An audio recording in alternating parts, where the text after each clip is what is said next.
Chapter 24. Heading to Rui Prefecture. _1 Lu Changsheng and Li Feiyu first rented 2 spirit steeds from Uncle Fu, along with a map. Otherwise, how the two of them would go to Rui Prefecture was a question. The spirit steeds were the same as the ones they rode when they first came to Qingzhou Mountain. As for the map, it was a map of Jiang Country. Jiang Country's territory was vast, encompassing 9 provinces. Each province governed 9 prefectures. Each prefecture governed 9 counties, and each county had many villages beneath it.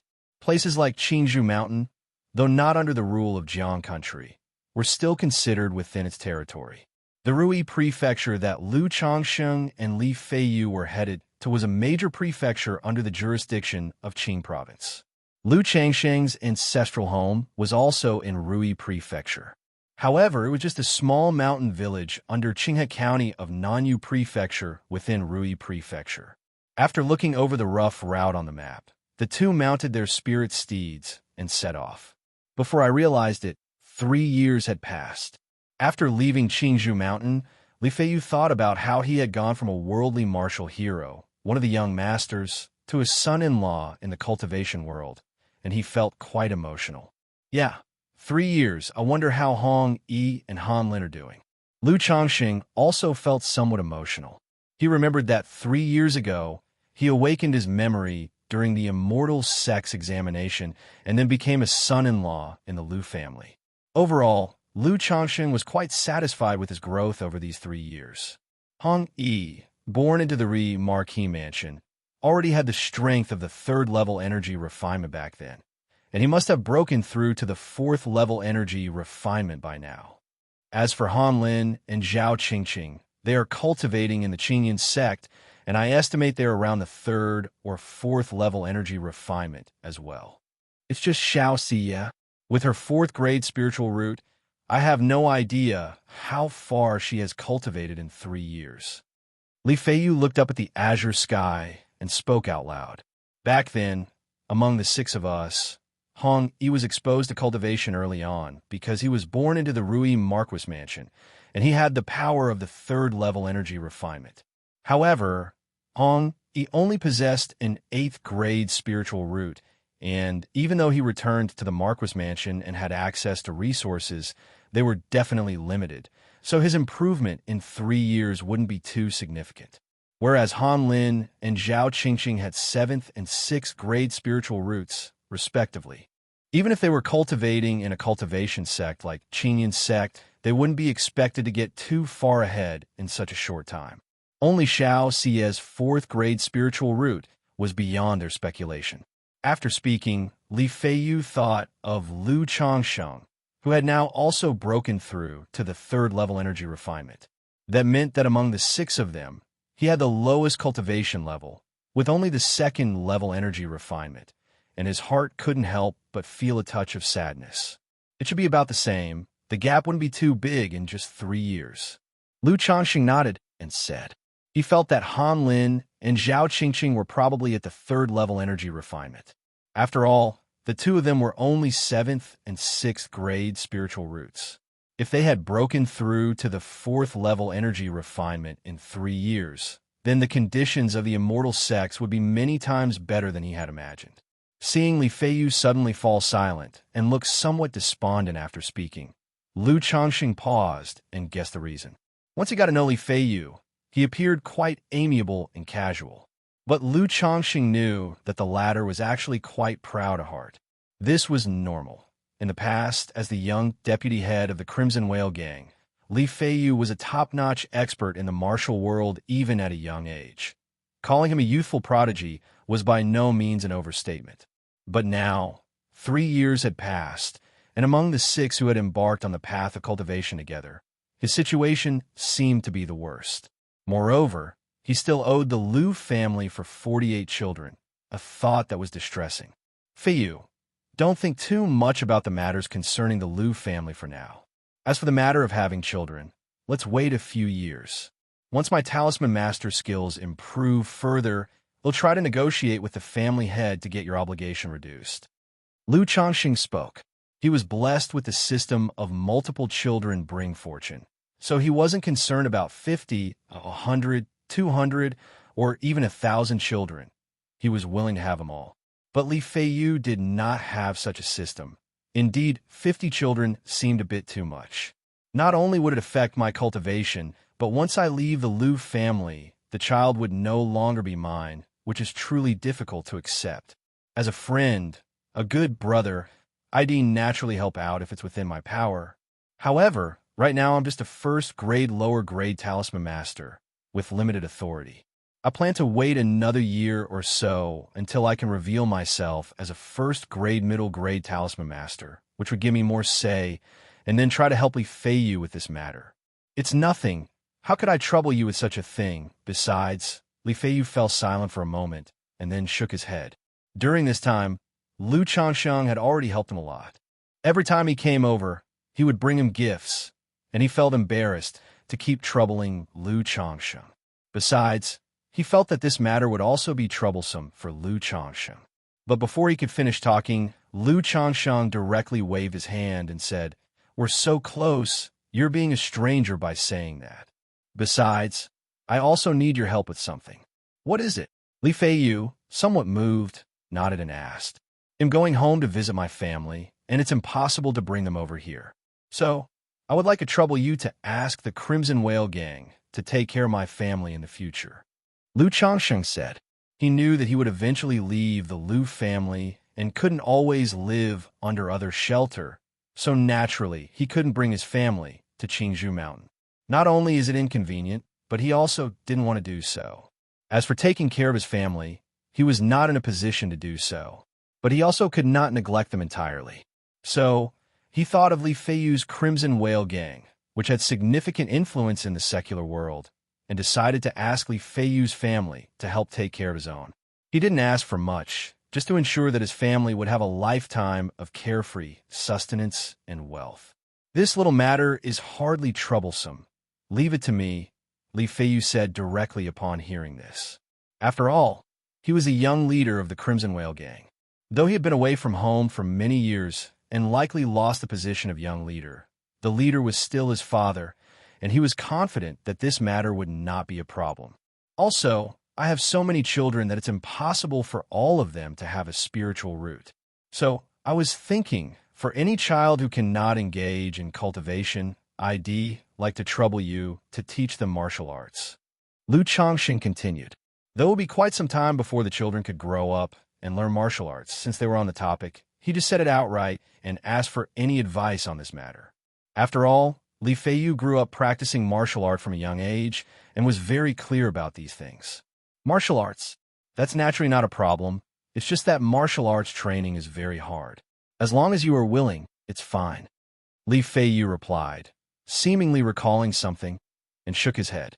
He could tell that Lu Changxing was very indulgent with his children on a regular basis and didn't seem like someone who would allow his children to endure hardship. For such matters, I will follow their own choices when the time comes. Besides, what's a little hardship? Lu Changsheng said with a smile. He naturally didn't have any reservations about such things. Although he would not force his children to do anything, he was also not willing to spoil them to the point of being unwilling to let them face hardships and grow up spoiled and pampered. Moreover, this first group of children would be the foundation for building his family in the future. He would naturally put in more effort to not let them go astray and to help them become successful. And so, the two of them chatted idly while making their way. At night, they took turns keeping watch to avoid any accidents. Chapter 25, Friends Reunited. _1 Due to Lu Changsheng's breakthrough to the third level of qi refinement, they were delayed in setting out on their journey. Thus, worried about missing their 3-year appointment, the two traveled day and night without stop. It took them only 19 days to rush from Qingzhou Mountain to Rui County City. The journey was very smooth. Aside from encountering several fierce birds and beasts, they faced no real danger. When they arrived at Rui County City, the sky had already darkened. "Is this Rui County City?" Lu Changsheng looked at the city before him with some surprise. This Rui prefecture was several times more prosperous and grand than he had imagined. The entire city was majestic and immense, resembling a giant beast sprawled out. The lights within the city were as bright as daylight, and the closely arranged residences, buildings, and shops were bustling with activity. The streets were filled with bustling crowds, weaving through like shuttles, and from afar, one could see several towering structures that reached into the clouds. It seems that this world's mundane realm is more prosperous than I had imagined. Lu Changsheng gazed at the bustling city before him, feeling a surge of emotion. Before his memories had awakened, he was just the son of an ordinary farmer, and the furthest place he had been to was Qinghe County. Not to mention Rui Prefecture, he had never even been to Nanyu Prefecture, which was above Qinghe County. This also made him quite unfamiliar with these big mundane cities. Now looking at Rui County gave him a feeling similar to a country person arriving in the Grand Shanghai. After entering the city, the two asked for directions and made their way to Rui Tower. Rui Tower, as expected as Rui Prefecture's largest restaurant, was more than 10 zhang high.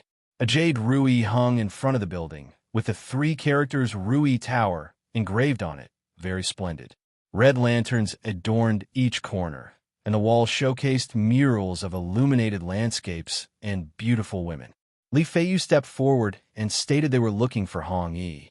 The doorman had already been instructed, and upon hearing this, immediately went in to notify.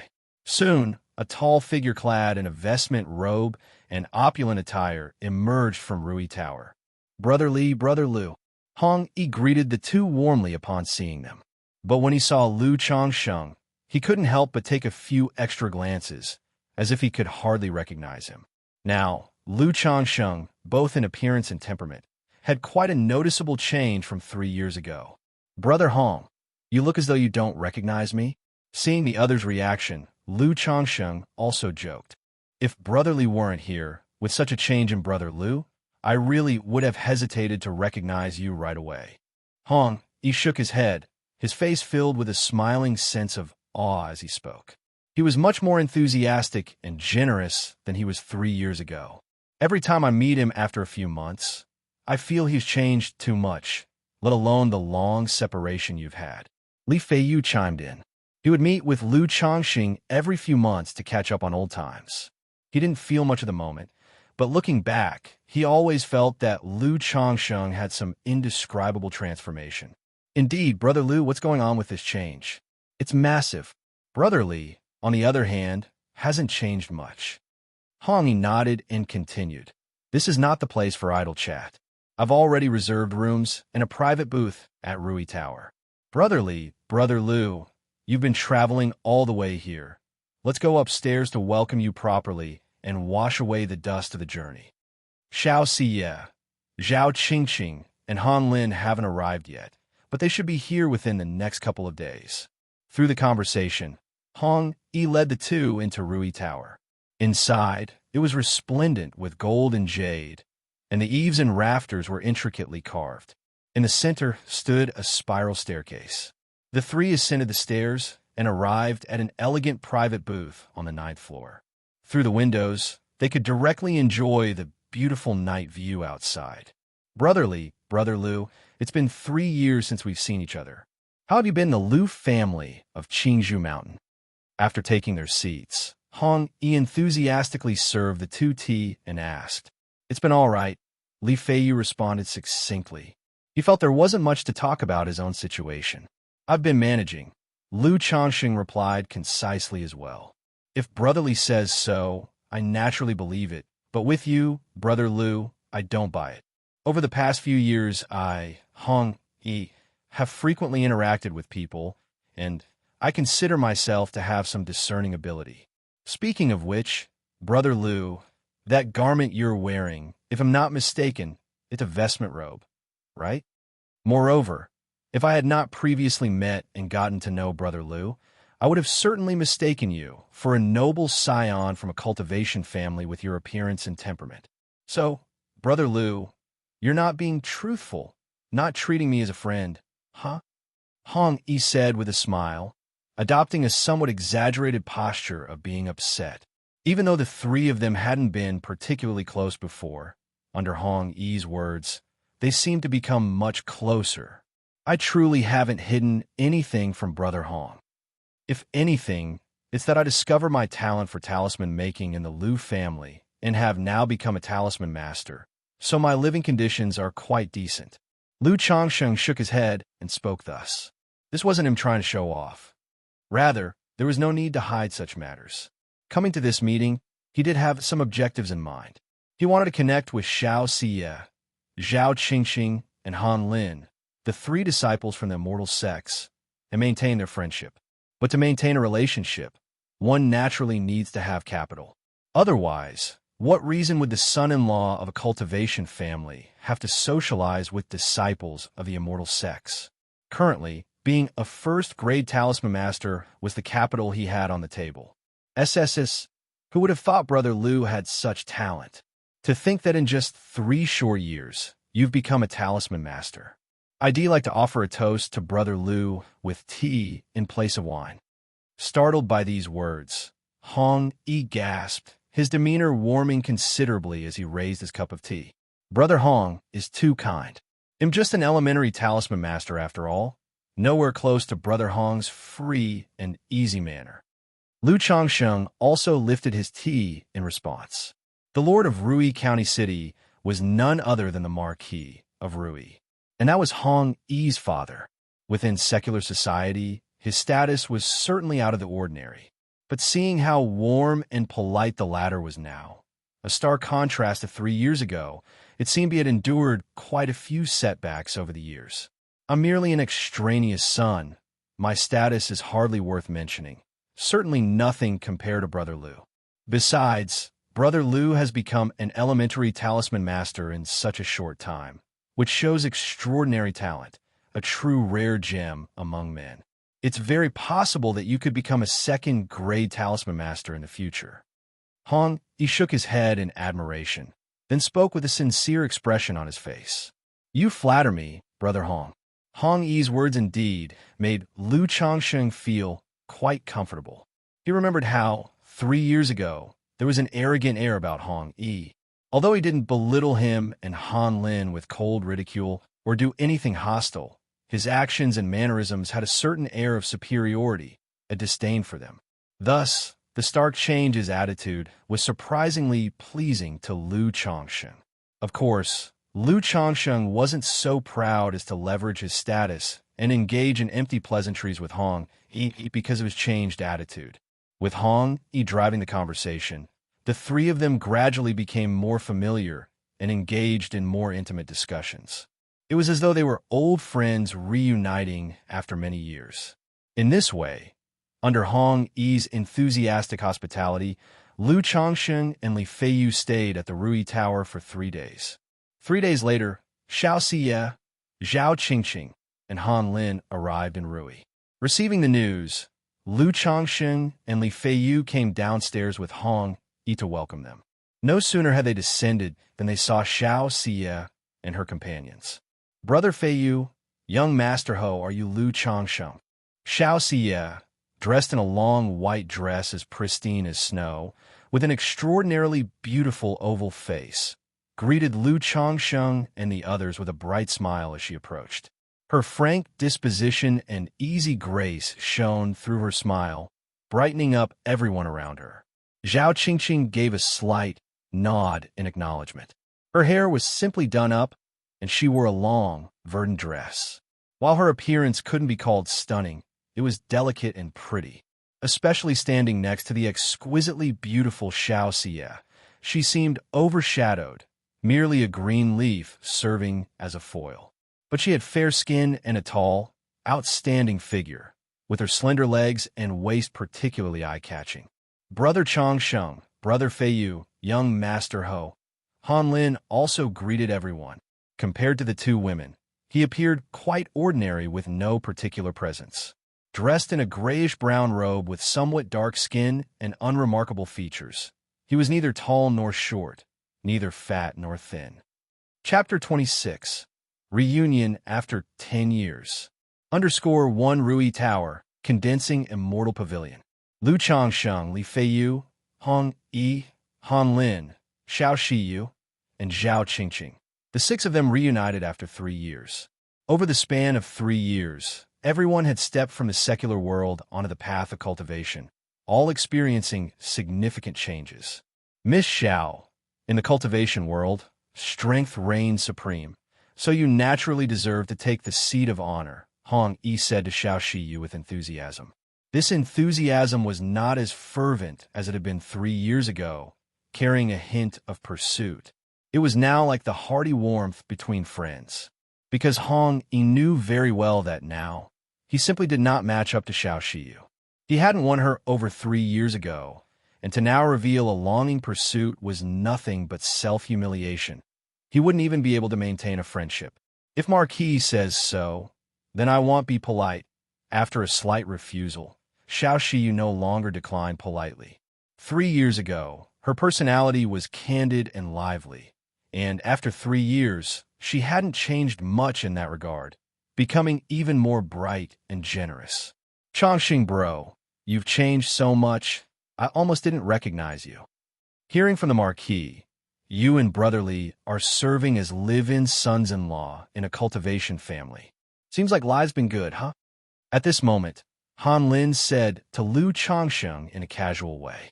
Back then, among the 6 of them, Xiaoxiyu was the esteemed lady with a keen interest in the Jianghu life, often chatting with Li Feiyu about it, hence their relatively good rapport. As for Han Lin and Lu Chongsheng, they had similar backgrounds and personalities, resulting in a good friendship. It's just that I've practiced cultivation, so some changes are normal, Lu Chongsheng said with a smile, appearing quite magnanimous. Although his own change was significant, it was pretty much related to the immortal beauty technique. But as described by the immortal beauty technique, in the end, it was all because of his own good foundation. There was nothing to feel embarrassed about. This isn't just a little change. Your transformation is even bigger than mine. They say girls become unrecognizable after their 18th year. Could it be there's something like boys transforming after 22? Xiaoxiyu chided playfully. 3 years ago, she was already beautiful as a flower under the moon, and now, after another 3 years, she had fully blossomed. Indeed, her grace outshone the flowers in their beauty. Her features were more vibrant than spring itself, and every frown and smile bewitching the heart and soul. This made Lu Chongsheng, despite having 9 wives and concubines, take a few more glances at her. After all, not only was Xiaoxiyu exceptionally beautiful, but she also possessed a 4th-grade spiritual root. If she could bear him a few children, there was not only a high probability of birthing offspring with spiritual roots, but also a chance of producing children with middle-grade spiritual roots. However, the idea of a 4th-grade spiritual root immortal sect disciple bearing children for him was just unrealistic. Probably, he could only accomplish that in his dreams for a long while. If there's such a thing as a girl blossoming at 18, then surely there's also a lad transforming at 20, and I am definitely an example. Lu Chongsheng replied with a smile, his gaze clear and holding neither subservience nor arrogance. With the confidence given by the system, Lu Chongsheng could now face anyone with equanimity and treat everyone equally. You have talent? I have a system. You have a background? I have a system. You have strength? I have a system. So, we are all more or less the same. You are graced with talent and background, promising a limitless future. I am accompanied by a system, and as long as I work hard, I am sure to achieve something great in the future too. Soon after, in this familiar atmosphere, everyone quickly started to make small talk. However, it was mainly Hong Yi and Xiaoxiyu starting conversations and looking for topics. Lu Chongsheng and Han Lin were the types to respond when asked, chiming in when the topic interested them. Li Feiyu and Zhao Qingqing, on the other hand, spoke relatively little, only speaking up when asked. In the process of this conversation, everyone mentioned their recent situations, allowing Lu Chongsheng to gain some understanding of everyone's circumstances. Though Hong Yi was the son of a marquis from the Rui Prefecture, with a 3rd-level energy refinement cultivation 3 years ago, he hadn't had access to many cultivation resources over the years and had to earn them through his own efforts, so he was still at the peak of the third-level energy refinement without having made a breakthrough. This also made Lu Changsheng realize that the bottleneck from the third-level energy refinement to the fourth level was much more difficult than he had imagined. Due to Xianxia's fourth-grade spiritual root, upon entry into the Qingyan sect, she was immediately favored by an elder and became an inner sect disciple, and is now at the fourth-level energy refinement cultivation level. Han Lin and Zhao Qingqing, although also disciples of Qingyan sect, had ordinary spiritual roots and were only outer sect disciples, a world apart from Xianxia. Inner sect disciples could focus solely on cultivation, but outer sect disciples had to spend time learning a skill in addition to their cultivation. Because the sect advocated for complementary advantages and mutual assistance, the internal division of labor was precise. Some excelled in combat, others in formation, alchemy, artifact refining, talisman making, cultivating spiritual fields, growing spiritual medicine. Disciples with good talent naturally focused on cultivation. Those with average talent would see if they had a knack for something else. Coming from a family of blacksmiths, Han Lin chose artifact refining as a skill.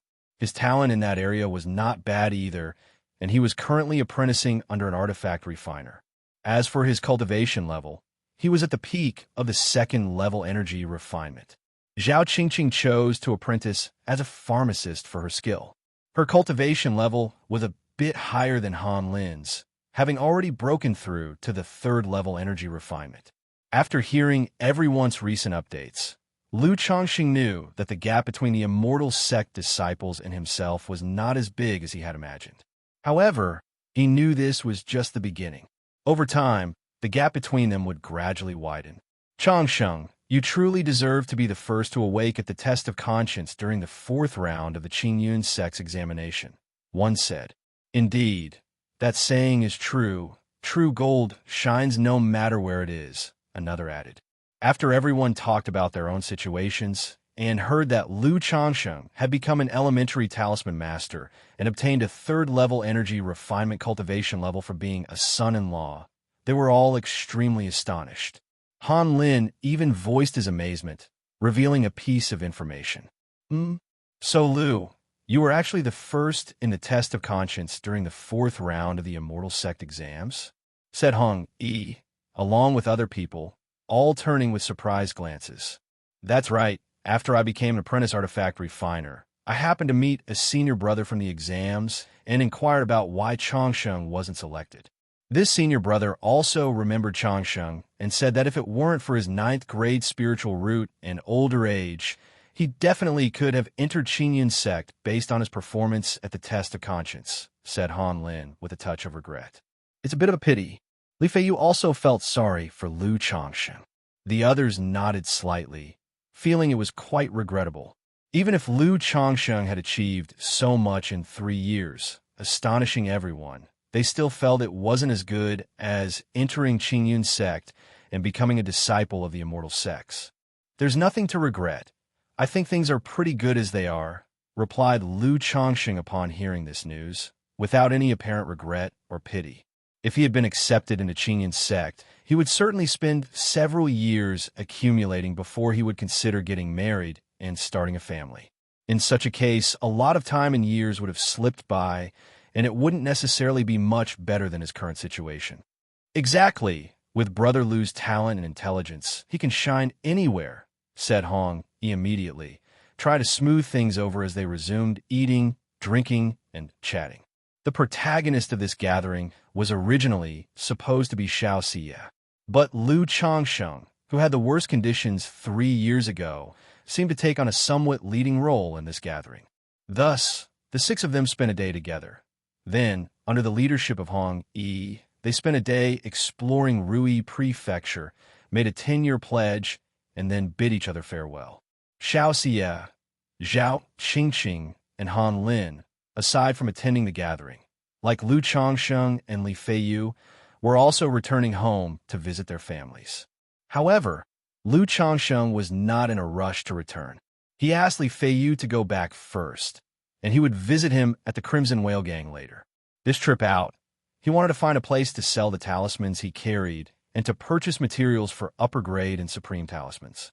He asked Hong Yi where nearby he could find a cultivation marketplace for trading.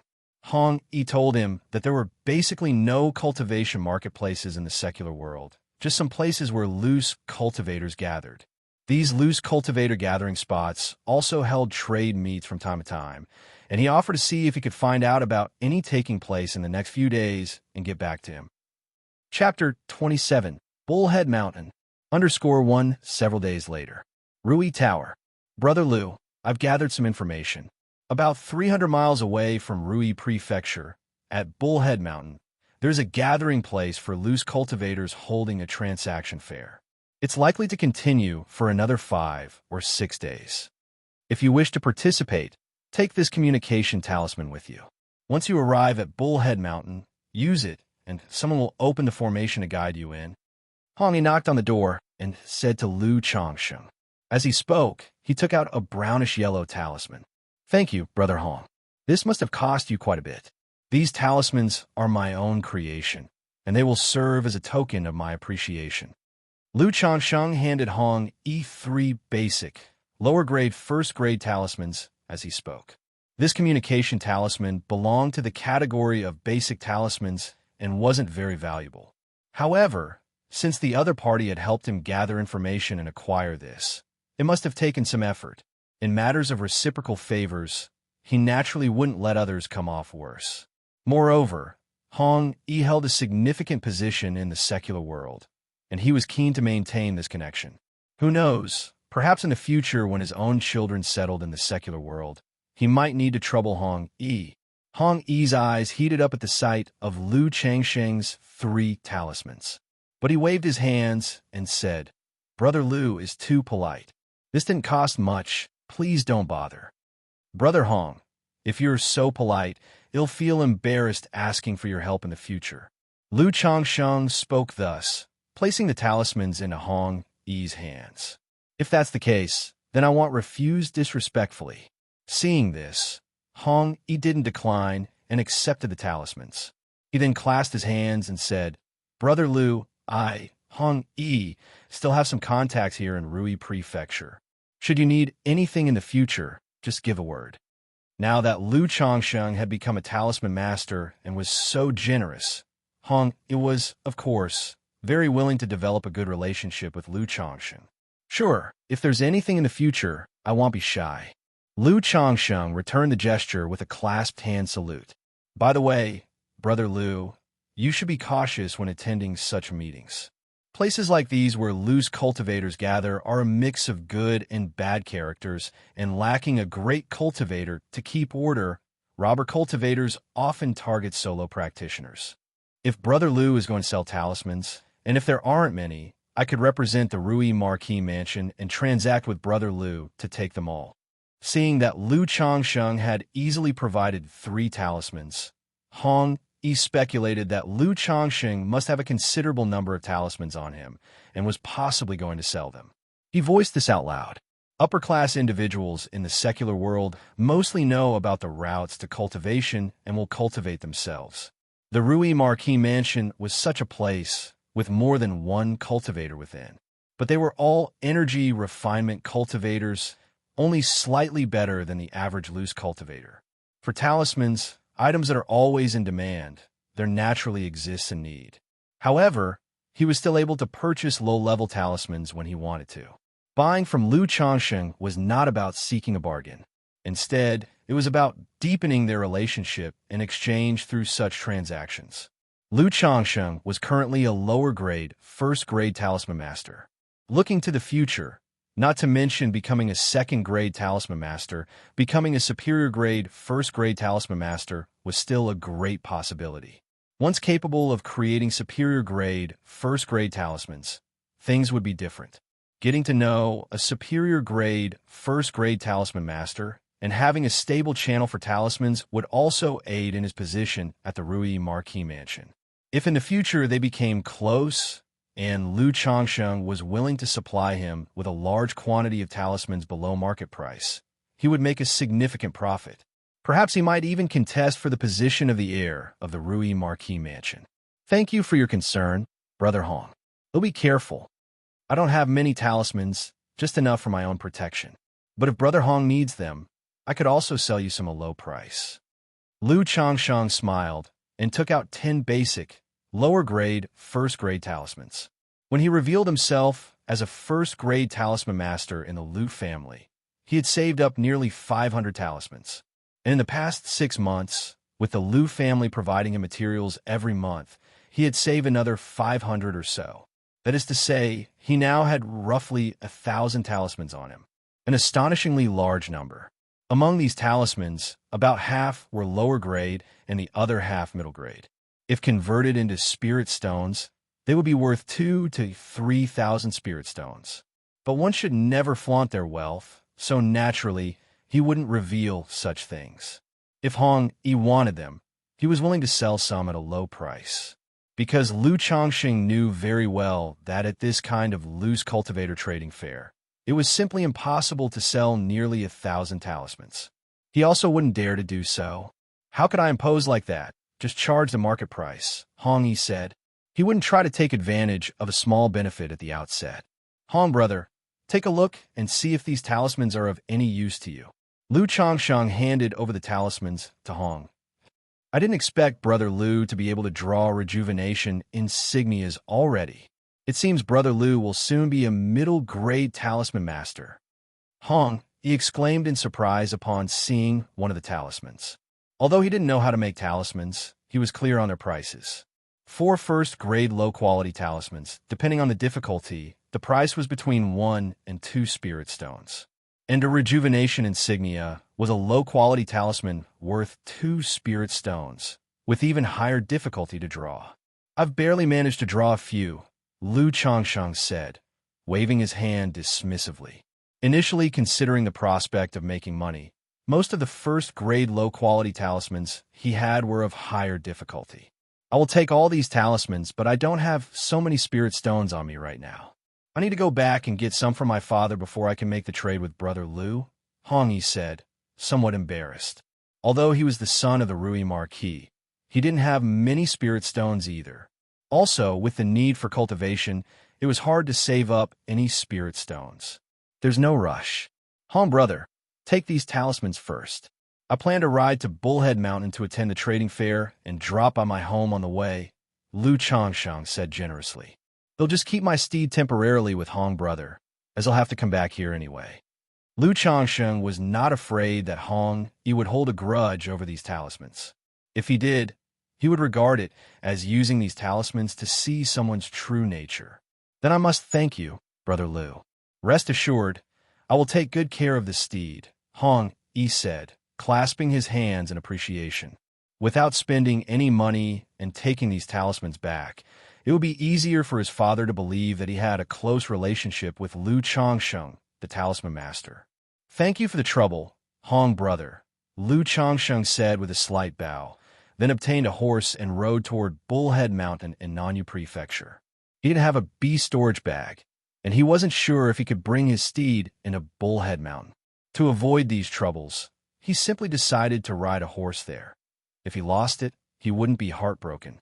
Having ridden his steed for so long, and now, being a cultivator, riding a horse presented no difficulty to him. The next day, the air was slightly cool. Lu Changsheng rode his horse from Rui County City to Bullhead Mountain. First, he found a farmhouse at the foot of the mountain and left the horse there. Then he went up the mountain alone, arrived at an uninhabited area, and put on a human skin mask he had purchased in advance from his storage bag. Suddenly, his handsome face transformed into the appearance of a rather dull, yellow-skinned young man. He then pulled out a large black cloak and draped it over himself. With the hood drawn up, his entire frame and even his facial features were concealed, making it impossible to discern his appearance. After completing these preparations, Lu Changsheng continued up the mountain to the north side of Bullhead Mountain, where there was a slope. According to the villagers, this slope was shrouded in white mist all year round. But Lu Changsheng, using the spiritual eye technique, saw the faint fluctuation of spiritual energy and knew at a glance that it was a formation. "It must be here," Lu Changsheng said to himself as he looked at the mist ahead, confirming that this was indeed his destination. He took out a communication talisman given to him by Hong Yi and activated it with spiritual power. Immediately, the talisman flew out of his hand, dashed into the fog on the small slope, and disappeared. Lu Changsheng patiently waited for the time it takes to drink a cup of tea. Suddenly, the mist in front of him began to roll and parted, revealing a very narrow forest trail that seemed to have no end in sight. After scrutinizing the path for a moment, Lu Changsheng stepped forward and walked into it. Chapter 28. Lu's Cultivator Gathering. _1 Lu Changsheng walked onto the narrow path. Up ahead, it seemed endless, as if there was no end in sight. But after walking about 100 meters, it was as if he had passed through a layer of lake surface, and the scenery before his eyes suddenly changed. It transformed into a valley surrounded by mountains on all sides, lush with greenery and blooming with flowers of various colors.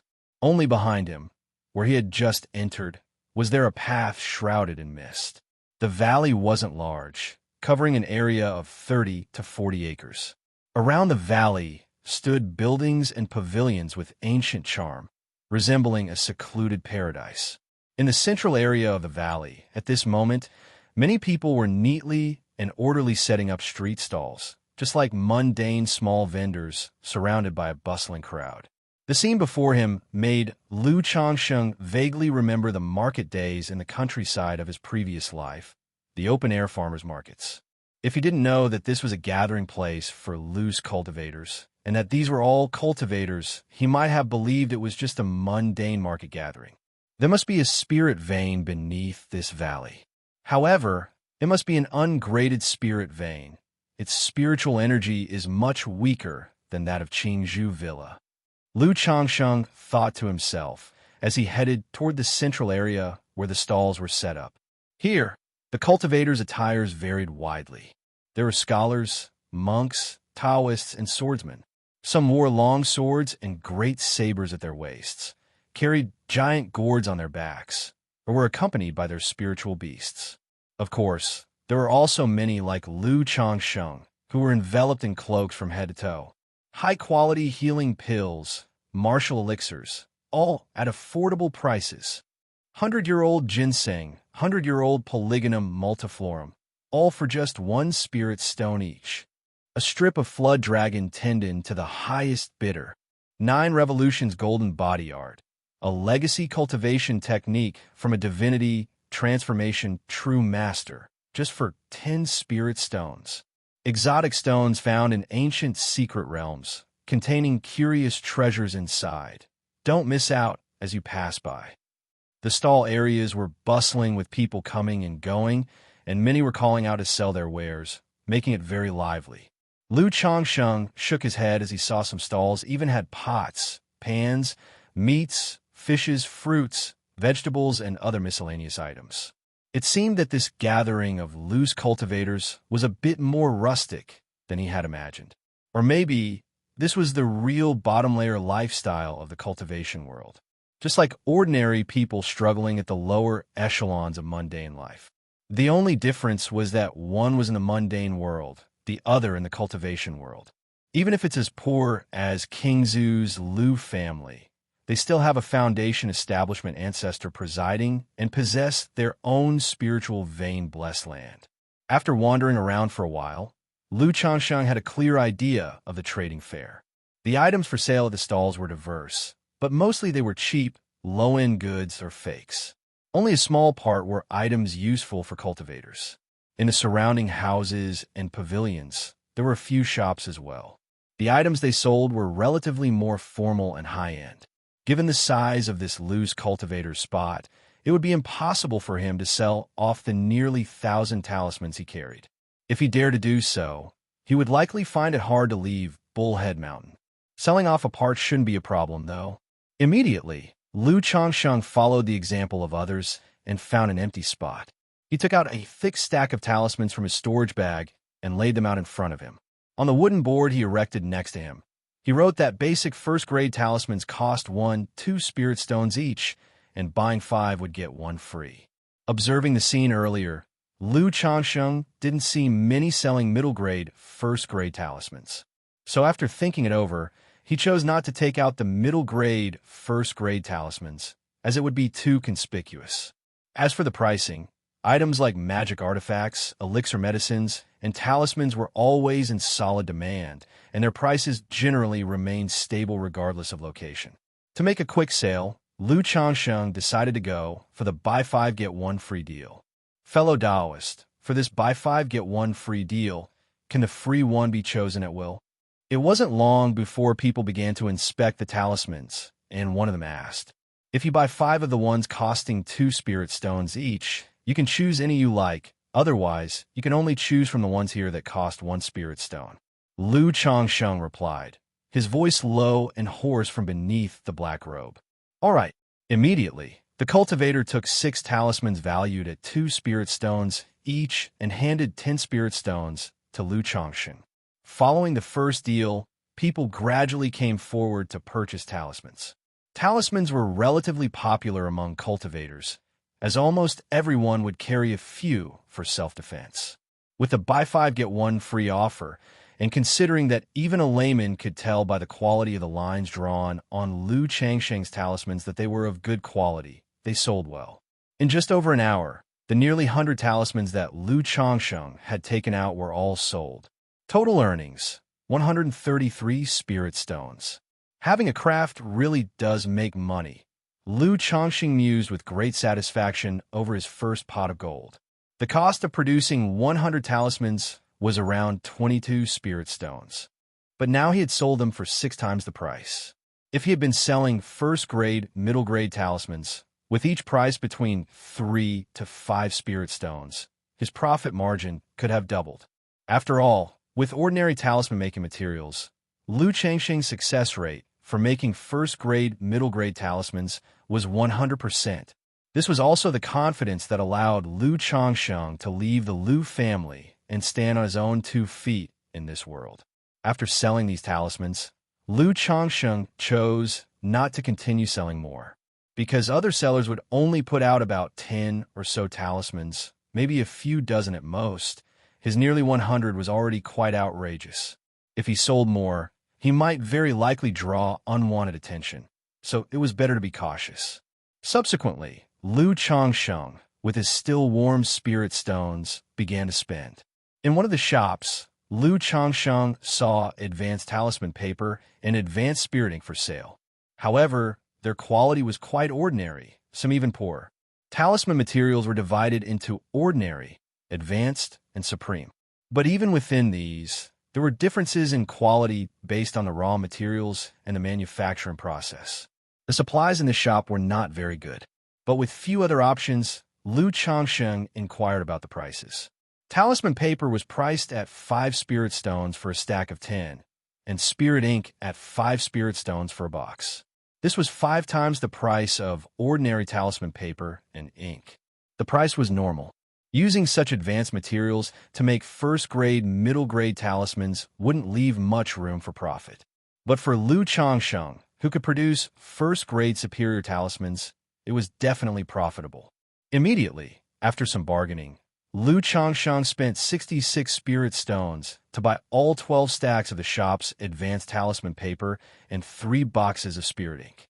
He continued browsing, but didn't see any supreme-grade talisman paper or supreme-grade spirit ink for sale. This was to be expected. Materials for making supreme talismans were a bit too high-end for gatherings of loose cultivators like this. While meandering, Lu Changsheng noticed a stall selling books on cultivation.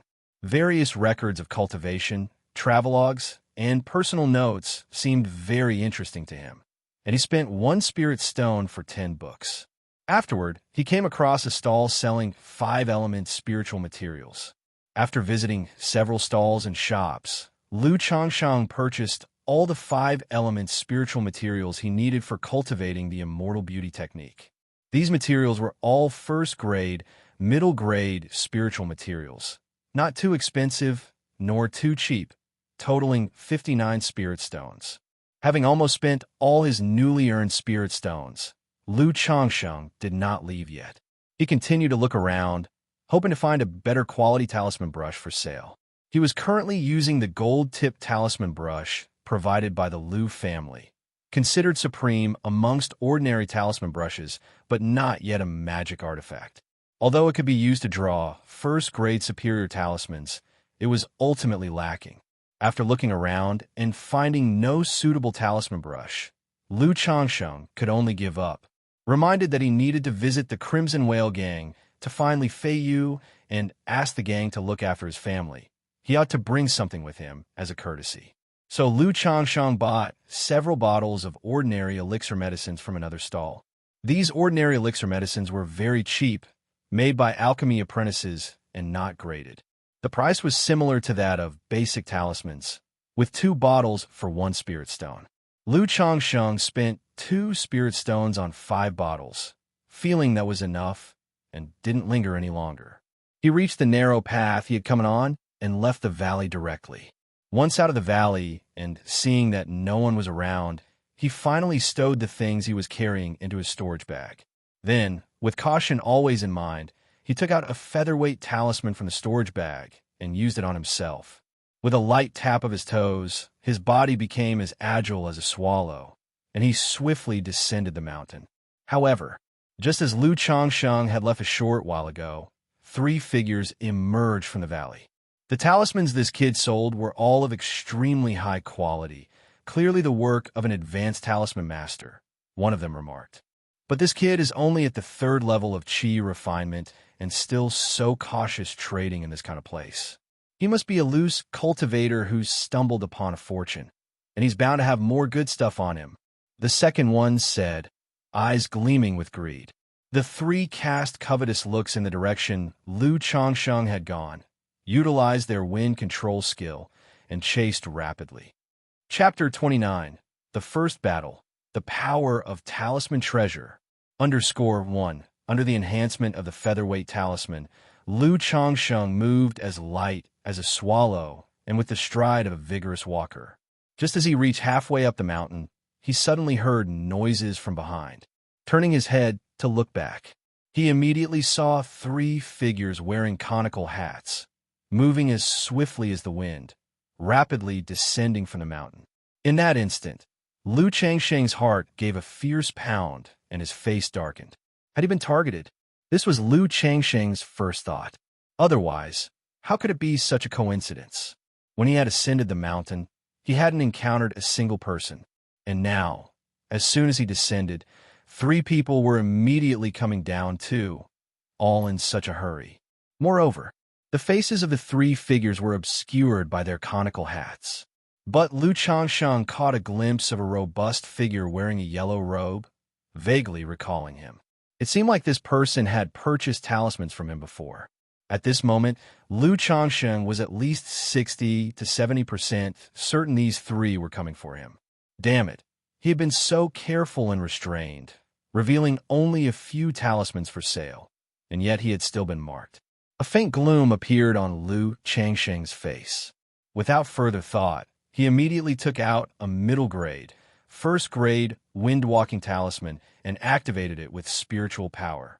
Suddenly, a cyclone of dark green wind swirled around his body, giving him wind at his heels and a tremendous burst of speed. He hurtled forward like a gust of wind, his cloak fluttering loudly and his hood blown off, causing even his face to sting a bit.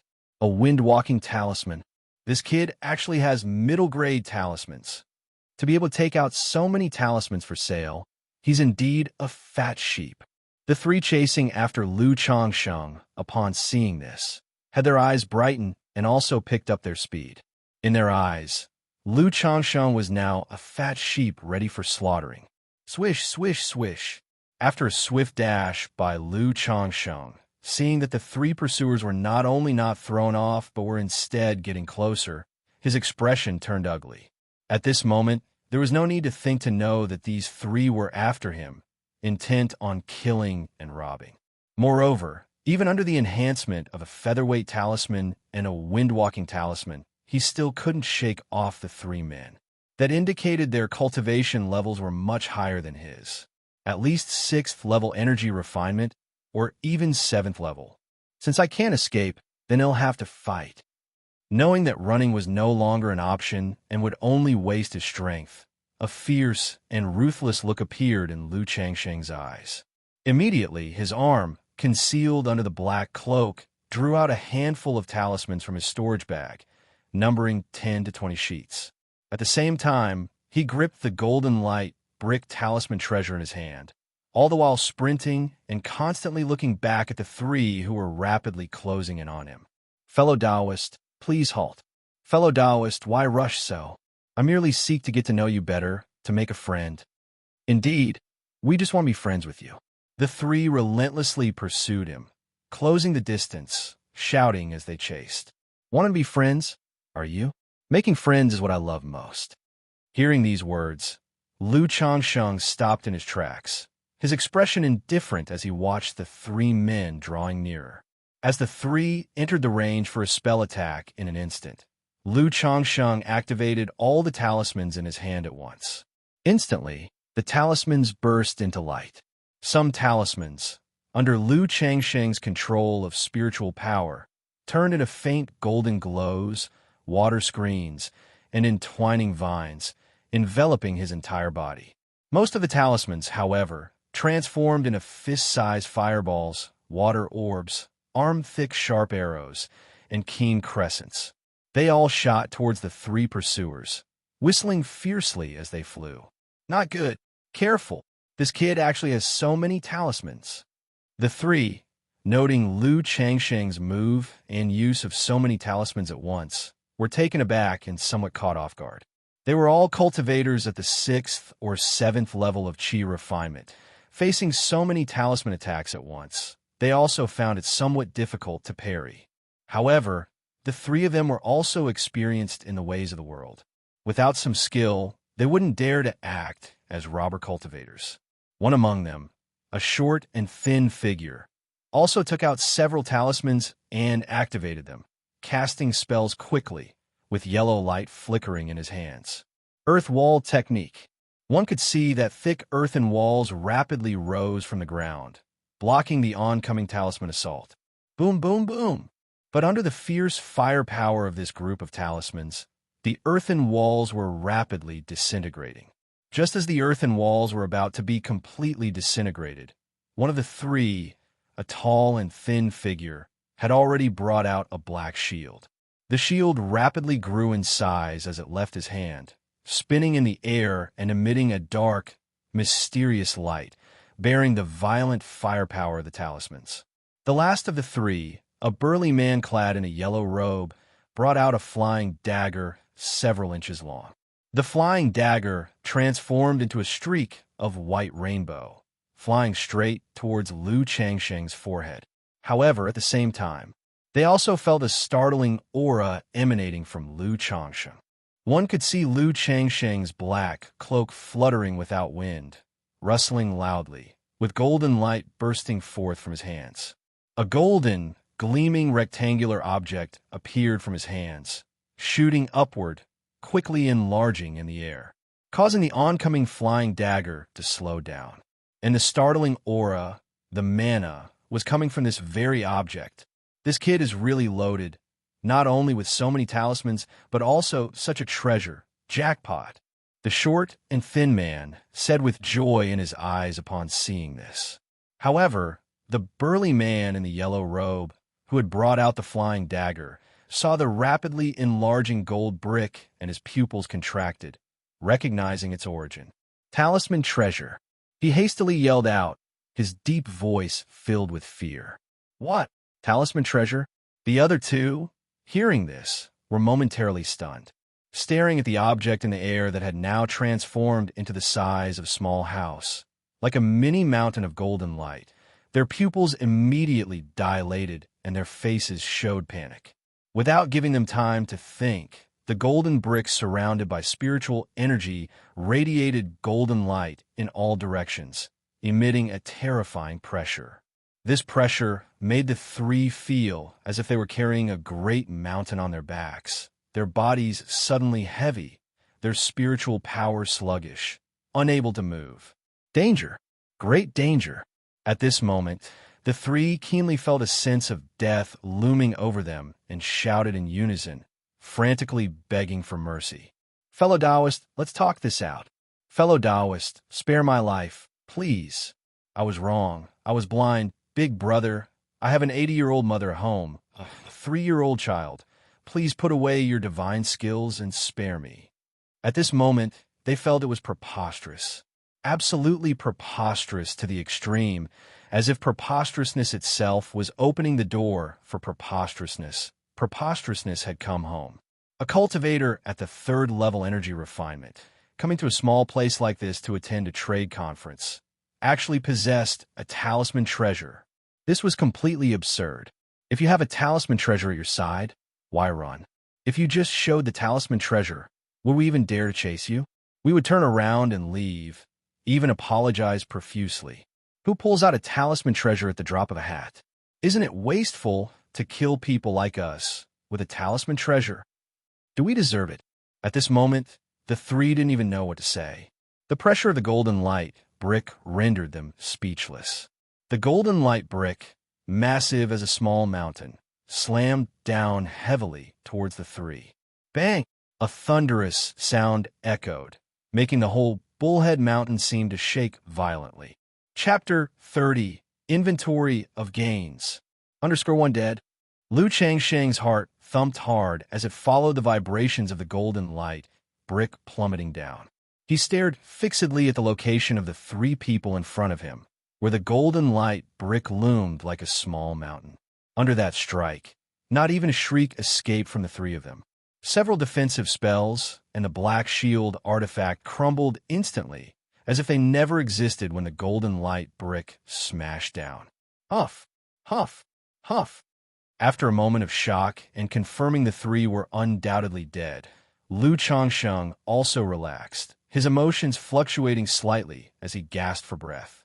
Although talismans don't consume much spiritual power, they heavily drain the mental spirit. Using a stack of nearly 20 talismans took a considerable toll on him. The main drain was from activating the talisman treasure, the golden light brick, which siphoned away most of his spiritual power. With a thought, Lu Changsheng withdrew the talisman treasure.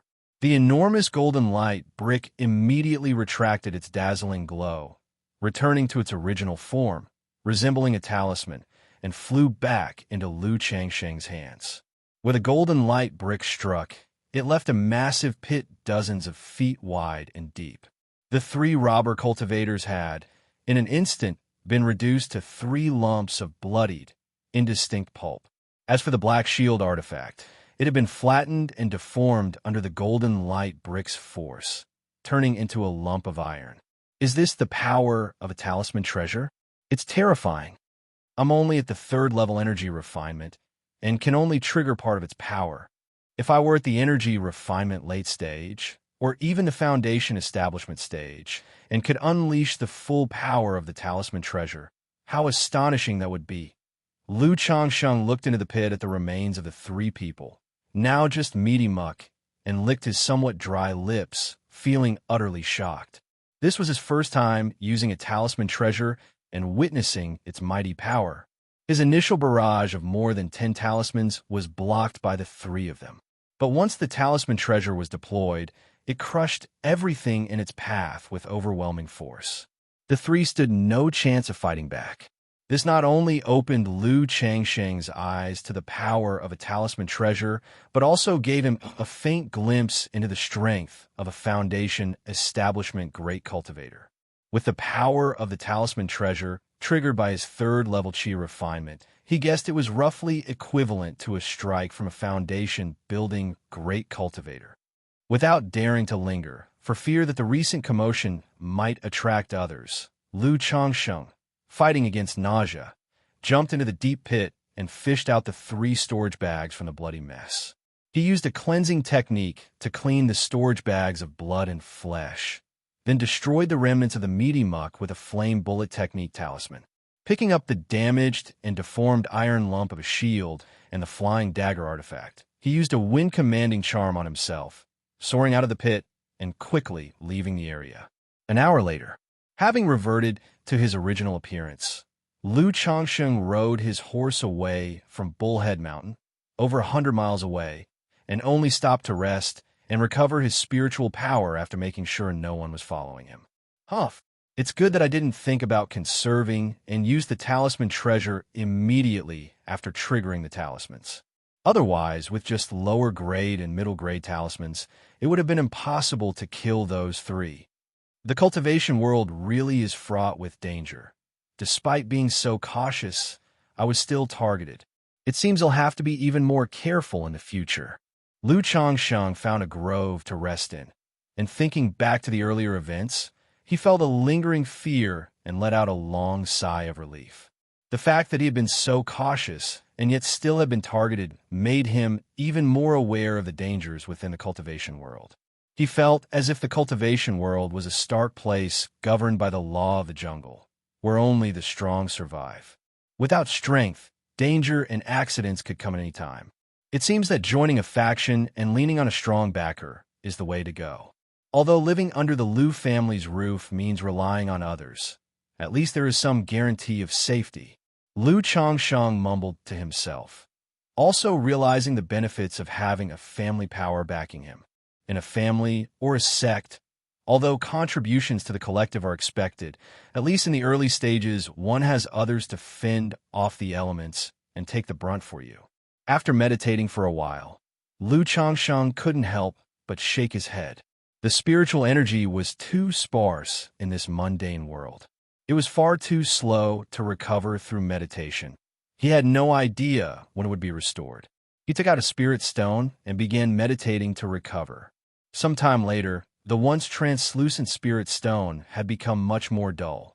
Spirit stones were mostly used as currency, but they could also be used for cultivation, drawing the spiritual energy within to accelerate one's cultivation. But for most cultivators, directly using spirit stones for cultivation was too extravagant. It was more economical to buy spirit rice, spiritual tea, spiritual wine, and other such spirit food. After using a spirit stone, Lu Changsheng's spiritual power had mostly recovered. He took out the storage bags he had taken from the three men and began to count his spoils. Thankfully, the three of them had storage bags. Otherwise, this would have been a huge loss. I wonder what's in these storage bags. I hope it's enough to recoup my losses. The talisman he used earlier was worth 30 to 40 spirit stones alone. As for the consumption of the talisman treasure with one strike, Lu Changsheng couldn't even estimate. But at the very least, it was worth over 100 spirit stones. If these three were broke, it would be a huge loss indeed.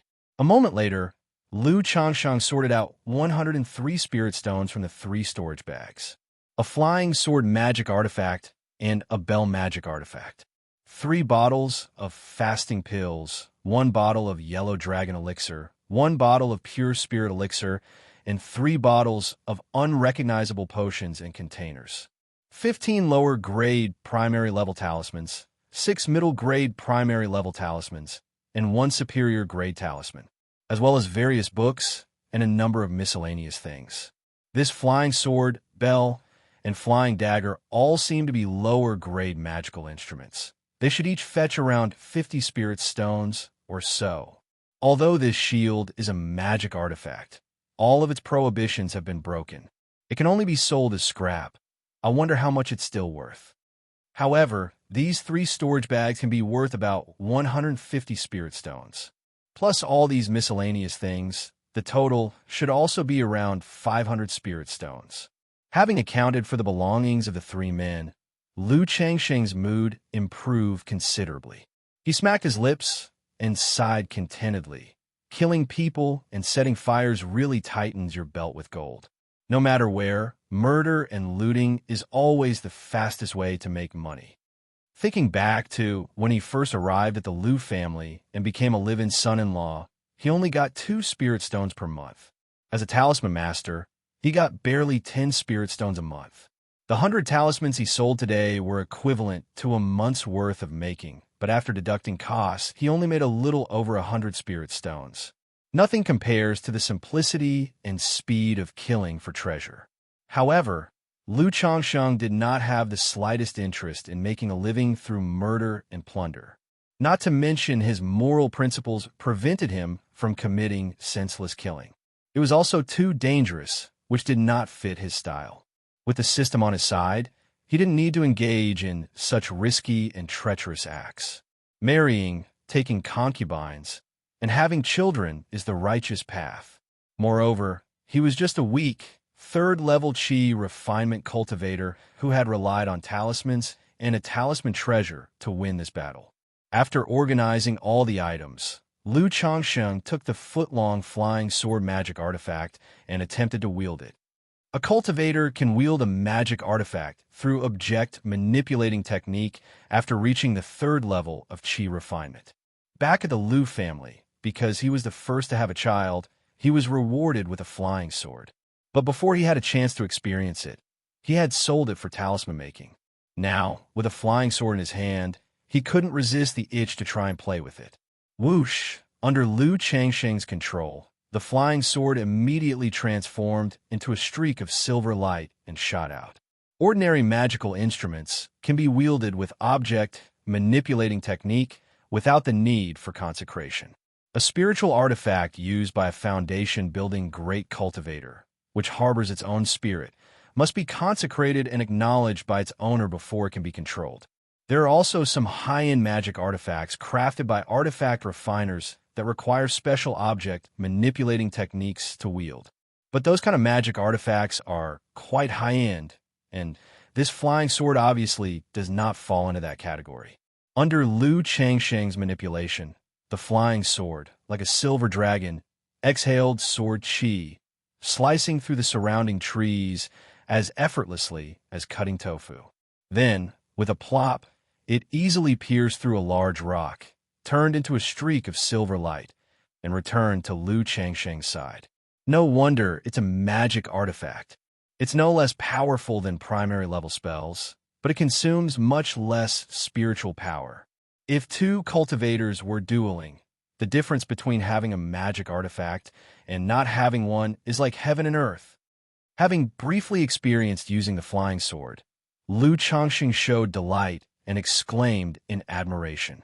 If he were to use spells like the flame bullet technique, he could use it 4 or 5 times before running out of spiritual power. But by wielding the flying sword, he estimated he could control it for a full 15 minutes, allowing for multiple attacks. Due to his limited spiritual power, Lu Changsheng didn't try the other magic artifacts. He put away the flying sword and mounted his horse to head towards the Crimson Whale Gang. He planned to meet up with Li Feiyu and then arrange to secure his family home before returning to Qingzhou Mountain early. The outside world was still too dangerous. It was better to hunker down at the Lu family to boost his power and focus on having more children. That was the real way to power. Chapter 31. Crimson Whale Gang. _1. The Crimson Whale Gang is located in Heavenly Water Mansion under Rui Prefecture. The Dajing River of Heavenly Water Mansion runs through the entire Rui Prefecture, right next to the Huaiziu Canal of Qing Province. And the Crimson Whale Gang grew strong by engaging in the water transportation business. Not only are they famous in Jianghu, but they also possess an official background. One day, a youth in a green robe with clear and handsome features and a tall, slender figure arrived at the city of Heavenly Water Mansion. He was leading a tall horse and cradling a small creature with dark fur and a scarlet vertical scar on its brow that resembled a wolf or dog. As he walked, he carried an air of casual confidence. At the city gate, several robust men donning short red tunics saw the youth and immediately perked up, quickly approaching and saying, "Could you be Master Lu Changsheng? Our young master has ordered us to wait here respectfully for Master Lu." 3 men stepped forward and spoke reverently. "Oh, is your young master Li Feiyu?" This youth was none other than Lu Changsheng, who had come to find Li Feiyu at the Crimson Whale Gang. Seeing the Crimson Whale Gang embroidery on the men's clothing, he immediately guessed Li Feiyu had sent them to meet him. "Indeed, our young master is Li Feiyu," one of them responded. At that moment, somebody led a luxurious carriage over and invited Lu Changsheng to get inside.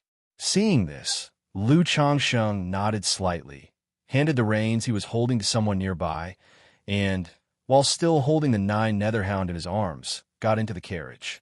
"Master Lu, please make yourself comfortable. It will take half an hour to reach the Crimson Whale Gang's main hall from here," the coachman said into the interior. Lu Changsheng responded. Immediately after, the carriage started moving steadily at a gentle pace. About half an hour later, the carriage stopped, and a voice called out, "Master Lu, we've arrived at the Crimson Whale Gang." Lu Changsheng lifted the curtain, stepped out of the carriage, and saw a large river in front of him. On the river surface was a tremendous ship, oval like a whale and bright crimson, lying quietly on the water.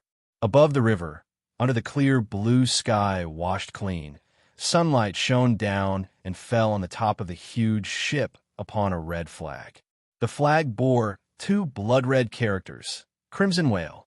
Is this the Crimson Whale Gang's main hall? It was Lu Changsheng's first time seeing such a majestic ship, even larger than the aircraft carriers he had seen in his previous life. On the ship's deck stood a 9-level towering pavilion, and around it were thick iron chains as big as water buckets, stretched across the river's edge, anchoring the ship in place. That's correct. This is our Crimson Whale Gang's main hall. The Crimson Whale. Master Lu, please. The man beside him spoke, and then led Lu Changsheng toward the huge ship. Along the walkway connecting the ship and the dock, gang members kept watch and were on guard. However, before they had taken many steps, informed of Lu Changsheng's arrival, Li Feiyu himself came out to meet him. Accompanying him was a man in his 40s, tall and in a red uniform, with a dignified countenance. Seeing this, the gang members guarding both sides of the road bowed in respect. Greetings to the gang leader. Greetings to the gang leader. Greetings to the gang leader. Changsheng, Li Feiyu called out as he quickly approached Lu Changsheng. He was somewhat surprised to see the wolf-dog-like creature in his arms. He didn't know where Lu Changsheng had acquired a demon beast cub. Without inquiring further, he gestured to the imposing middle-aged man beside him and introduced him. Changsheng, this is my father. He came out to meet you after hearing of your arrival. Father, this is my good friend, Lu Changsheng. Li Feiyu introduced them to each other. When he returned home, his father, instead of being angry that he had become a son-in-law to a cultivation family, fully supported his decision. For a martial artist of Jianghu, becoming a cultivator is to be above others. So what if he is a son-in-law? Only a true man can stoop and stretch with ease. Upon hearing Li Feiyu say that a fellow cultivator and friend was coming for a visit, he came out to welcome Li together. Because in the secular world, the status of a cultivator is extraordinary. Even if of the lowest tier, one is still a cultivator. I pay my respects to Uncle Li, Lu Changsheng said to the distinguished man before him, his eyes shining with a bright gleam, a hint of a smile appearing on his face as he clasped his hands in greeting. Then he took out 5 bottles of elixir medicine from his bosom and said, I've prepared no proper gift, just a little token. Please accept this, Uncle Li. Lu, my friend, you are too courteous. You shouldn't bring gifts when coming as a guest, Li Tianyang replied. I've already arranged a banquet inside. Please come in, he added without refusing the gift, his voice deep and resonant, with a touch of magnetism. He was very polite and showed none of the airs typical of a gang leader, instead making a welcoming gesture and leading the way. Is this a demon beast? Where did you get this one? Li Feiyu finally turned his attention to the small creature in Lu Changsheng's arms and asked quietly. I saw it at a loose cultivator gathering, thought it was quite good, so I decided to buy it to guard the house. Later on, it can also keep the children company, Lu Changsheng casually fabricated. Guard the house, keep company. Li Feiyu heard Lu Changsheng's straightforward words and was somewhat speechless. Living in the Lu family, do they still need a dog to guard the house? And who would buy a demon beast for a child to play with? Weren't they afraid of the child getting hurt?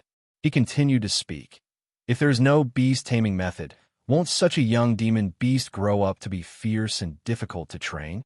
Having lived in the Lu family for 3 years, he naturally knew quite a bit about cultivation information. A young demon beast was nothing like the domesticated pets that were gentle. The seller said this one is just an ordinary canine demon beast, fairly mild in temperament, not much different from the usual household cats and dogs, and will obey after being raised for some time. Lu Changsheng continued to spout nonsense. This 9 netherhound was obtained by him through a system lottery, so naturally there was no such thing as it being fierce or difficult to train. As a pet, It held 100% absolute loyalty to him, its master, and there was no need for any beast-taming method, constraints, or tactics to control it. That's good, Li Feiyu said, hearing the words without asking further. He could only tell that the Nine Netherhound was a canine demon beast, but could not discern what type of demon beast it was or its rank. Moreover, being just a cub, it did not exhibit any wild ferocity. The group entered the Crimson Whale, where a banquet had already been prepared. After eating, Lu Changsheng went to rest. Coming all the way from Bullhead Mountain, he hadn't really rested and was somewhat tired and weary. After all, he was just a cultivator on the 3rd level of Qi refinement. He had plenty of energy, but it was limited. After the banquet concluded, Li Zhengyang remembered the gifts Lu Changsheng had given him and took them out to inspect. Looking at the elixir medicines in the bottle, his eyes suddenly dilated with surprise. Then, he carefully poured the elixir medicines into his hand, examined them closely, and sniffed them, exclaiming in shock. This bottle contains marrow cleansing elixirs, which can assist one in cleansing the marrow and improving martial arts aptitude. This bottle is innate elixir, which can increase the chances of breaking through to the innate realm. This bottle is Great Restoration Elixir, capable of healing any internal or external injuries. This bottle is Essence Nurturing Elixir, which can improve one's strength by several decades. This bottle is 5 Spirit Detoxification Elixir, which can neutralize thousands of fierce poisons in the world. This. Li Zhengyang's commanding visage was filled with shock as he looked at the 5 bottles of elixirs in his hand. As the leader of the Crimson Whale Gang and a figure who dominated a mansion, he had broad knowledge. He recognized all 5 elixirs at a glance. They were saintly medicines in the martial world of Jianghu. Not to mention causing a bloodbath, but each one was coveted by countless people in Jianghu, worth sacrificing life for. Yet now, Lu Changsheng had casually brought out 5 bottles to give to him as a meeting gift. How could he not be astonished? "Father, what's the matter?" Li Feiyu, who was not far, saw his father in such a state and approached to inquire. "This is what your friend gave."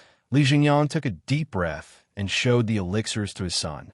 "These are marrow cleansing elixirs, innate elixir, great restoration elixir, essence nurturing elixir, 5 spirit detoxification elixir." Li Feiyu's eyes narrowed slightly as he also recognized these 5 types of elixirs. As a martial artist and also a cultivator, he not only recognized these 5 elixirs, but also knew that many precious elixirs in the secular world were basic elixirs of non-entry grade, refined by cultivators.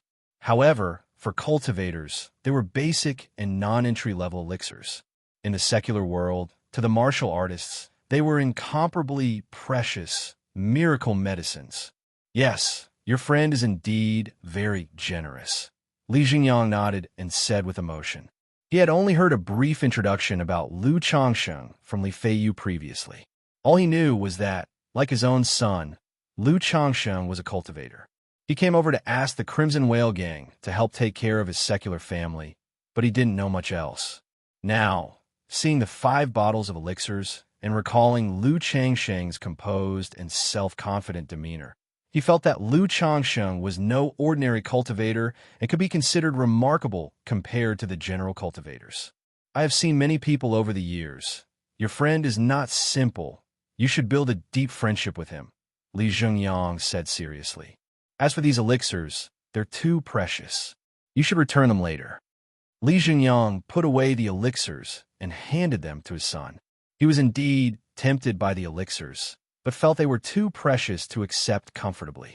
After all, they were gifts given out of the friendship with his son, and such gifts should be returned by his son someday. "Father, I have a good relationship with Changsheng, so please accept them with peace of mind," Li Feiyu said, knowing that Lu Changsheng wouldn't take the gifts back. "If you feel it's not right to accept them, you can compensate Changsheng's parents and family later on."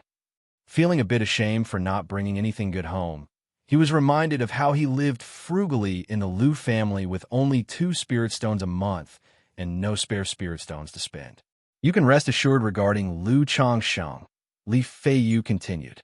As long as the Crimson Whale Gang exists, it will ensure his parents' and family wealth and safety without a care.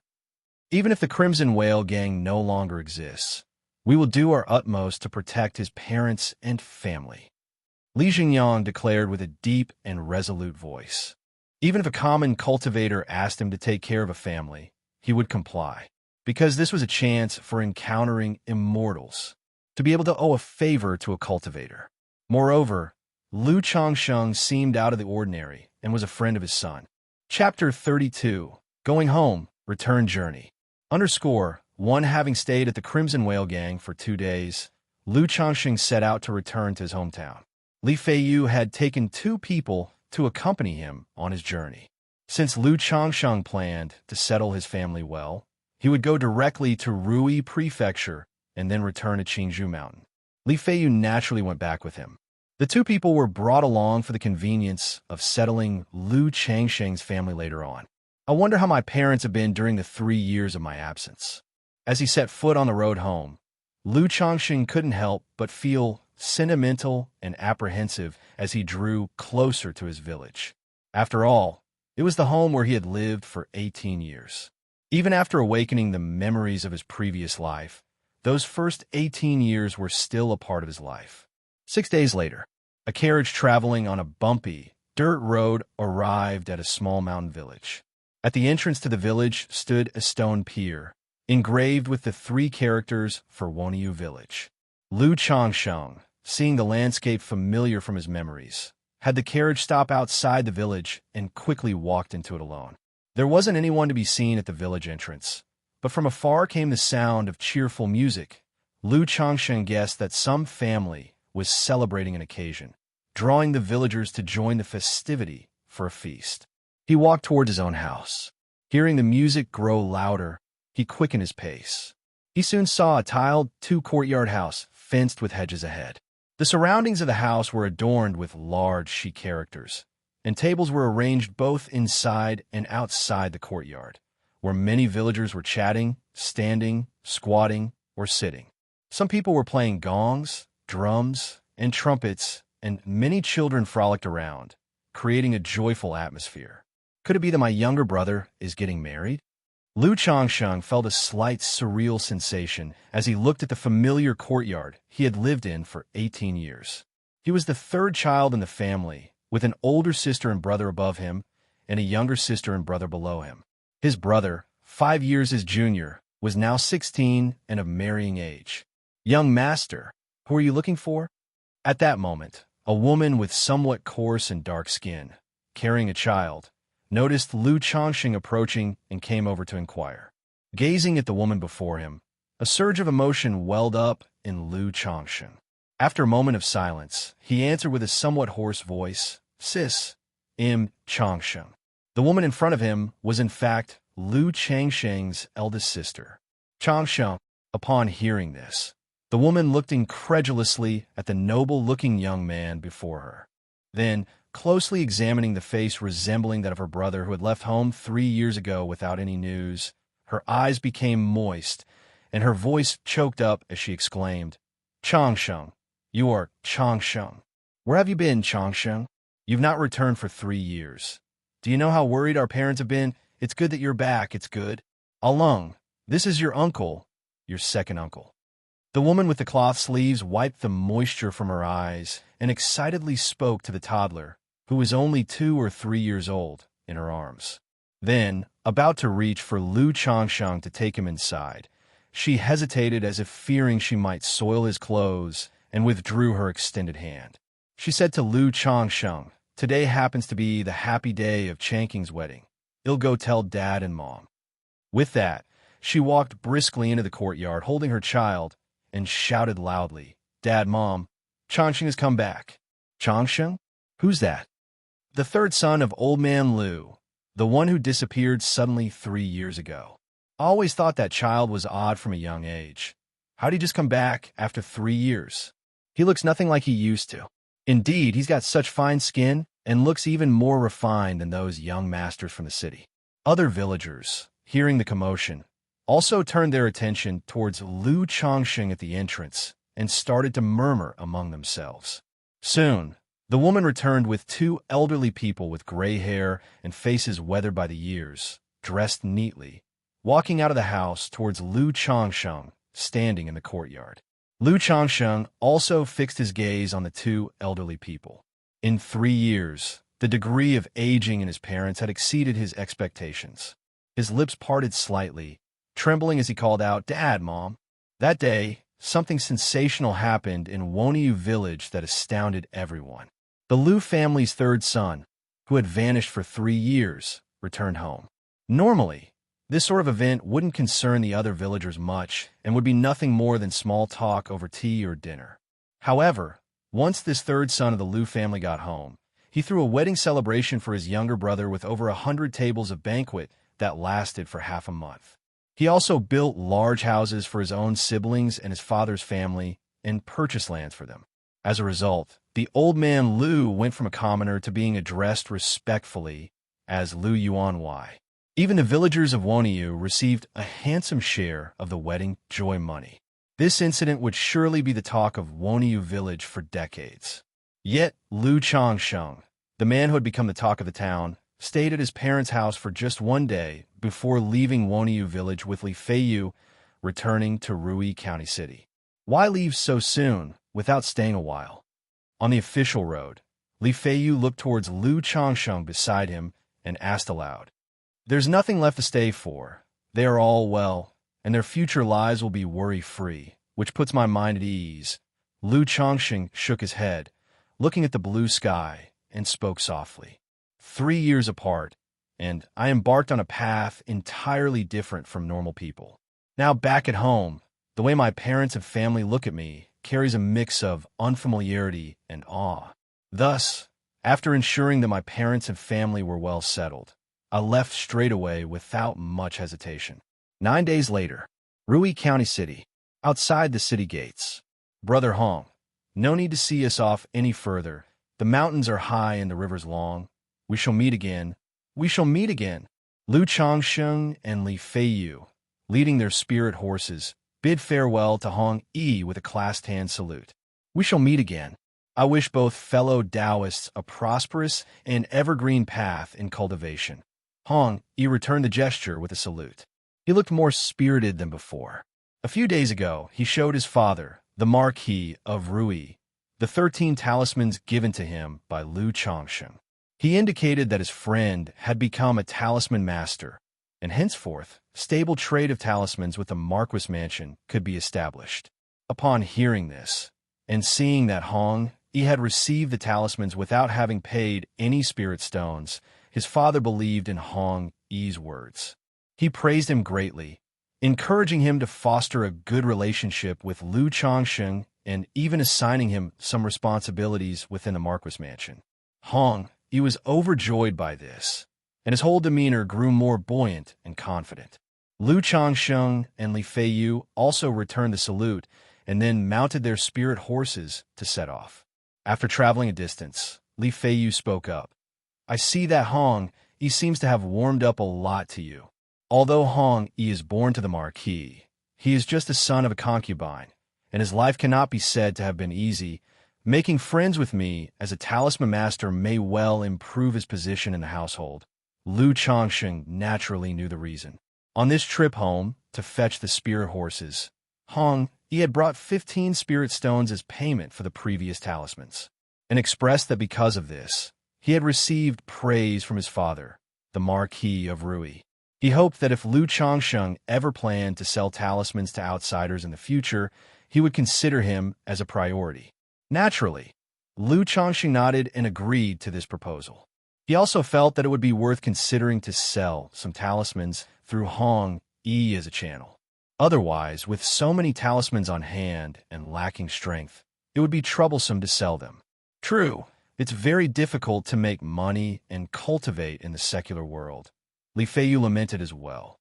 After chatting casually for a while, the two took to the official road once again and hastened on their journey. Chapter 33. Rainy Night in the Ruined Temple, the Old Man and the Young Girl. _1/2 a month later. Boom! A thunderclap resounded abruptly over the parched land. Looks like it's going to rain. On the Imperial Road, Lu Changsheng, mounted on a spiritual horse, looked up at the dark, overcast sky, and spoke. "It's getting late, and there happens to be a temple ahead. Let's rest there for the night," Li Feiyu said, gazing at the darkening sky. A mountain, a dilapidated temple, heavy rain. This isn't going to lead to any accidents, is it? Lu Changsheng also noticed an abandoned ancient temple ahead and couldn't help but mutter to himself. But the weather was not suitable for spending the night outdoors. The two rode their spiritual horses quickly to the old temple. This ancient temple was very run down, with overgrown weeds everywhere, and filled with dust and spiderwebs. Lu Changsheng cast a cleansing technique, cleaned up a bit, then gathered some firewood and started a campfire. Afterward, he took out some raw meat from his storage bag and began feeding the 9 netherhound. "You little thing certainly have quite the appetite," Li Feiyu said, watching the 9 netherhound devour the meat. "Yeah, I don't know how its stomach can hold all that," Lu Changsheng said. Although the 9 netherhound was a pup, it had a huge appetite, needing 5 to 6 pounds of raw meat in one meal. Ordinary raw meat was fine. Even if it ate 100 pounds a day, they could afford it.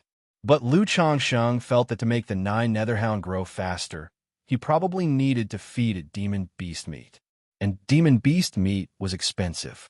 The cheapest demon beast meat sold by the Lu family cost 1 spirit stone for 5 or 6 pounds. This made Lu Changsheng feel that if he wanted to raise the 9 netherhound to 4th rank, it would likely cost a significant amount of money and resources. The 9 netherhound, still a pup, would fall asleep after eating its fill, so Lu Changsheng and Li Feiyu started to meditate and rest. The night grew deeper, and a heavy downpour began outside. Just then, hurried footsteps could be heard from outside. Both Lu Changsheng and Li Feiyu, who were meditating, opened their eyes at the same time. The door of the decrepit temple creaked open as an old man and a young girl walked in. The elder was slender, dressed in a black cloth shirt, carrying a gray bundle on his back. Upon seeing Lu Changsheng and Li Feiyu inside the temple, his gaze slightly hardened. Then he bowed his hands in greeting. "This old man and my granddaughter were passing by and seek shelter from the rain. Sorry for disturbing the 2 young brothers. This broken temple isn't mine. Please make yourself at home," Lu Changsheng said to the elder, then turned his attention to the young girl in pink beside him. The girl appeared to be 16 or 17 years old. Decked in a long, pink misty dress, her looks weren't stunning, but she was still quite beautiful. Her delicate face was fair and youthful, still carrying a hint of baby fat, pure and lovely. Because of the heavy rain, her pink dress was soaked through, clinging to her young and tender body, revealing the outline of her slender legs beneath the dress. Her black hair was slightly disheveled, plastered against her cheeks, making her look frail and pitiful, yet with an allure of youthful temptation. What was surprising, though, was that the girl was thoroughly drenched, while the old man's clothes seemed hardly wet from the rain outside. The elder smiled and bowed his hands in thanks, then sat down with the girl to one side. "This old man must be an innate master, right?" Lu Changsheng withdrew his gaze and used the sound-transmitting technique to communicate with Li Feiyu. He could tell at a glance that the elder was a martial artist, and being able to stay dry in the pouring rain clearly indicated exceptional martial prowess. So he guessed the old man was an innate master. Indeed, a feather cannot be added, and insects cannot fall. This is the work of an innate master. Li Feiyu transmitted his voice back.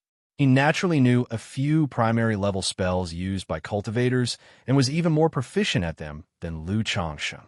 However, this elder and the girl are clearly not grandfather and granddaughter. Li Feiyu continued. "Oh, how did you figure that out?" Lu Changsheng asked. He also felt that the two didn't seem like grandfather and granddaughter, because there was no affection typical of that relationship. But he didn't know why Li Feiyu was so sure and wanted to hear what this old hand in Jianghu had to say. Their actions and posture do not resemble those of grandfather and granddaughter. What kind of grandfather would watch his granddaughter get drenched like this?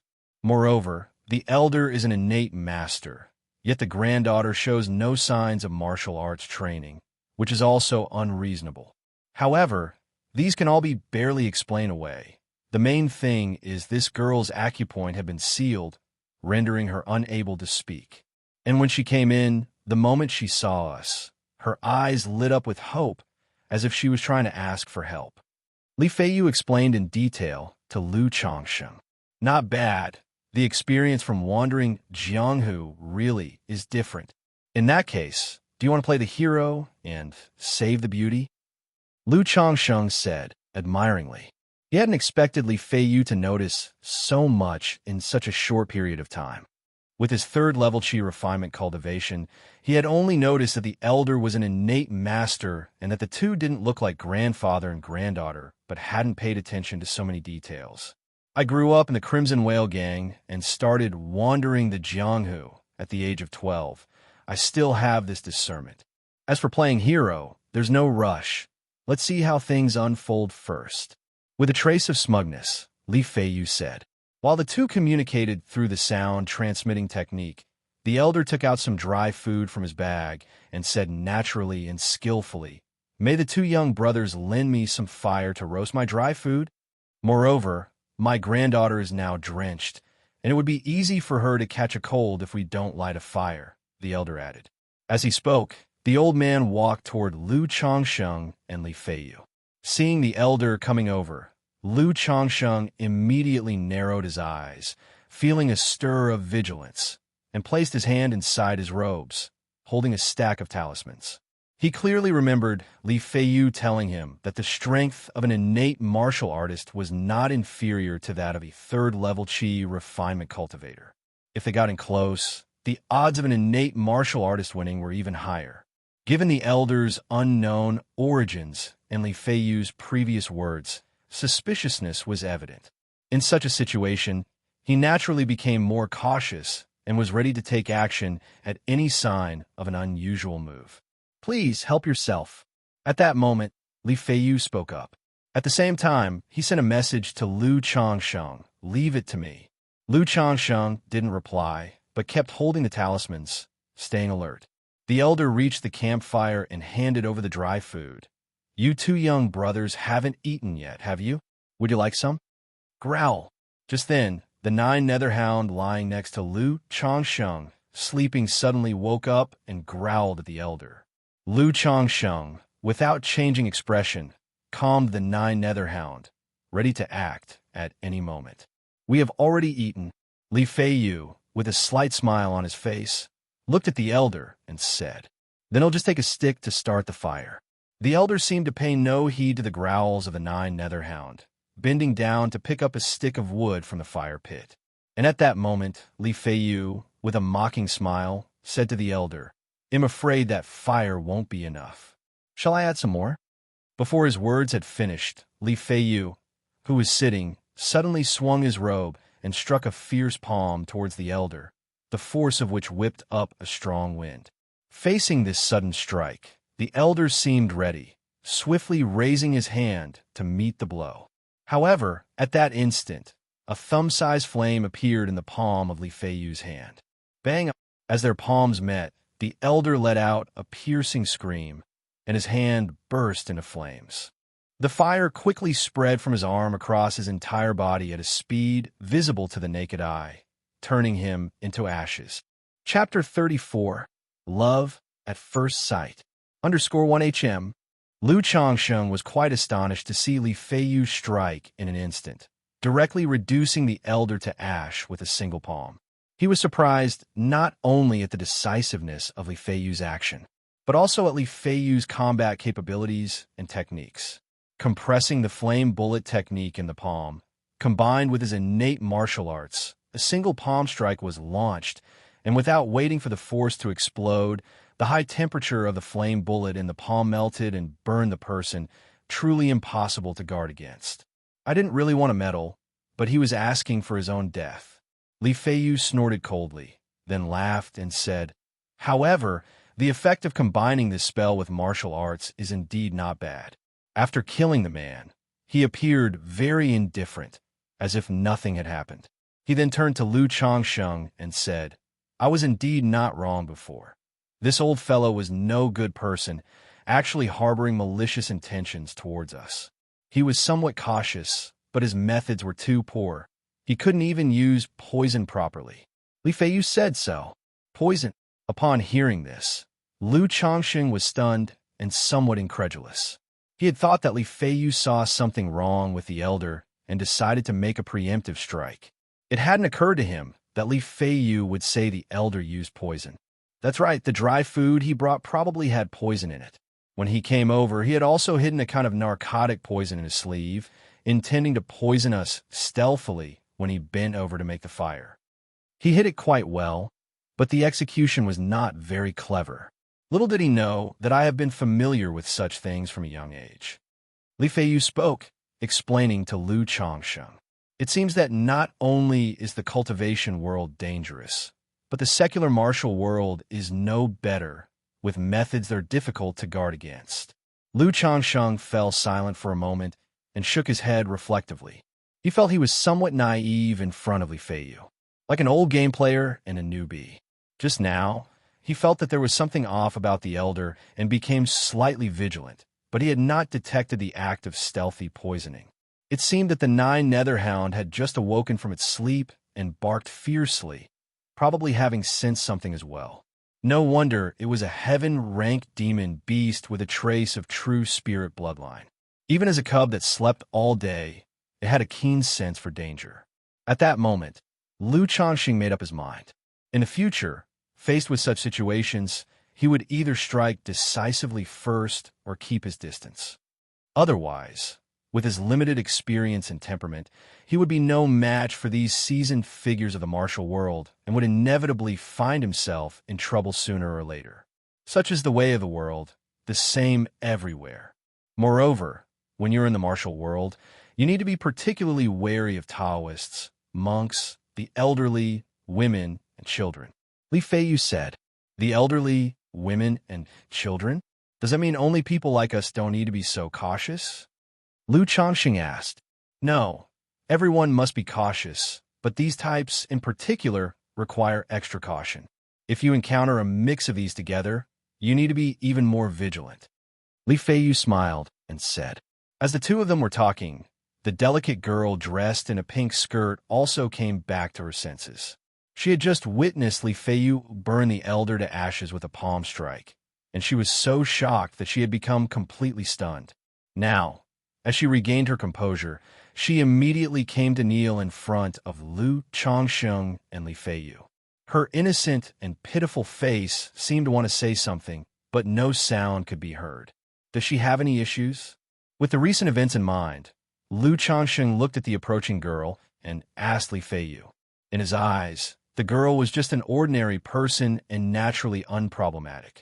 But Li Feiyu's words about being wary of the elderly, women, had made him feel less confident. She has no issues. She's just a normal person. It seems that she was likely kidnapped by that old man. Seeing Lu Changsheng's expression, Li Feiyu chuckled and then flicked his finger as several streams of qi flew out, striking the girl. The girl kneeling before them let out a muffled grunt and found that she could speak again. It seemed as if I were waking from a dream, a flush of excitement coloring my face, wanting to speak. But the sadness that had been suppressed to the extreme at that moment made her burst into tears. At first, it was a high-pitched, fine wailing. Then the crying grew louder and louder, sob after sob, releasing all the sadness, fear, and anxiety she had been holding inside. Upon seeing this, Lu Chongsheng and Li Feiyu exchanged glances without a word. Then Li Feiyu simply looked up, staring seriously at the beam above him, clearly not too keen on meddling. He was essentially leaving it up to Lu Chongsheng to handle. When the girl's crying softened a little, Lu Chongsheng spoke with a gentle tone, "All right, it's all right now." Hearing this, the girl lifted her face, which was as pitiable as it was charming, streaked with tears, and bowed deeply. "My name is Chu Jinjin. I am indebted to you, two young heroes, for saving my life." In her speech, a pair of bright, teary eyes welled up with tears, which slid down from the corners. "Miss, don't worry. Take this money, and tomorrow we'll be on our way to the nearby town. You can then find someone to send you home." Realizing that the girl before them was just an ordinary, pitiable person, Lu Chongqing sighed, helped her to her feet, and handed her a silver ingot. Previously, in Rui County City, he had bought himself a human skin mask and a cloak, as well as some gifts for his wives and children, using some gold and silver he had exchanged with Hong Yi. Oh, no sooner had he spoken than the girl began to cry again, her voice breaking. "My parents are dead. They were killed by someone."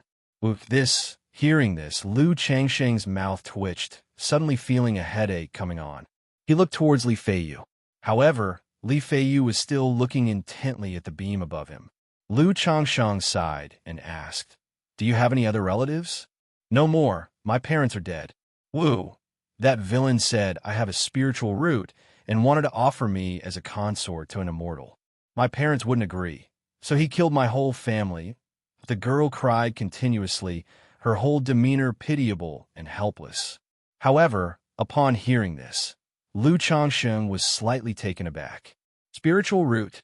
He immediately used the spiritual eye technique, his eyes shimmering with crystalline light as he gazed upon Chu Xinjin. On the girl's body, there was a faint halo of spiritual light. This showed that she indeed possessed a spiritual root. However, his mastery of the spiritual eye technique was only at the beginner level, and he could only tell whether there was a spiritual root or not the quality of it. Li Feiyu also looked towards the girl, somewhat surprised. He had not expected the girl they had casually saved to actually possess a spiritual root. This revelation made the two of them understand why the old man, an innate master, had been with such a girl. Seeing the girl with tears rolling down her pitiful face, Lu Changsheng's eyes narrowed slightly as he asked, "Miss, what are your plans for the future?" I don't know." Chu Xinjin sobbed gently, her face a picture of bewilderment as she spoke. "So, you mean to say you're now homeless and unsure of what to do next?" Lu Changsheng continued to inquire. The girl looked lost and sad as she nodded, and then began to cry once more. "It so happens that I have taken a fancy to you at first sight. Would you be willing to marry me, accompany me home, and spend the rest of our lives together?" Lu Changsheng spoke up. Since the girl had lost her parents and had no home of her own, and also possessed a spiritual root, why not take her as a wife and bring her home to bear children? He had always been thinking about marrying a few fairies with spiritual roots to bear children. Now, an attractive girl of marriageable age, with a spiritual root and no parents or home, presented herself before him.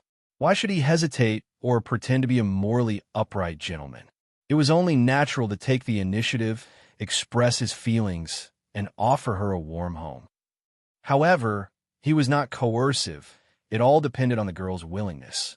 If she was unwilling, then that would be the end of it. He wouldn't insist. After all, she could potentially be the mother of his future children.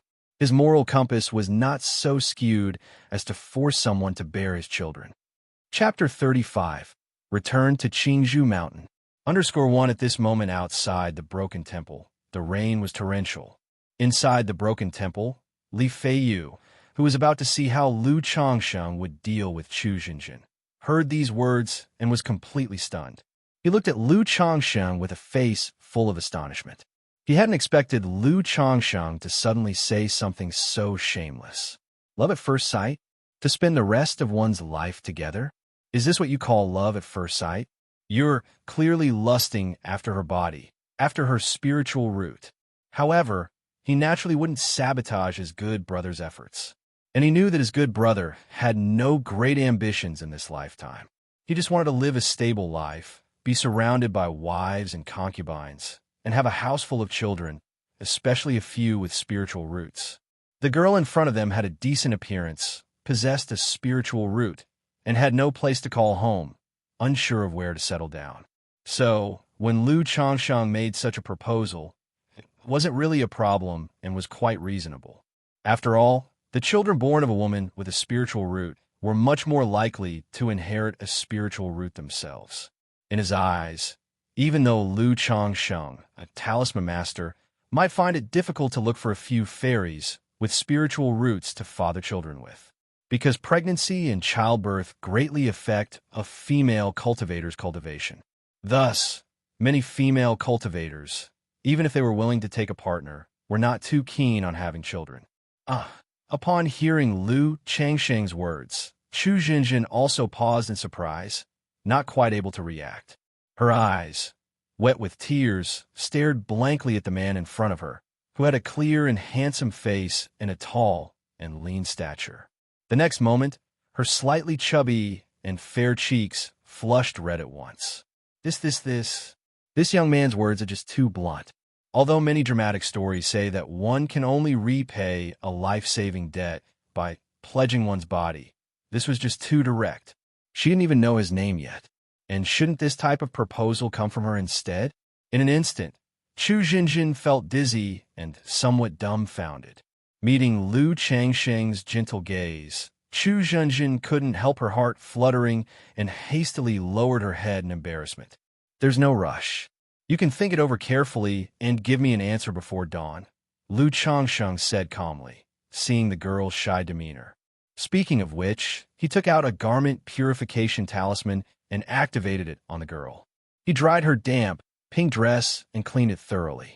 It was, of course, a small bit of cunning, to show off a bit of his own magic. Although he had moral boundaries and wouldn't force anyone into anything, his standards weren't that high and could be flexible. Moreover, in Lu Changsheng's view, trying to attract a young woman by showing off oneself was quite normal and didn't amount to any moral turpitude. Are you immortals? Witnessing Lu Changsheng pull out a talisman and with a gust of wind clean her clothes, Chu Zinchen's face filled with surprise. She also recalled how Li Feiyu had turned the old man into ash with a palm strike, which she had initially thought was some martial skill and hadn't given it much thought. But now, it seemed to be clearly the work of an immortal. Under the girl's astonished gaze, Lu Changsheng smiled slightly and spoke warmly. We are cultivators, the immortals you often hear about. Cultivators? Chu Zinchen's bright eyes showed a trace of confusion when she heard this.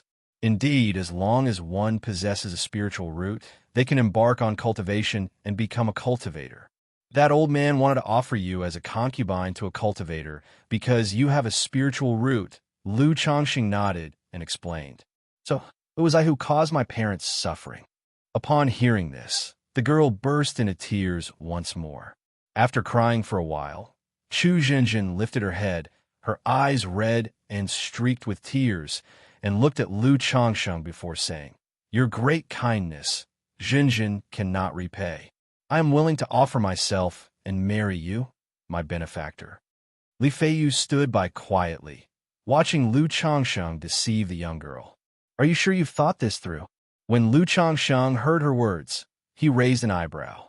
He reckoned that Chu Zinchen's consent also took into account his identity as a cultivator, perhaps hoping that he would help her seek revenge or something. However, a cultivator who would stoop to abducting for secular affairs probably wasn't too formidable. If Chu Jinjin were to become the mother of his child, then once his cultivation level increased in the future, he would be willing to help her seek revenge. I've made up my mind. Chu Jinjin pursed her pink lips, mustered her courage, and looked at Lu Changsheng as she spoke. But after holding his gaze for a while, her delicate little face involuntarily blushed, spreading all the way to her earlobes. After looking into the tear-stained, reddened eyes of the girl for a moment, Lu Changsheng nodded and said, Fine, if that's the case, then you shall return with me tomorrow. Oh, by the way, my name is Lu Changsheng. Straight away, Lu Changsheng took out a spiritual contract as a marriage vow and established a marriage agreement with Chu Jinjin. It was something he had obtained from the storage bag of the 3 robber cultivators from Bullhead Mountain. It served a simple contractual effect. If one were to violate it, they would suffer a certain backlash, which could lead to the emergence of heart demons during their future cultivation. Honestly, its effect was present but not significant, considered better than nothing. Afterward, Lu Changsheng briefly shared some details about himself and some common knowledge about cultivation with Chu Jinjin. In the process, he also inquired how the old man knew that Chu Jinjin possessed a spiritual root. To this, Chu Jinjin herself was unclear. However, later on, Lu Changsheng found a spirit-sensing stone in the old man's wrap. It was a spiritual object, capable of detecting whether someone possesses a spiritual root or not. If placed near a person with a spiritual root, the stone would faintly glow. This also clarified to Lu Changsheng and Li Feiyu why the old man knew that Chu Jinjin held a spiritual root. They guessed that the old man was likely working for some parasitic cultivator. In the secular world, there are cultivators who, due to aptitude, age, injuries, and other such reasons, lose hope in cultivation and abandon it. They turn to pursuing a life of enjoyment, seeking wealth, prosperity, and secular power. Such cultivators are referred to as parasitic cultivators. Among the parasitic cultivators, the most common practice is to use their power to have others find females with spiritual roots for them, in order to continue their lineage. After all, once hopeless in their own cultivation, naturally, they pin their cultivation dreams on their offspring. And so it was. On the second day, Lu Changsheng and Li Feiyu's journey back included Chu Jinjin. Chu Jinjin rode along with Lu Changsheng on a single mount. She sat in front of the spiritual steed, hugging the 9 netherhound while Lu Changsheng wrapped his arms around her, holding the reins. Chu Jinjin's face was somewhat flushed, but not excessively shy. After all, Lu Changsheng was to be her future husband, and such an intimate act was only to be expected. Considering that Chu Jinjin was to be offered to a certain cultivator by the old man, Lu Changsheng, wary of trouble, sped up his journey with Li Feiyu, remaining vigilant throughout. Nevertheless, it turned out to be a false alarm, and they encountered no dangers on their way. 7 days later, the 3 of them and their beasts safely returned to Qingzhou Mountain. Chapter 36. Marrying Chu Jinjin. _1 The Lu family of Qingzhou, as a cultivation family, naturally could not casually bring outsiders in. At least, Lu Changsheng did not yet have this privilege. However, the guards recognized Lu Changsheng and did not give him too much trouble. Seeing that Chu Jinjin had no cultivation level and was just an ordinary person, they inspected her briefly and then let her pass. They only asked Lu Changsheng to report to Uncle Fu. "Thank you." Lu Changsheng nodded and expressed his gratitude, then took Chu Jinjin and Li Feiyu to Qingzhou Villa to return the spirit steed and to report to Uncle Fu. Uncle Fu found it strange and somewhat speechless to see that Lu Changsheng had returned from an outing with a young girl in tow. He thought to himself that Lu Changsheng had recently renegotiated his contract, inquiring about whether he could marry or take concubines. So, this was what he was waiting for, huh?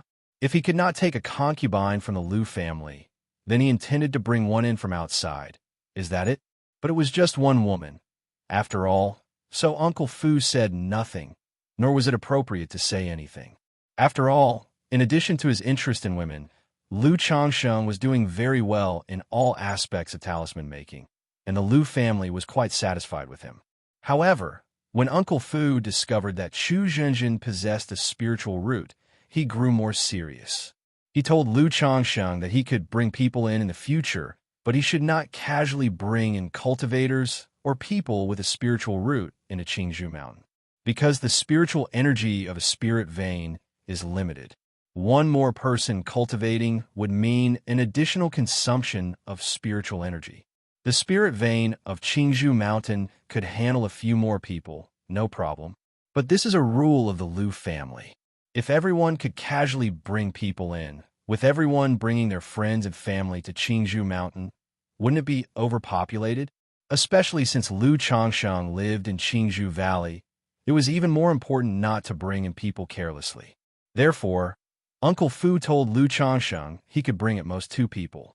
If he wanted to bring others in the future, he would need to pay with spirit stones. As for the 9 netherhound, Uncle Fu didn't say anything. It's quite normal for a cultivator to have a demon beast as a spiritual pet, and the Lu family had no rules restricting this. There are many types of demon beasts, and the 9 netherhound, still a cub, looked much like a little wolf dog and wasn't very noticeable. So Uncle Fu didn't pay it any mind, but just cautioned Lu Changsheng to be careful on his own. With so many children at home, it would be bad if the pet beast injured any of them. Lu Changsheng naturally nodded and agreed to these words. After thanking Uncle Fu, he carried the 9 netherhound and took Chu Jinjin back to his living quarters. When Lu Changsheng brought Chu Jinjin home, naturally, none of his wives and concubines had any objections. Although the Lu family was a cultivation family, all of Lu Changsheng's wives and concubines were raised in the secular world and had some feudal thoughts. Especially since Lu Changsheng had revealed his talent for talisman making and his status in the Lu family had risen upon moving to Qingzhou Valley, relations with his wives and concubines in the backyard were more harmonious than ever. The saying, "the husband is the wife's guide," was not at all exaggerated. After Lu Changsheng briefly explained Chu Zinshin's tragic background to his wives and concubines, they all showed great care for this new sister. This made it easy for Chu Jinjin to integrate into this new family. However, due to her great ordeal and now being in an unfamiliar environment, Chu Jinjin severely lacked a sense of security and clung to Lu Changsheng the most. Typically, as soon as she saw Lu Changsheng, she would stick by his side. Lu Changsheng didn't mind this. He also spent a bit more time each day to bond and strengthen his relationship with Chu Jinjin. After more than half a month of growing closer, Chu Jinjin completely opened her heart to Lu Changsheng. She shared everything about her family situation with him. Her family hailed from a scholarly household in Zhoushan Mansion of Dongyang Prefecture, Qing Province. Except for her brother Chu Chang'e, who had gone to the capital for the imperial examination, everyone else had fallen victim to the hands of an old evildoer. When she previously said she had no family, it was because she knew that at that time, Lu Changsheng could not have taken her to find her brother or anything like that. She also partly felt attached to Lu Changsheng and Li Feiyu. After all, she was in a state of fear, panic, and despair. Meeting Lu Changsheng and Li Feiyu, two heroes who saved a damsel in distress, was like a light appearing in the darkness, which she wanted to grasp tightly. Otherwise, as a weak girl, she would not have known what to do in the future. And after spending this time together, growing closer to Lu Changsheng day by day, she was very grateful for her decision. Knowing that Lu Changsheng was a man worthy of her lifelong trust, and having developed feelings of love for him, she held nothing back. Lastly, she also asked Lu Changsheng to help her find her brother, Chu Chang'e, to inform him of the family matters and her current situation. She did not mention seeking revenge for their parents. Perhaps she knew that this would not be easy for Lu Changsheng, so she did not bring it up. Lu Changsheng naturally agreed to this minor request and said that he would have someone look for her brother. Meanwhile, seeing Chu Jinjin open up her heart, Lu Changsheng also proposed marriage. Faced with this proposal, Chu Jinjin bashfully nodded in agreement. Subsequently, Lu Changsheng had Uncle Fu help arrange a simple wedding ceremony at Qingzhou Villa to marry Chu Jinjin. After all, the young lady was all alone and had followed him to Qingzhou Mountain, so Lu Changsheng naturally wanted to give her a sense of security and a proper status. How did Lu Changsheng get married again? He went out on a trip recently, so he brought a woman back with him. Damn, he already has 9 wives. How can he still marry? He's got more than a dozen children already, and he's still having more. Ridiculous. Just freaking ridiculous. He doesn't even need to have 50 kids. Why does he keep having more? You can tell he really likes children. Doesn't he need to cultivate? Does his marrying wives and having children look like he's cultivating? I just used the spiritual eye technique and saw that this new bride has a spiritual root. No wonder. Many Lu family disciples and immortal seedlings came to attend Lu Changsheng's wedding, and they were all amazed that he had taken another wife. After all, he already had 9 wives. For a cultivator of his age, this undoubtedly seemed like he was giving up on cultivation. The crowd of immortal seedlings didn't even know what to say about it. Lu Changsheng, who didn't need to be forced to have children, was still actively getting married and producing offspring crazily. Yet they who didn't want to marry and have children and only wanted to cultivate had no choice but to do so. The wedding ceremony was very simple, with no pomp or ceremony, just going through the motions. Then he invited the Lu family disciples and immortal seedlings of Qingzhou Villa for a meal, creating a bit of celebratory buzz. The wedding banquet cost Lu Changsheng a total of 24 spirit stones. As for the gifts that others brought, Lu Changsheng returned them all. It wasn't that he thought the money was too much.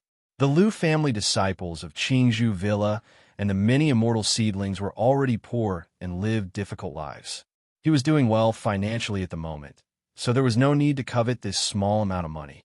Otherwise, people would talk behind his back about him, organizing a wedding just to cash in on the gifts.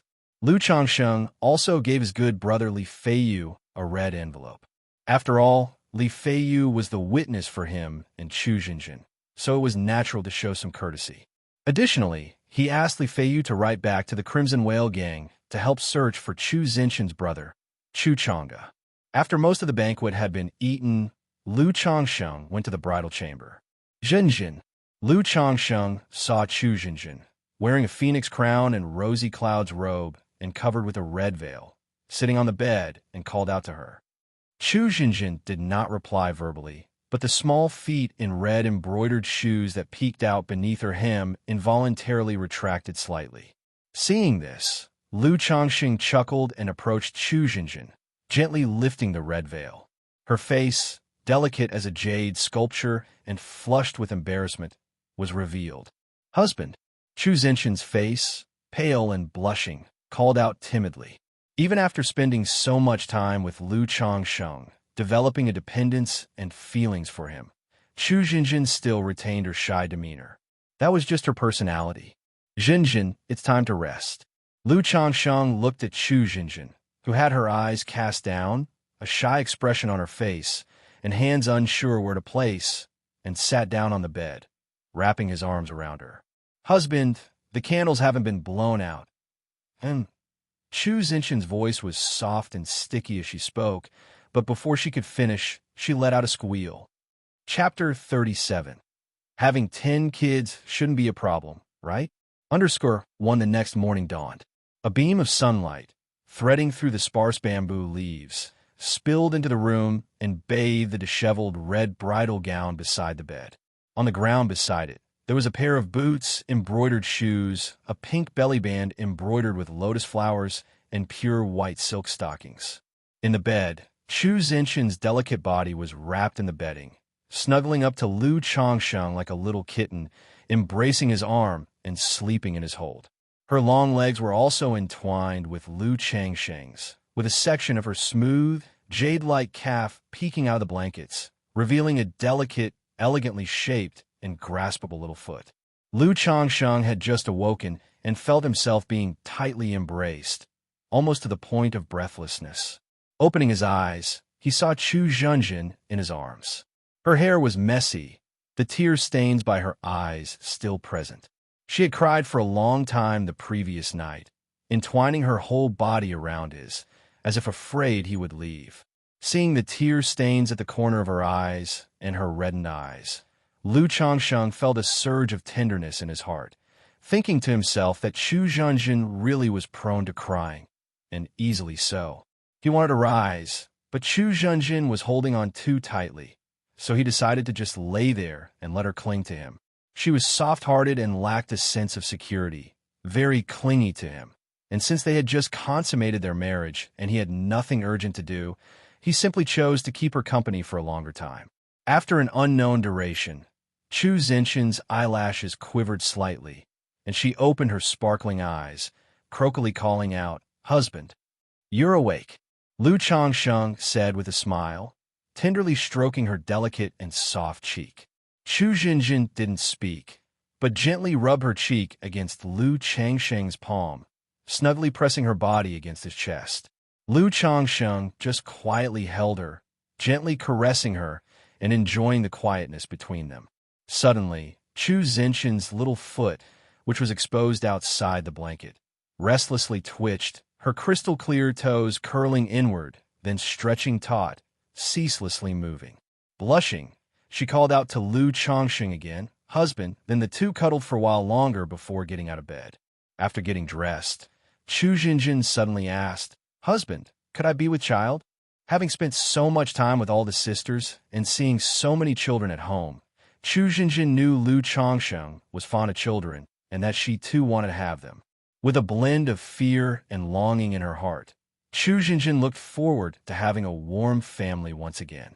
Would Jinjin be willing to bear children for me? Lu Changxing asked, smiling and speaking softly. Chu Jinjin's ears turned red, and she quietly hummed in agreement, then whispered, I'm willing. Seeing this, Lu Changxing embraced her and kissed her slightly reddened delicate ear, playfully saying, then 10 children shouldn't be a problem, right? Upon hearing this, Chu Jinjin stiffened, her eyes widening with bewilderment. 10 children. How long would that take? Hee, just teasing you. It's time for breakfast, Lu Changxing chuckled. Although his words were playful, Lu Changxing couldn't deny that he did entertain such thoughts to some extent. After all, Chu Jinjin possessed a spiritual root. Naturally, he hoped she would bear many children, but he would still respect Chu Jinjin's wishes and not treat her merely as a breeding machine. In the following days, Lu Changxing spent each day with Chu Jinjin. At the same time, he began to teach her cultivation. The cultivation technique they used was a war trophy previously obtained from Bullhead Mountain. A book titled the Changchun Technique, a primary level cultivation method. Compared to the returning origin technique, it had the added effect of preserving youth and health. Lu Changxing also wanted to use this method to observe Chu Jinjin's spiritual root talent. Previously, Uncle Fu had only been able to discern that Chu Jinjin had a spiritual root but could not determine its grade. After observing Chu Jinjin's cultivation speed of drawing in spiritual power in her body, Lu Changxing preliminarily concluded she likely had an 8th grade spiritual root, only slightly better than his own 9th grade spiritual root. But Lu Changxing was already very satisfied. As long as Chu Jinjin had a spiritual root, their children would very likely possess spiritual roots as well. This was enough. 1 month later, after Lu Changxing's day and night efforts, Chu Jinjin successfully became pregnant. Knowing that Chu Jinjin was pregnant, Lu Changxing was very delighted. After all, she was his first wife with a spiritual root. Both of them had spiritual roots, so the probability of their child possessing a spiritual root was as high as 10 to 20%. 10 to 20% may not sound high, but compared to only one parent having a spiritual root, the probability had increased tenfold. Regarding the birth of this child, Lu Changxing couldn't help but feel more anticipation in his heart. At this time, Lu Changxing also remembered the Immortal Stature Spell Foundation establishment spiritual materials he had purchased at Bullhead Mountain. He planned to go into seclusion and complete the Immortal Stature Spells Foundation establishment to cultivate automatically. This trip outside had also made Lu Changxing realize the advantages of being handsome. Not to mention anything else, just with the matter of Chu Jinjin, Lu Changxing felt that if he had a dark complexion and looked ordinary, things would not have gone so smoothly. After all, only a handsome man could have a woman willingly give herself to him. If ugly, one could only be a beast of burden in the next life. Upon arriving at the practice room, Lu Changxing took out a fist-sized piece of red gold from his storage bag, a section of green wood as thick and long as a baby's arm, a bottle of clear and bright spiritual water, a red-hot stone, and a bag of yellowish-brown soil. These were precisely the 5 elements spiritual materials he had purchased at Bullhead Mountain for cultivating the Immortal Stature spell. He placed the 5 elements spiritual materials before him and sat down cross-legged. "Chi!" Lu Changxing exclaimed sharply. With his hands forming seals, the Immortal Stature spell started circulating. The spiritual power in his body surged, causing the 5 spiritual materials to slowly revolve around him, filled with spiritual light. Hum, hum, hum. Strands of aura flew out from the spiritual materials and entered Lu Changxing's body. So, after 10 days, Lu Changxing had refined the 5 elements spiritual materials completely, opened his eyes, and completed the foundation establishment of the Immortal Stature spell. For a long time to come, the Immortal Stature spell would automatically cultivate and operate without the need for practice, refining his appearance and making him increasingly handsome. At the moment of completing the foundation establishment of the technique, Lu Changsheng underwent a few mysterious changes.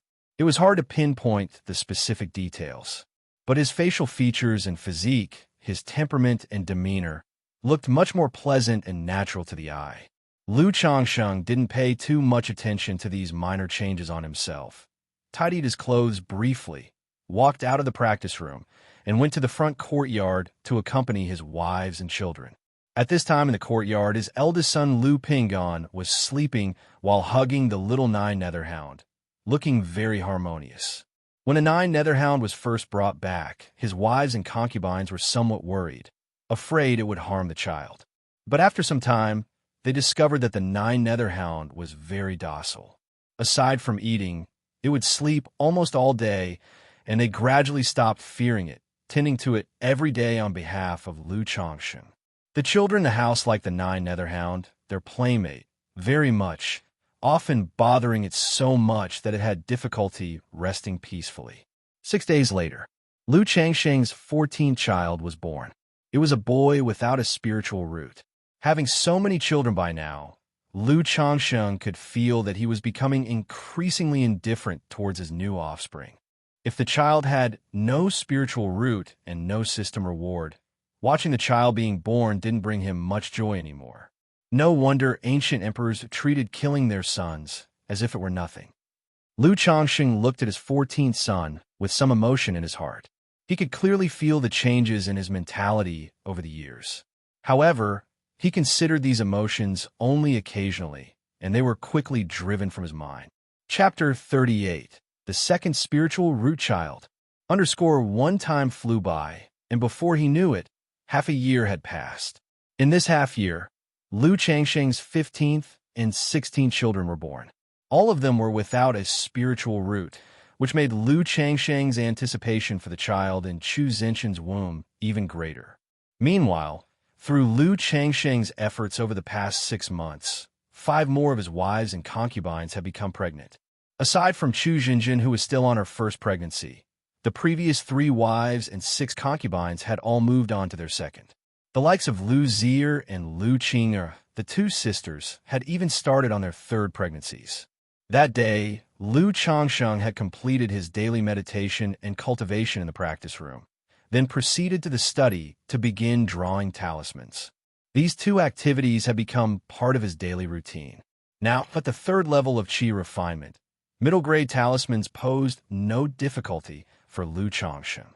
He could produce them successfully with ease. As for superior-grade talismans, because his mana and mental spirit were limited, and also due to the poor quality of the talisman brush and the average quality of the talisman paper and spirit ink, there were still significant challenges. He could only attempt to draw some of the relatively simpler superior-grade talismans by brute force, accepting the possibility of failure. Therefore, only a small portion of the high-grade talisman paper and spirit ink that he had purchased at Bullhead Mountain had been transformed into talismans by him, kept ready for emergencies. For the remaining materials, he planned to wait until his cultivation level progressed further and then buy a better talisman brush to create more talismans. After all, even if he created talismans right now, he wouldn't be able to sell them, so it was sufficient for them to be used for his personal emergencies. After drawing 2 middle-grade talismans, Lu Changsheng put down the talisman brush, ready to relax with his wives and concubines. Just as he walked out of the study, a servant presented him with a letter. It was written by Hong Yi. The letter simply recounted some nostalgic matters, mentioning that he had been performing well recently and that his father, Marquis Rui, had entrusted him with more of the family's affairs. It also asked about Lu Changsheng's recent well-being. This wasn't the first time that Lu Changsheng had received a letter from Hong Yi. It was the 3rd letter since he had returned to Qingzhou Mountain, and Lu Changsheng naturally understood why Hong Yi did this. Now that I have spare talismans to sell, even if the Lu family finds out, they probably won't blame me, Lu Changsheng thought to himself. The reason he had previously refrained from selling talismans to Hong Yi was straightforward. He was concerned that his private dealings with Hong Yi might come to the Lu family's attention. If the Lu family found out that he had a great number of talismans to sell, that wouldn't end well. But after so long, having been an elementary talisman master for over a year, and considering the proficiency he had shown regularly, Having some spare talismans to sell seemed quite normal.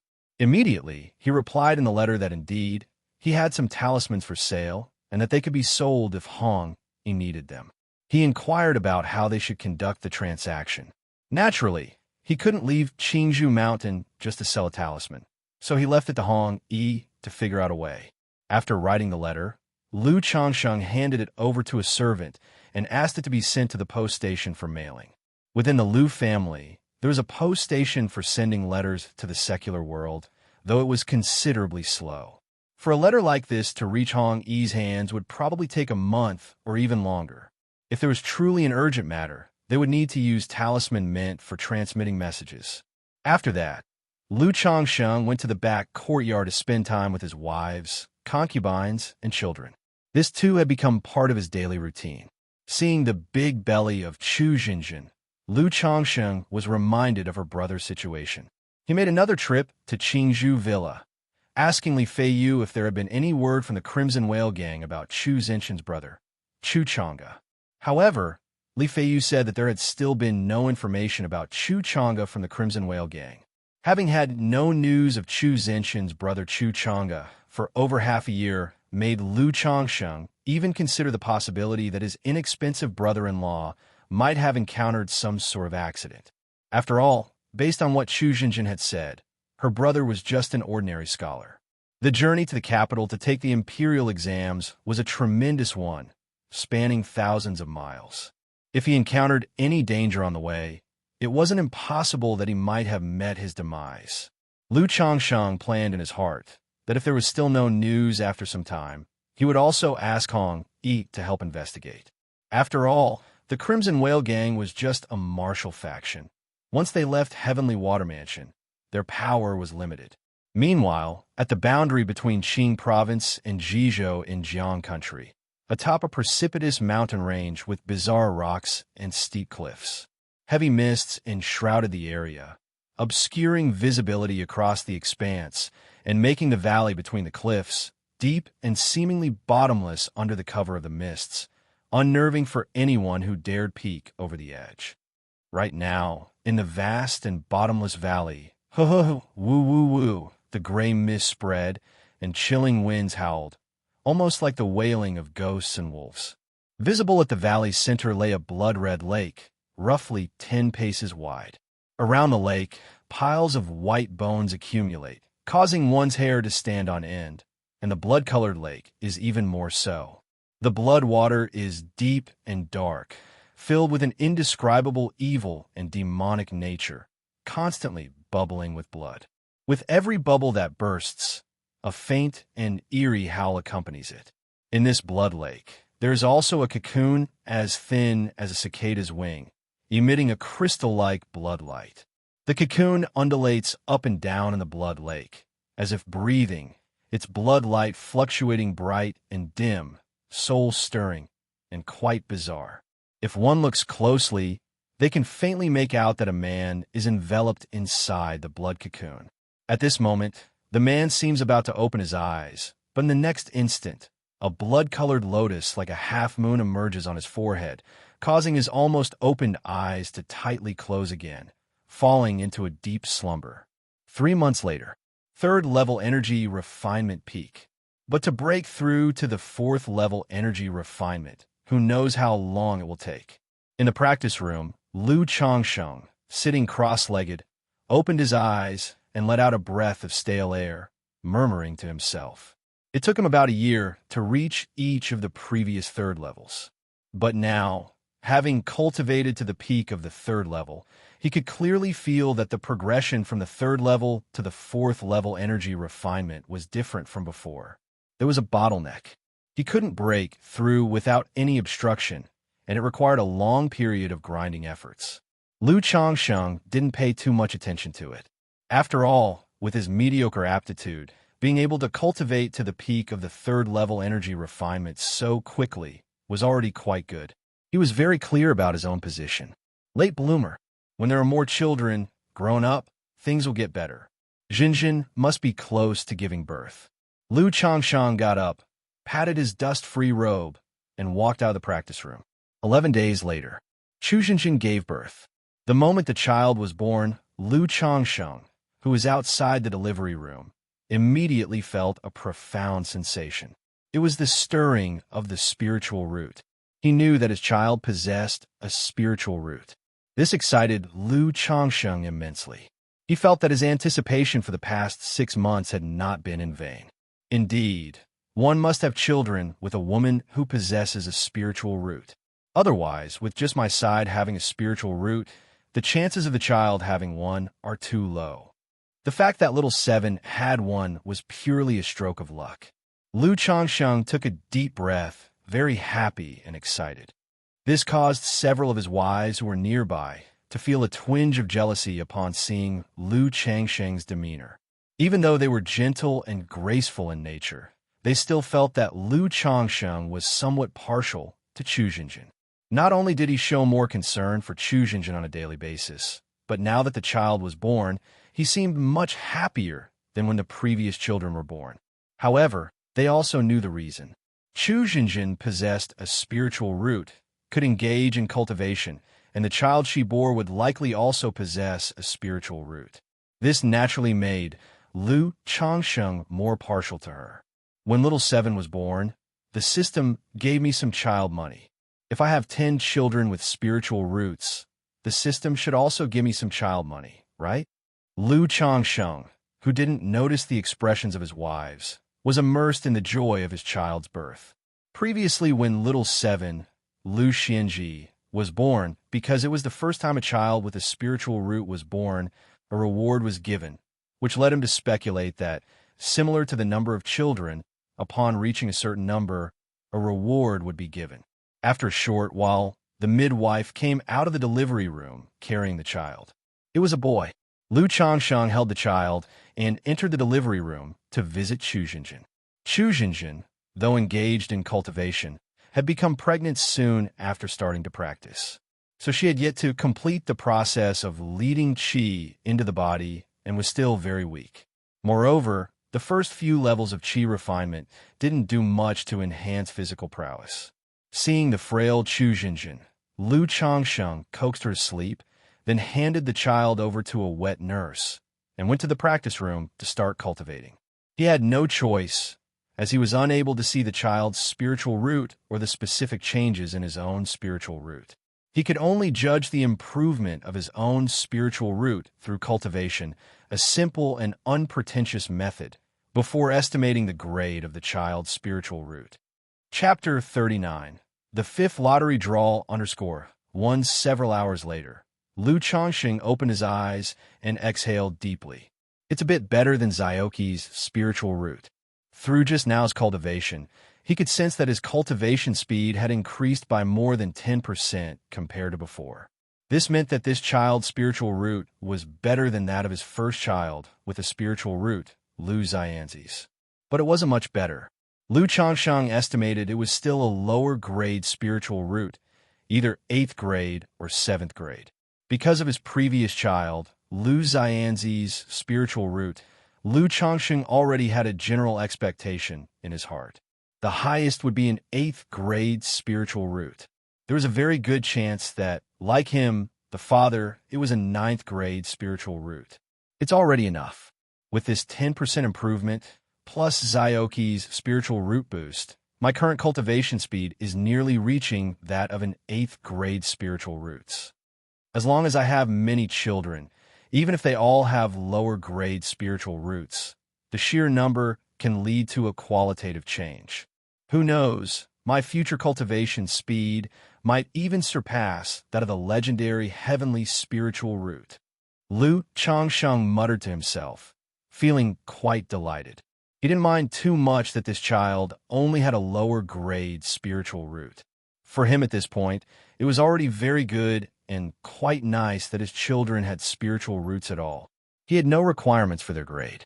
Moreover, once these 2 children grew up and their spiritual roots fully developed, they would bring him no small improvement. The most important thing was that once the children grew up, they could cultivate and their strength could add to his, their father.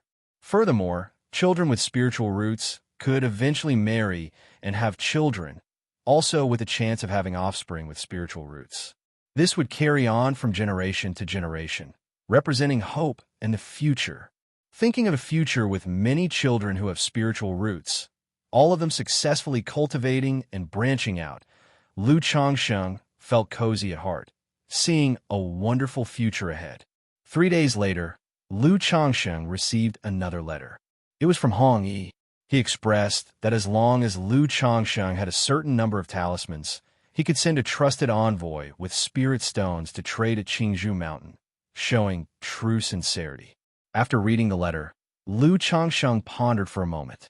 He wrote back saying that if Hong Yi could come over in 3 to 4 months, he could produce about 100 talismans by then. After all, with so much time passed, selling 100 talismans was not excessive.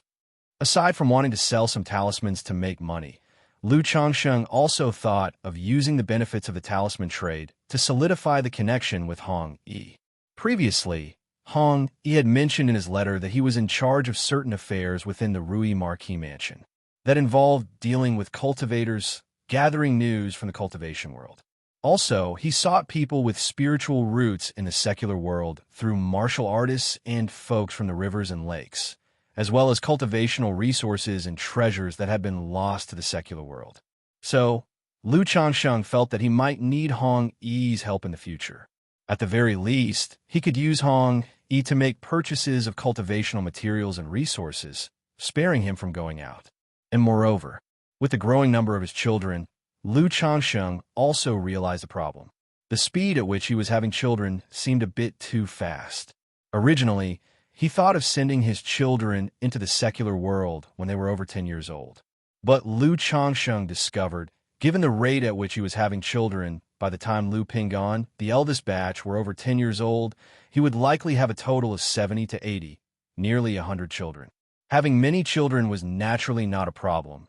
With his current conditions, he could support even more. The issue was that nothing like his situation had ever occurred in Qingzhou Valley. Some time ago, the steward Liu Bo came to have a talk with him, subtly suggesting that while it was natural to have children, Lu Changsheng should pace himself a bit. Previously, Lu Yuanding said children should be sent away at 6 years of age, but staying an additional 3 to 5 years, being a bit older, wasn't a problem. However, with so many children, he suspected that the Lu family would most likely not agree to let the children stay in Qingzhou Valley until they were over 10 years old. Hence, Lu Changsheng also thought of solidifying his connection with Hong Yi. In the future, when sending the children to the secular world, besides relying on the Crimson Whale Gang route of Li Feiyu, he could also ask for Hong Yi's help and care. After all, compared to the Crimson Whale Gang, Hong Yi's connection with the Rui Marquis mansion was clearly more secure. As for sending children to the Lu family's secular branches, Lu Changsheng was rather reluctant. He worried that his children would be brainwashed while growing up in the Lu family, indoctrinated with a host of family-related ideologies. In the blink of an eye, another 2 months passed. Lu Changsheng's 18th and 19th children were born. As expected, neither of the children had a spiritual root. After these 2 children were born, Lu Changsheng felt a great sense of anticipation for the next child who would be born in about a month, because that would be his 20th child. Based on his guesses about the system's achievement rewards, the number 20 might trigger an achievement reward from the system. Enjoying the crisp autumn weather outside, Lu Changsheng took a child in each hand and went for a stroll in the backyard with the 2 infants in swaddles. In the yard, his eldest son Lu Pinggan, who was nominally 4, but actually only 3, was playing and running after the 9 Netherhound with a few little ones. The 9 Netherhound that had been raised for over a year had grown quite a bit. It was over a foot tall, with fur as black as ink, smooth and shiny like satin, with fearsome fangs emerging from its mouth and a scarlet vertical mark between its eyes that captivated the soul. Lu Changsheng estimated that even ordinary warriors would not be a match for the 9 Netherhound now. A demon beast with a heavenly gray bloodline was not to be taken lightly. However, faced with human toddlers disdained by others, the 9 Netherhound, even with a trace of its true spirit bloodline, could only keep fleeing in chaos under their pursuit. When he saw a human toddler fall, he had to hurry back to help them up. It was enduring pressures that should not exist at its age. Compared to Lu Pingan, the second-born, Lu Wuyu, and his sister Lu Wuyo were much quieter, watching their brother and other siblings run around from the side. Lu Changsheng, looking at the children playing in the yard, his wives holding infants, his pregnant wives, his lips curled up in a faint smile. Wasn't this the kind of life he was after? To cultivate, to spend time with his wives and children. A simple life of leisure, peace, and happiness? However, Lu Changsheng was acutely aware that in this world, in these times, this kind of peaceful, happy, and beautiful life was as fragile as a bubble, ready to burst at a touch. Strength was needed to protect this tranquility and beauty. So, I must strive to protect this peaceful and beautiful life, to make our future ever better. Lu Changsheng whispered to himself. In the blink of an eye, another month went by. The 20th child that Lu Changsheng had been eagerly awaiting was finally born. When this child was born, there was still no movement of the spiritual root. But the system notification he had been anticipating chimed in his mind. Congratulations to the host for having 20 children. You have gained 1 lottery draw chance. It really didn't let me down with the wait. Lu Changsheng was delighted upon hearing this system notification. After settling down his child, Lu Changsheng went to his study to start his 5th lottery draw. System, I want to draw. Lu Changsheng silently intoned.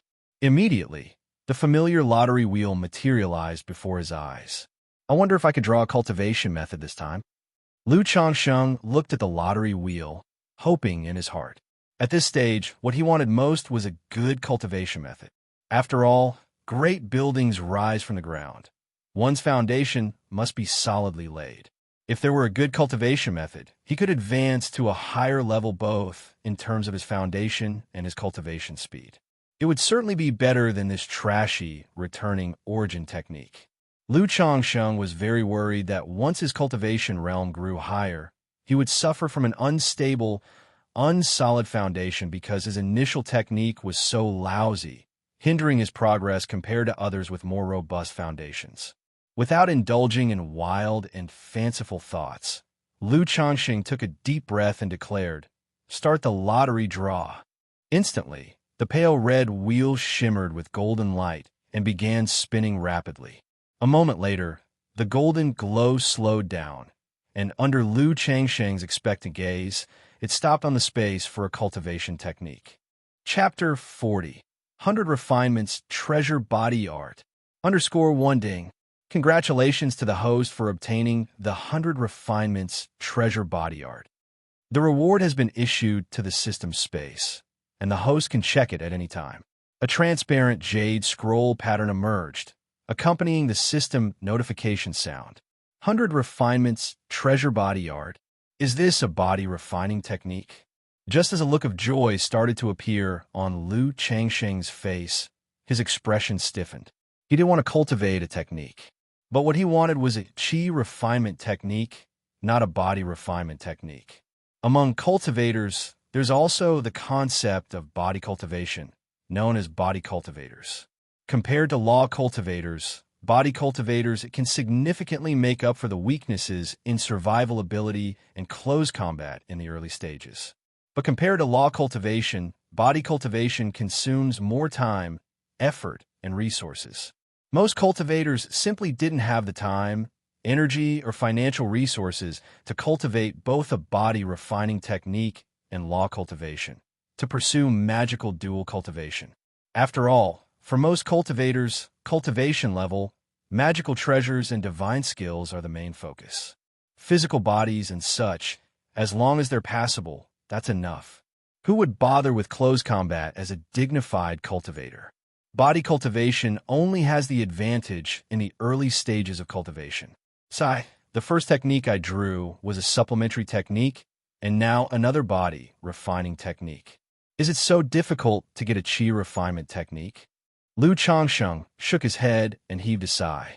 However, if it's a body refining technique, then so be it. Having more skills won't hold one down. Besides, the body is the capital of the revolution. While other cultivators don't really focus on body refining, The path it'll take in the future definitely requires proper cultivation of the physical body. Lu Changsheng took a deep breath and said he naturally wouldn't disdain a body refining technique. It was just that, relatively speaking, he wanted a qi refinement technique more at this stage. However, as a cultivator who will have multiple wives and concubines and wishes to expand his family in the future, he felt that he did indeed have a need for body refinement to improve the aspect of his physical body. Immediately after, Lu Changsheng opened the system space to check the technique he had acquired. Technique: 100 Refinements Treasure Body Art. Grade: Orthodox Level. Description: an inheritance technique from 100 Creation Mountain that uses heaven and earth treasures to forge the flesh, meridians, and bones of the human body, making one's body as splendid as a magic artifact, indestructible, and possessing different magic artifact divine skill powers. It's actually an orthodox level technique. Lu Changsheng was surprised when he saw the grade of the technique. Techniques are categorized as primary level, advanced level, exquisite level, peripheral sect level, orthodox level. Orthodox level is the highest class of techniques he currently knows of. He was already astounded when he acquired the Immortal Beauty technique, which was a peripheral sect level technique. He thought the system could only draw peripheral sect level techniques. But unexpectedly, this time it gave him an orthodox level technique. All I can say is the system is amazing. Then, upon seeing the description of the 100 Refinements Treasure Body Art, Lu Changsheng couldn't help but take a sharp intake of breath. Using heaven and earth treasures to forge the flesh, meridians, and bones of the human body, making one's body as splendid as a magic artifact, and possessing magic artifact divine skills. Just by reading this explanation, one would know how extraordinary this technique was and how terrifying it would be once one reached a high level of cultivation. However, refining the body to be like a magic artifact wouldn't make it impossible to have children, right? Suddenly, a question popped into Lu Changsheng's mind. Since he rarely left Qingzhou Mountain, he enjoyed reading when he had nothing to do. The books he read were very diverse, and he remembered seeing in one ancient book that many powerful-looking techniques all had side effects. For example, after cultivation, one might become infertile, or their personality and mental state might be affected by the technique, and so on. If there really were such side effects, he would never consider cultivating it. Without indulging in random thoughts, Lu Changsheng's mental spirit stirred slightly as he employed the 100 Refinements Treasure Body technique. Immediately, information about the 100 Refinements Treasure Body technique, including details on cultivation methods and various intricacies, flooded into Lu Changsheng's mind like an enlightening elixir.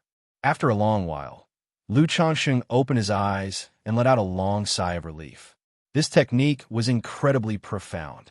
If it hadn't been for the system directly transmitting the technique into his mind for direct comprehension, even being an orthodox-level technique, without guidance, it would have been difficult for him to even grasp the basics, let alone fully understand them. Even if he could comprehend it, cultivating it without guidance would have been very likely to cause problems. As for the side effects he had initially considered, having now thoroughly understood the 100 Refinements Treasure Body technique, he knew he had worried too much. Orthodox-level cultivation techniques, as the mainstay of the profound sect, are grand and majestic.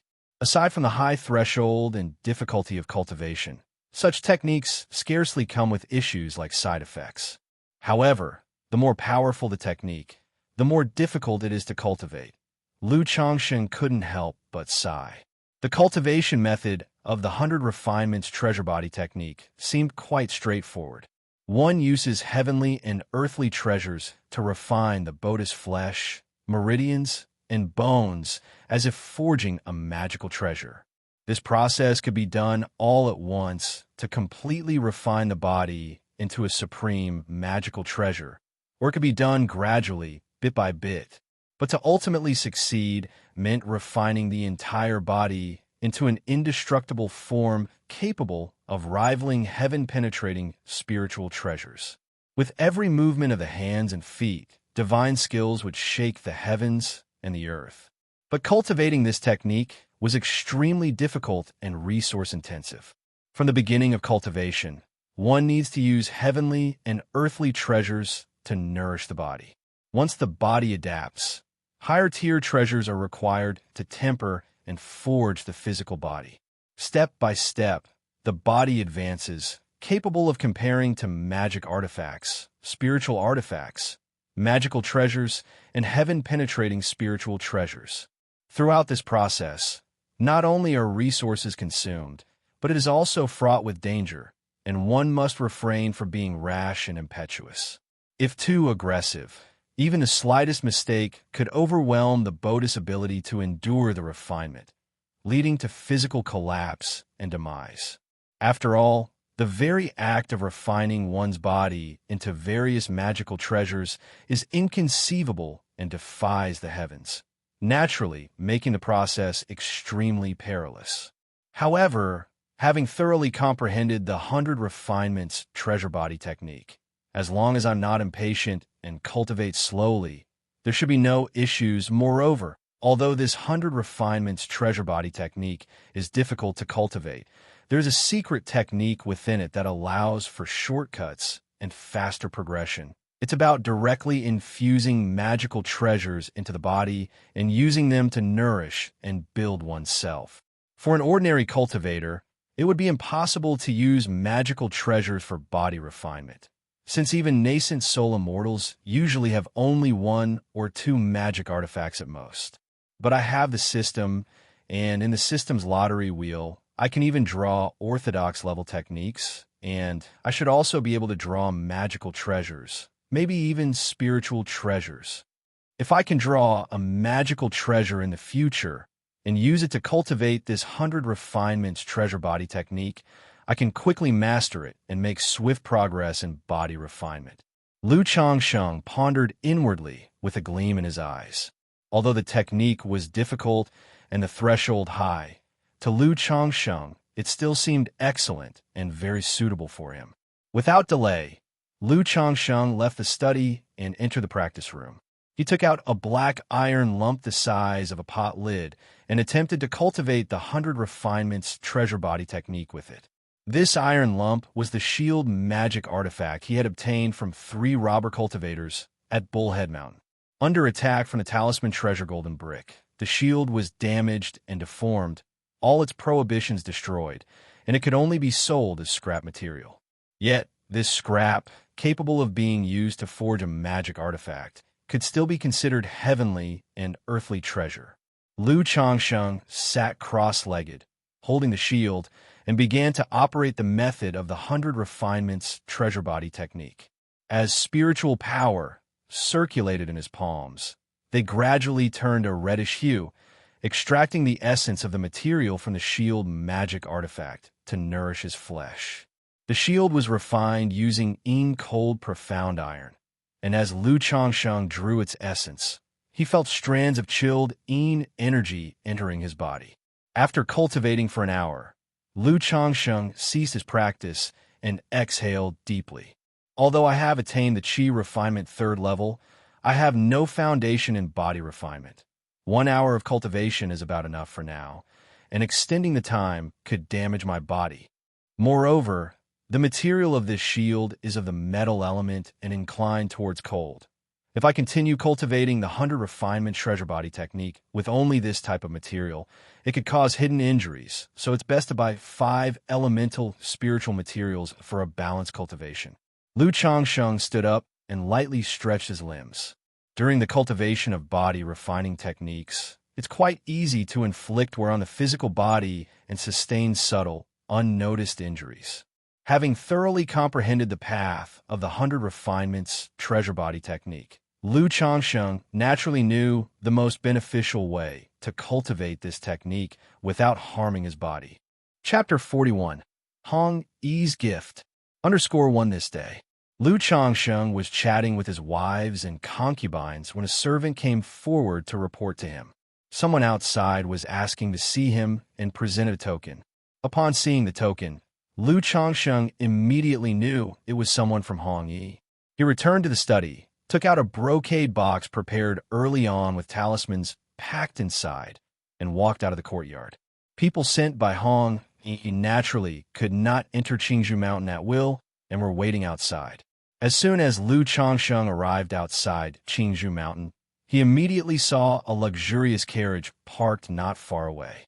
There was a flag on the carriage, bearing the words Rui Marquis in big characters. Around it stood a group of robust men with well-proportioned bodies and sturdy auras, dressed in black tight-fitting clothes, carrying long swords and powerful crossbows. They were all riding large horses a zhang in length and 8 feet in height, with black fur and strong limbs. At the head of these men was Hong Yi himself, dressed in luxurious brocade clothes and tall in stature. Lu Changsheng had not expected Hong Yi to personally make the trip and with such a grand display. The formidable appearance and demeanor of these men in black made it clear they were all martial arts masters. However, Lu Changsheng could understand. This was their first transaction, and naturally, Hong Yi wanted to show how much he valued it. Moreover, the transaction was worth more than 100 spirit stones. For Rui Marquis Mansion, that many spirit stones were probably not a small amount. They wouldn't be at ease having someone bring them over casually. Brother Lu, long time no see. Hong Yi, upon seeing Lu Changsheng come out, immediately stepped forward to greet him with an enthusiastic and hearty face. He wore a purple gold crown and a purple brocade robe, looking more dignified and majestic than before. Brother Hong, I didn't expect you to personally come all this way, Lu Changsheng replied with a smile, stepping forward to meet him. I had nothing much to do, so I decided to make the trip myself, Hong Yi said. Besides, I won't lie to Brother Lu. This is the first time I'm handling such a large deal, so I feel more at ease being here in person. Otherwise, if something were to happen on the way here and back, I could only bring back my head to see my father. Hong Yi shook his head with a wry smile, half joking, half serious. Although the Rui Marquis Mansion had some foundation, it wasn't much, and the loss of over 100 spirit stones would be quite painful. Haha, Brother Hong, you jest. Your father entrusting you with this matter shows his trust in you, Lu Changsheng said. In between the words, he took out the brocade box holding the talismans from a storage bag and handed it to Hong Yi. Brother Hong, these are the talismans you wanted. It contains 20 fire bullet talismans, 20 water shield talismans, 20 evil warding talismans, 20 earth escape talismans, and 20 rejuvenation insignias. Please check them. Regarding the price, as we previously agreed, it's 20% below market price, so the total comes to 112 spirit stones. Just give me 110, Lu Changsheng stated. There were a total of 100 talismans in the brocade box. According to market price, that would be 140 spirit stones. But Lu Changsheng had already agreed with Hong Yi to price them 20% below market price. After all, a stable, long-term supply channel, and the buyer coming to pick up the goods himself, a 20% discount wasn't too much to ask for. Moreover, Lu Changsheng currently had an abundance of talismans. If he could sell them safely and stably, even if he had to give a few more percentage points off, he was willing to do so. After all, the cost of making the talismans was very low for him. Most of the materials were left over from making talismans for the Lu family, and he had purchased only a small portion of the materials just for appearances. Hong Yi took the brocade box, opened it, and saw the 5 stacks of talismans inside. A hint of joy appeared in his eyes. As long as he brought this batch of talismans back, his position within the Rui Marquis Mansion would also be thoroughly stabilized. If Lu Changsheng could provide middle-grade talismans on a stable basis in the future, the position of the heir apparent wouldn't be so far out of reach. All right, I naturally trust Brother Lu. Hong Yi did not inspect the contents carefully, taking only a few glances before closing the brocade box again. He then took out 112 spirit stones from his storage bag and handed them to Lu Changsheng. Thank you, Brother Hong. Lu Changsheng, seeing this, did not mind the 2 missing spirit stones and happily accepted them. Brother Lu is being too polite. It is I who should thank you. I've also prepared a gift for Brother Lu on this trip. Hong Yi smiled and waved his hand, then turned towards the carriage and clapped his hands. A gift. Lu Changsheng was surprised. Next to the carriage, a burly figure, who could vaguely be made out to be a woman, pulled open the curtain of the carriage door. Following that, a series of crisp bell sounds dinged from the interior of the carriage.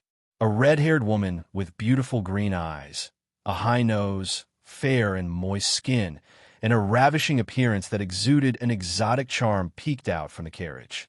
The woman wore a red veil over her face and hair, dressed in a red, off-the-shoulder, belly-bearing dress, revealing a fair swan-like neck, delicate collarbones, and a flat belly. With beautiful fair arms lightly lifting her red dress, she stepped out with a curvaceous and enchanting figure, revealing a surprisingly long and beautiful leg from under her skirt as she stepped down from the carriage, her toes gently touching the ground. Her thighs were plump and firm, her calves long and powerful, with bare feet unadorned with shoes or socks, her 10 delicate toes painted with crimson juice, shining against her fair skin. On her finely boned ankles, she wore a pair of golden anklets, each adorned with 2 tiny bells that gave off a dinging sound. This red-haired woman with an exotic allure stepped down from the carriage, curtsied gracefully to Lu Changsheng. Her glances were as seductive as a teasing fox. Soon after, another set of crisp bell sounds came from inside the carriage. A woman, very similar in appearance to the red-haired one, also with high nose and deep-set eyes exuding an exotic charm, stepped out from inside the carriage. Unlike the red-haired woman, this one had sable hair and eyes. Compared to the voluptuous charm of the red-haired woman, her facial expression was somewhat indifferent, giving an impression of a cooler, seductive beauty. The two women looked very much alike, but the pupils, hair color, attire, and temperament were completely different. Standing side by side, they presented a uniquely stunning effect. Subsequently, the 2 long-legged, exotic beauties walked towards Lu Changsheng with large strides, each with a distinctly different style of walking.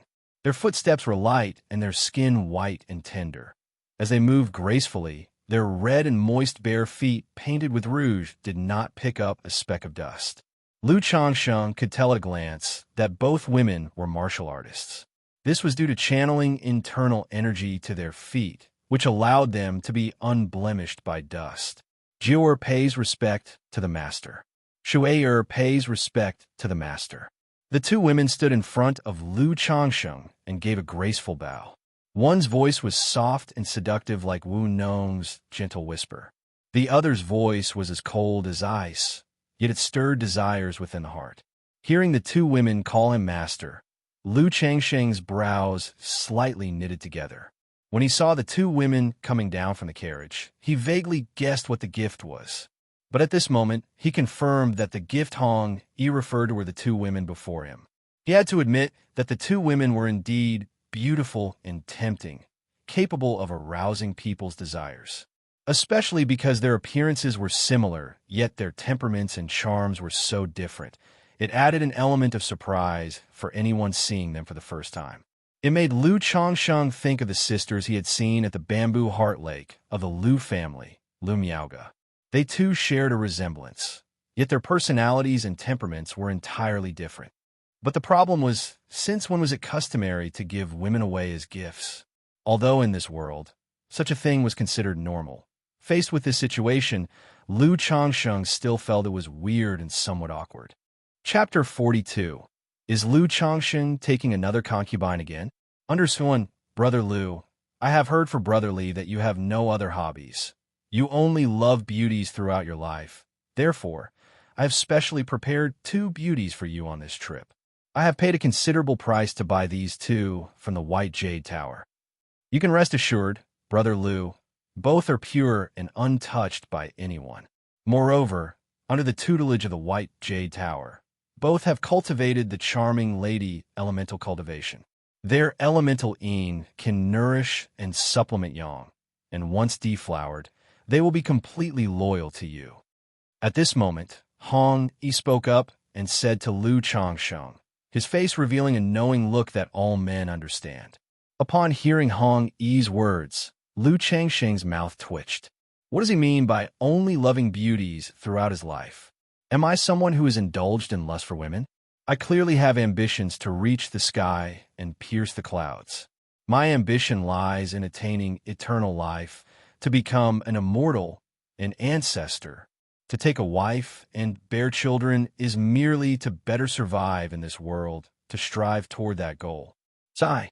This caused Lu Changsheng to sigh inwardly, feeling that no one in the world could understand him. However, there was no helping it, as such sky-reaching and cloud-piercing ambitions must not be shown before others, nor could they be understood by everyone.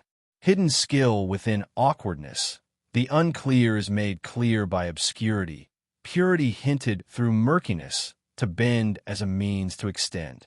One must endure, stay discreet. Only then can one become an immortal among immortals. Lu Changsheng looked at the two women in front of him, tall and proud, even taller than himself by a notch. Though very tempting, Lu Changsheng did not really want to accept them. After all, both women lacked a spiritual root. Now, with 10 wives and concubines, he thought that in taking more wives and concubines in the future, he should preferably follow a route of superior breeding. That is, to find women with spiritual roots to bear his children. Otherwise, if he continued like this, not only would the children born mostly lack spiritual roots, but it would also affect his daily cultivation. However, since the people had already been brought over, he certainly couldn't just send them back, right? He didn't want to refute Hong Yi's good intentions and damage their relationship. Furthermore, looking at the two women before him, he also wanted to challenge himself, to experience exotic styles. After all, with so many temptations in this world, if I don't properly temper myself now, how will I resist greater temptations in the future? After pondering for a moment, Lu Changsheng said, "Brother Hong, did they come of their own free will?" "You can rest assured, Brother Lu, both are orphans adopted by the White Jade Tower. Raised from a young age, without any issues, I would not do such atrocious acts that go against heaven and harm reason." Hong Yi naturally knew what Lu Changsheng meant by asking such a question. "All right, if that's the case, I will accept this gift, these two women, but our friendship does not necessitate such actions. Do not do this again in the future," Lu Changsheng said, nodding his head. Naturally, just this once, only this once," Hong Yi said with a smile, nodding his head. Lu Changsheng, seeing Hong Yi's smile, felt that the latter would probably do it again in the future. "Brother Hong has traveled a long distance to come here. It would only be proper for me to invite you in for a cup of tea, but it's a great bother to bring foreign cultivators into Xianxia Mountain, so I want to invite you inside as a guest. Next time we do business, you just come to a nearby city and send a message to me." Lu Changsheng spoke up, saying so. It was fine for ordinary people to enter Xianxia Mountain, but quite troublesome to bring external cultivators. "I understand." Hong Yi nodded, completely understanding and not minding at all. He said to Lu Changsheng, "However, I may not personally come the next time. If it's convenient for Brother Lu, you could prepare a batch of talismans every few months. That way, I can send someone over and not worry too much." The reason he came personally this time, aside from it being their first transaction, was also due to the large number of talismans involved, which made him somewhat uneasy. "Fine, Brother Hong can send someone over every 3 months. I can provide about 30 talismans each time," Lu Changsheng said, pondering slightly. This time, issuing 100 talismans could be said to have accumulated over a long period. But in the future, 10 talismans per month would be about right. Even if the Lu family knew and watched, they would not say anything. "Good, no problem." Hong Yi, hearing this, immediately showed a face full of joy. 10 talismans each month was already quite good in his eyes. "By the way, Brother Hong, I have another favor to ask of you." Lu Changsheng suddenly remembered something concerning his cheap brother-in-law, Chu Chang'e. A year had passed, and there was still no news from the Crimson Whale gang, making him feel that Chu Chang's chances of being alive were slim. But he still wanted to make an effort to search, to at least get some news, to give Chu Jinjin a response. "What is it, Brother Lu? Please tell me." Upon hearing this, Hong Yi revealed a somewhat serious look. "I'd like to ask for your help in finding someone," Lu Changsheng said, sharing information about Chu Chang'e with Hong Yi. He also mentioned Chu Zhenqian's situation, advising Hong Yi to be careful. After all, the massacre of Chu Zhenqian's entire family might involve a cultivator. Though he felt the cultivator in question probably wasn't much of a threat, caution was still necessary. Brother Lu can rest assured, this matter will be handled by me. After listening, Hong Yi nodded and responded. He didn't view the matter as particularly troublesome or dangerous. After all, the Rui Marquis mansion held its own power within the secular world. Facing a loose cultivator from a secular world, there was still some confidence to be had. Moreover, camaraderie was something that needed to be fostered through frequent exchanges. Now that Lu Changsheng was willing to sell talismans to him, it wouldn't be a surprise if his connections expanded and other avenues opened up. So, as long as it wasn't too dangerous, he was willing to deepen his relationship with Lu Changsheng by interacting more. Then I'll trouble you, Brother Hong. Lu Changsheng gave a slight bow. Brother Lu is too polite. In that case, I won't delay you further. Next time, when there is time, I will invite Brother Lu and Brother Li to get together. Hong Yi also bowed slightly, ready to head back early. Have a smooth journey. Lu Changsheng nodded. Then he took the two women back with him to Qingzhou Mountain. The disciples guarding Qingzhou Mountain saw Lu Changsheng bring back two sisters without saying much. They just instructed him to report to Uncle Fu. Shortly after, Lu Changsheng, accompanied by the two women, arrived at Qingzhou Villa to report to Uncle Fu. Along the way, many Lu family disciples saw them. Is Lu Changsheng about to take another concubine? He's already married 10. How could he still take concubines? SSS, to say the truth, these two women are truly seductive. By their appearance, they look a bit like people from the Western region. I read in ancient texts that some people from the Western region claim to be descendants of gods and demons. Not only do they have different colored pupils, but some also have horns on their heads, eyes in the center of their brows, and grow wings and tails. What descendants of gods and demons? They're just hybrids of human and demon. I heard from my grandfather that there are hundreds, if not thousands, of nations in the Western region, many of which have humans and demons living together. Suddenly, I'm a bit envious of Lu Changsheng's life. The path of cultivation is hard. While we're young, indulging in pleasures might not be such a bad choice. How can you harbor such self-degrading thoughts? We are cultivators, devoted to our practice. How could we succumb to pleasures of the flesh? Women, they will only slow down my cultivation. That's right, it is a choice of the week. We cannot imitate him. Woo-woo, given our ordinary talents, if we choose to indulge, it's giving up on ourselves. He may be carefree now, but in 20 or 30 years, he'll surely regret it. The Lu family disciples spoke out, their tones mixing envy, jealousy, resentment, and scorn. Uncle Fu didn't know what to say when he saw Lu Changsheng bringing back two more women from who knows where. But seeing they were just secular women, he didn't say much else, simply sighing about the advantages of youth, reminding Lu Changsheng to take care of his health and not to neglect important matters. Still, he reminded Lu Changsheng not to keep bringing people in, as it would give a bad impression. Lu Changsheng nodded in agreement to this. In his heart, he thought it might be time to reveal that he was a middle-grade, first-grade talisman master. Otherwise, continuing on this way, the Lu family might soon take issue with his behavior. After completing the report with Uncle Fu, Lu Changsheng made his way to Li Feiyu's place to have a chat. Not long after his last visit, Li Feiyu had broken through to the third level of qi refinement. But now, the Lu family was also pressuring him about having children. Under these circumstances, Li Feiyu took 4 concubines and now had 3 children, with 2 of the concubines currently pregnant. During their conversation, Li Feiyu mentioned that the business of sending women was just a joke with Hong Yi, never expecting him to actually follow through. He had examined the 2 women sent by Hong Yi and confirmed that the cultivation technique they practiced was the cauldron charm technique. Otherwise, there wouldn't be effects like nurturing the essence to replenish yang, remaining loyal after being deflowered. The White Jade Tower was likely an organization focused on cultivating cauldrons for officials, nobles, and even cultivators.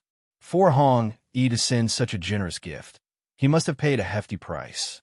After hearing Li Feiyu's words, Lu Changsheng felt much more at ease about the two women. He then took the two women back to their dwelling in Qingzhou Valley. Seeing Lu Changsheng return with two enchanting foreign women, even the well-mannered and virtuous consorts in the back courtyard felt somewhat jealous, leaving Lu Changsheng with quite a task to soothe them. Chapter 43. Middle Grade Talisman Master. _1 Several days later. Having experienced the exotic pleasure delivered by Hong Yi, Lu Changsheng couldn't help but admire how different it was when professionally trained women took care of you. Not only was the experience superb, but also taught him a lot of new knowledge and techniques. Moreover, the charming Lady Elemental Cultivation did indeed have good effects, very nourishing, making him clearly feel his body being conditioned. However, the two women were, after all, mere mortals, and the cultivation techniques they practiced were only at the martial level. This nurturing effect was limited and could not help with his 100 refinements treasure body art. Otherwise, Lu Changsheng felt he might have strayed onto a deviant path. Lu Changsheng. Oh, Lu Changsheng, you have been a bit indulgent these past few days. You cannot continue down this path. After enjoying a few more days of indulgent nights, Lu Changsheng sat by the bed, shaking his head and muttering to himself. He also somewhat understood why ancient emperors would become addicted to the pleasures of women. His original wives were all proper ladies from good families. Nothing like the two women sent by Hong Yi, who had been taught from a young age how to serve a man, knowing so many soul-consuming techniques and variations. However, Lu Changsheng was after all the person who once ranked first at the questioning heart platform assessment in the immortal sex. With a heart set on the Tao, a will as firm as iron, how could he succumb to such allurements? Hong Yi, oh Hong Yi, you actually used this to test me. Which transmigrator couldn't withstand such a test? Lu Changsheng let out a light snort, got out of bed, and got dressed. Feeling that the time was right, he drew a somewhat hastily drawn first-grade middle-grade talisman, the Fire Cloud Talisman, in the study. He then went to tell Lu Bo that he was capable of drawing first-grade middle-grade talismans. Lu Bo had just returned from inspecting the spiritual fields and was astonished when he heard the purpose of Lu Changsheng's visit. He looked at Lu Changsheng with some disbelief and said, "You mean you can draw middle-grade talismans now?" Seeing Lu Bo's expression, Lu Changsheng was reminded of 2 years ago when he told Uncle Fu that he could draw first-grade talismans. The expression on Uncle Fu's face at the time was much like Lu Bo's now. He took out the talisman he had prepared, nodded, and said, "Yes, Lu Bo, this is the first-grade middle-grade talisman I have drawn, the Fire Cloud Talisman." Lu Bo took the talisman and checked it. He confirmed it was indeed a first-grade middle-grade talisman, the Fire Cloud Talisman. He couldn't help but swallow hard and said, "If I'm not mistaken, it hasn't been 2 years since you moved to Qingzhou Valley, has it? There are still 16 days left before it's been 2 years." Lu Changsheng pondered for a moment before replying. "Tisk." Lu Bo clicked his tongue, truly at a loss for words. As the steward of Qingzhou Valley, he naturally understood what it meant to go from an elementary talisman master to a middle-grade talisman master in 2 years' time. For such a person, there were only 2 words: genius. A true talisman-making genius. Lu Bo pondered for a moment and said, "Lu Changsheng, would it be possible for you to draw another Fire Cloud Talisman for me to see right now?" He naturally believed that Lu Changsheng would not deceive him in such a matter. But the news was so astonishing that he couldn't help but want to observe directly and verify it for himself. "No problem. However, my success rate for the Fire Cloud Talisman is not very high at the moment." Upon hearing this, Lu Changsheng nodded and said. He moved to a desk, took out a set of talisman-making tools from his storage bag, spread out the talisman paper, and began making the talisman. Lu Bo quietly stood by, observing Lu Changsheng as he began drawing the Fire Cloud Talisman with a golden talisman brush in hand. He could see that Lu Changsheng's hand was very steady, especially steady, and the spiritual power on his talisman brush was also very stable. It's just that when outlining the talisman lines, he seemed not quite proficient enough. Every time of the turn, there would be some jolts, causing instability in the spiritual power. Then, the talisman paper, which had been mostly outlined by Lu Changsheng, suddenly poofed up in smoke. It was a failure. Lu Bo didn't interrupt Lu Changsheng with any noise. He watched as Lu Changsheng took out another piece of talisman paper and began drawing again. After 4 failed attempts, under the watchful eye of Lu Bo, Lu Changsheng finally, albeit with some fumbling, managed to successfully draw the fire cloud talisman. Seeing the successful talisman formation, Lu Bo took a deep breath. He still found it a bit unbelievable. Lu Bo! Lu Changsheng also exhaled deeply, looking tiredly at Lu Bo. Even though it was all an act, drawing so many talismans was not a small drain on his spiritual power and mental spirit. With his current peak 3rd level energy refinement cultivation level, he could draw at most 5 or 6 middle-grade talismans a day. Any more would be somewhat overwhelming for him. Changsheng, you've worked hard. Lu Bo recalled that Lu Changsheng only had a cultivation level of 3rd level chi refinement. Drawing 4 talismans at once must have significantly drained his spiritual power and mental spirit. He immediately took out a jade green bamboo tube from his storage bag and handed it to Lu Changsheng, saying, "This is the Bu bamboo wine I brewed myself. Try it. It nourishes the body and relieves fatigue." "Thank you, Lu Bo." Lu Changsheng took the bamboo tube, opened the cap, and saw a clear jade green liquid inside, exuding a thick, fragrant aroma of alcohol. "Spiritual wine? Lu Bo, are you a wine master?" Lu Changsheng recognized at a glance that the Bu bamboo wine was a type of spiritual wine.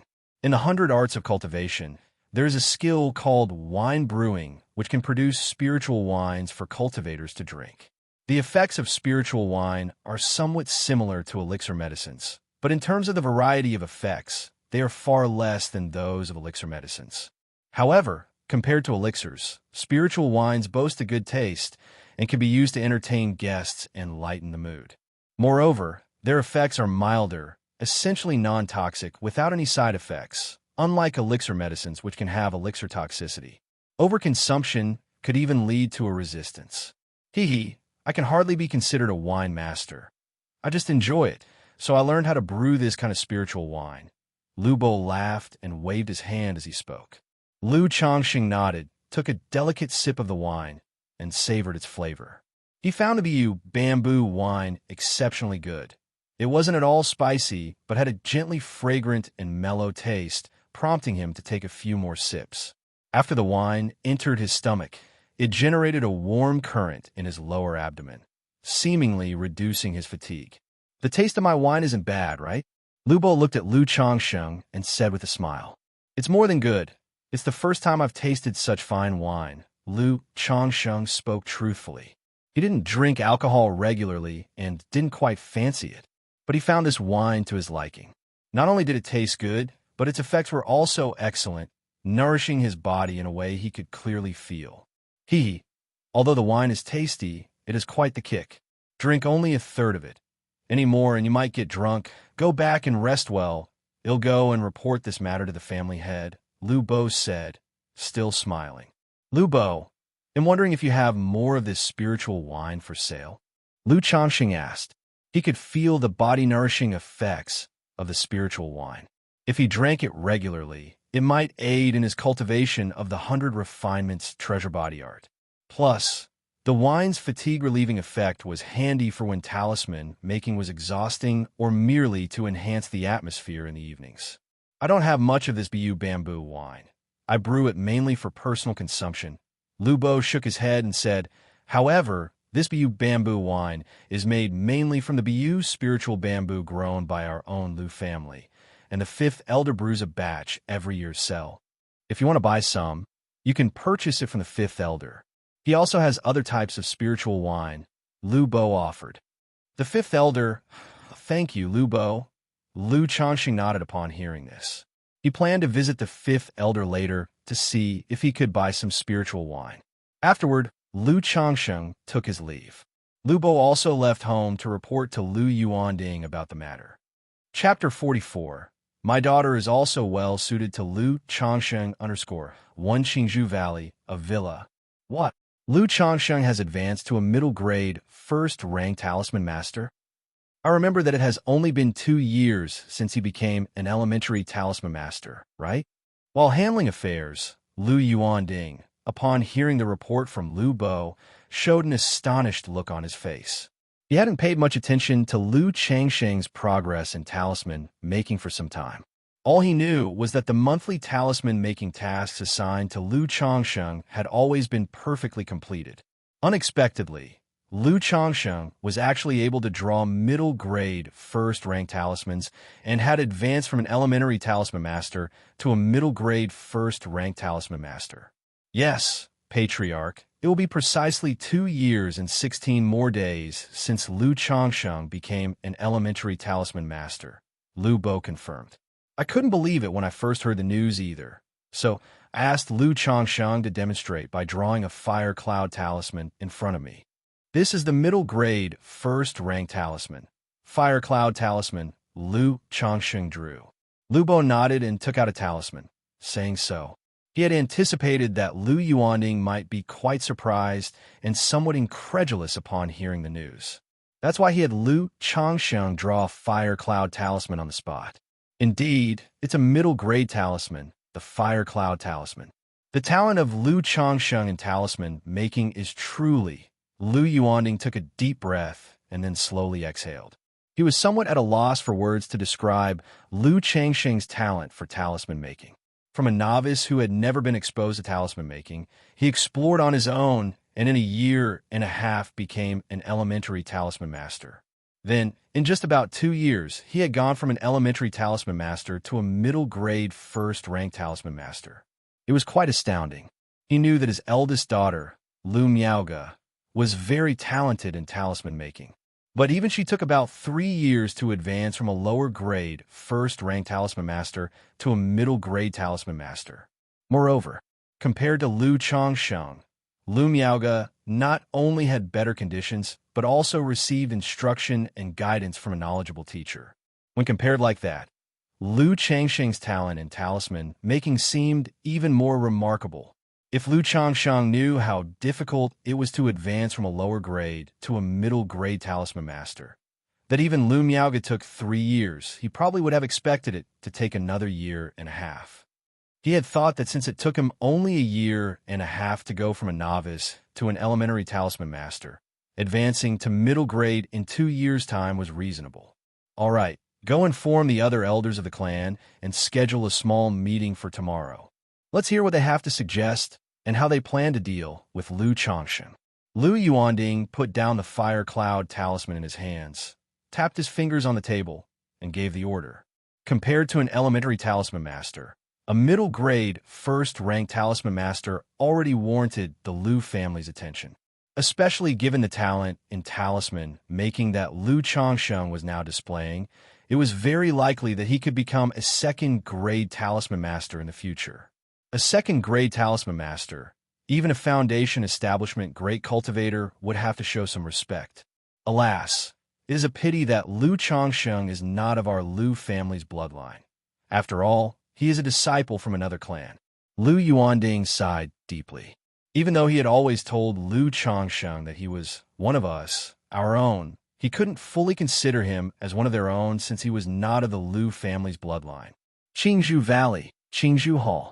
Inside the simple yet elegant council hall, incense burned slowly in the censer. Lu Yuanding sat in the chief's seat, with several high-ranking members of the Lu family and clan elders seated on both sides of the long table. I believe all the elders here are somewhat familiar with the situation regarding Lu Changsheng, so I wonder what your thoughts are, Lu Yuanding said, looking towards the elders. With such talent in talisman making, and the future hope of becoming a second-grade talisman master, he must be employed for the benefit of our Lu family. We cannot allow him to leave our Lu family. One of the elders spoke, his hair gray with age. He was the great elder of the Lu family, with the strength of the pinnacle of Qi cultivation, responsible for the family finances and assisting the family head in managing the clan. Family head, This child has been with our Lu family for just over 4 years. Does he truly hold loyalty to our family? A slim elder with graying temples inquired. He was the third elder of the Lu family, responsible for matters relating to Qingzhu, spiritual fields, and spiritual medicine, among others. Judging by Lu Changsheng's behavior over these years, one can see he is a person with no great ambitions, content with a life of modest wealth. As for our Lu family, although he may not be completely loyal, he has a certain sense of belonging to us. With the previous contract, the likelihood of Lu Changsheng leaving our Lu family is currently not high. Lu Yuanding began to speak. I have heard that Lu Changsheng has only one hobby, which is marrying and having children. Not satisfied with marrying 9 commoner women from our Lu family, he even brought back 3 women from the secular world to be his wives and concubines, one of whom possesses a spiritual root. It seems that Lu Changsheng knows he has no hope in cultivation, so he pins his hopes on the next generation, hoping to father several children with spiritual roots. By good chance, my young granddaughter, Miaoi, is 20 this year. She's sensible and understanding and also has an 8th grade spiritual root. I am willing to marry this granddaughter to Lu Changsheng. In this way, Lu Changsheng would also truly become our Lu family's son-in-law. When the time comes, let my young granddaughter bear several children with spiritual roots for Lu Changsheng, and he will be completely tied to our Lu family. Plus, as Lu Changsheng has the Lu surname, the children he fathers will fit in well with our Lu family, becoming part of the Lu family disciples. At this moment, an old man with white hair and a youthful face began to speak. He was the 5th elder of the Lu family, a wine master, in charge of the Lu family's spiritual wine business. As these words were spoken, the expressions of the various elders and clan's seniors shifted subtly. Sitting in the seat of honor, Lu Yuanding felt a stirring in his heart upon hearing these words. He had quite a few children, but only 3 of them possessed a spiritual root. His eldest daughter, Lu Miaoga, was the one who gave him the least trouble. She was not only understanding, but also diligent in cultivation and talented in talisman making. However, his second daughter, Lu Miaohuan, was a source of concern for him. Although she possessed a 6th grade spiritual root, she was rather frivolous and did not take cultivation seriously. Furthermore, since he became the patriarch of the Lu family, he had been somewhat neglectful in disciplining his children, leading to his daughter's somewhat arrogant and willful character. Within the Lu family, it was still acceptable, given his status as her father. But this arrogance born from never having experienced hardship could lead to significant loss if she were to marry and he was no longer around. And if she did suffer a loss, it would likely be a considerable one. Now, hearing the words of the 5th elder, he suddenly conceived an idea. Why not marry his daughter, Lu Miaohuan, to Lu Changsheng? Through several encounters, as well as the assessments by Uncle Fu and Lu Bo, he also felt Lu Changsheng was quite a decent person. Not only did he show exceptional talent in the area of talisman making, but he was also honest and steady. Though he had a fondness for women, resulting in many wives and children, he at least had not neglected his legitimate duties in talisman making. Moreover, according to the information he had, Lu Changsheng was very good to his wives and children, showing great concern for them regularly. With these considerations, and knowing that Lu Changsheng came from a commoner's background, and now that his secular family would likely have little to do with him, settling down at Qingzhu Mountain and becoming half a member of the Lu family, he wasn't worried about his daughter suffering any disadvantage after marrying. This thought solidified, and the more Lu Yuanding thought about it, the more feasible it seemed. He felt that Lu Changsheng would be a fine son-in-law. With Lu Changsheng possessing such a talent for talisman making, it must not be wasted. He should be properly nurtured, he mused. I'm also willing to marry my granddaughter, Moon, to Lu Changsheng, and at the same time, instruct him in talisman, ensuring he is wholly devoted to our Lu family, adding a 2nd grade talisman master to our family. At this point, a woman who appeared to be in her 30s or 40s spoke out. She was the 4th elder of the Lu family, a top-level 1st grade talisman master, in charge of the Lu family's talismans. I also have a granddaughter. Another old woman with gray hair spoke up. Following the fifth elder's remarks, one elder and clan senior after another expressed their willingness to marry their descendants with spiritual roots to Lu Xianxia. Although the Lu family was a singular family unit, they were still individuals with their own interests to consider. To the elders and clan seniors, someone like Lu Xianxia, who was half a part of the Lu family and had shown such talent in talisman making, was naturally seen as a prize catch. They were very willing to marry off their descendants with spiritual roots to Lu Xianxia, because this meant effectively tying Lu Xianxia, a future second-rank talisman master, to their own branch of the family. Even if Lu Xianxia failed to become a second-rank talisman master, escaping the status of a top-level first-grade talisman master would be unlikely. No matter what, it was a no-lose situation. Lu Yuanding, watching the continuous chirpings of the elders and clan seniors, also cleared his throat slightly and said, I think Miao Huan is also around the right age and would be quite a good match with Lu Xianxia.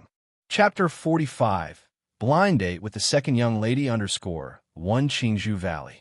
Within an ancient, exquisitely unique small building. Father, you're actually making me marry that Lu Xianxia. You know as well as anyone that Lu Xianxia is incredibly lecherous. Not only has he married 9 women from our Lu family, but he also brings women from outside back home. I heard that not long ago he went out and brought back 2 seductive fox spirits. How can you make me marry such a man? A stunningly beautiful young woman around 18 or 19, dressed in a black gauze dress, angrily looked at the patriarch of the Lu family in front of her. Huaner, although Lu Xianxia may be a bit flirtatious, he is decent in other aspects. He's down to earth, treats his wives and concubines quite well, and is very considerate and caring, her father explained. Moreover, just yesterday, Lu Xianxia was promoted to a first-grade middle-grade talisman master. He has been with our Lu family for just over 4 years, only touching talisman making for 3.5 years. During those 3.5 years, our Lu family didn't bestow any special resources or training on him. Under such circumstances, his reaching the level of a first-grade, middle-grade talisman master so quickly shows that he has a remarkable gift for talisman making, far surpassing your sister. Unless something unexpected happens, he's likely to become a second-ranked talisman master in the future. If you marry him, I will also rest assured. Lu Yuanding was earnestly trying to persuade his daughter.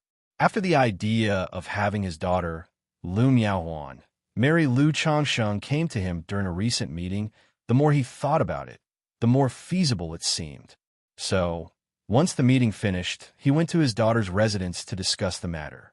He hoped to convince his daughter to marry Lu Xianxia, a first-grade, middle-grade talisman master. Upon hearing this, Lu Miaohuan's beautiful eyes showed a hint of surprise. As a young lady of the Lu family, with her sister being a talisman master, she naturally knew how extraordinary it was for Lu Xianxia to become a first-grade, middle-grade talisman master under such conditions. To call him a genius in talisman making was no exaggeration. No wonder her father wanted her to marry Lu Xianxia. If Lu Xianxia truly became a second-ranked talisman master one day, that status would make him a guest of honor wherever he went. Even if he didn't become a second-ranked talisman master, being a first-grade top-level talisman master was still quite remarkable. She was aware that the 4th elder, who taught her sister talisman making, was a first-grade top-level talisman master. He brought considerable stable profits to the Lu family every year and held a high status. But when she thought of all that Lu Xianxia had done and how he had ogled her the first time she and her sister met him, she felt uncomfortable all over, unwilling. Seeing his daughter's reluctance, Lu Yuanding sighed and continued to persuade her.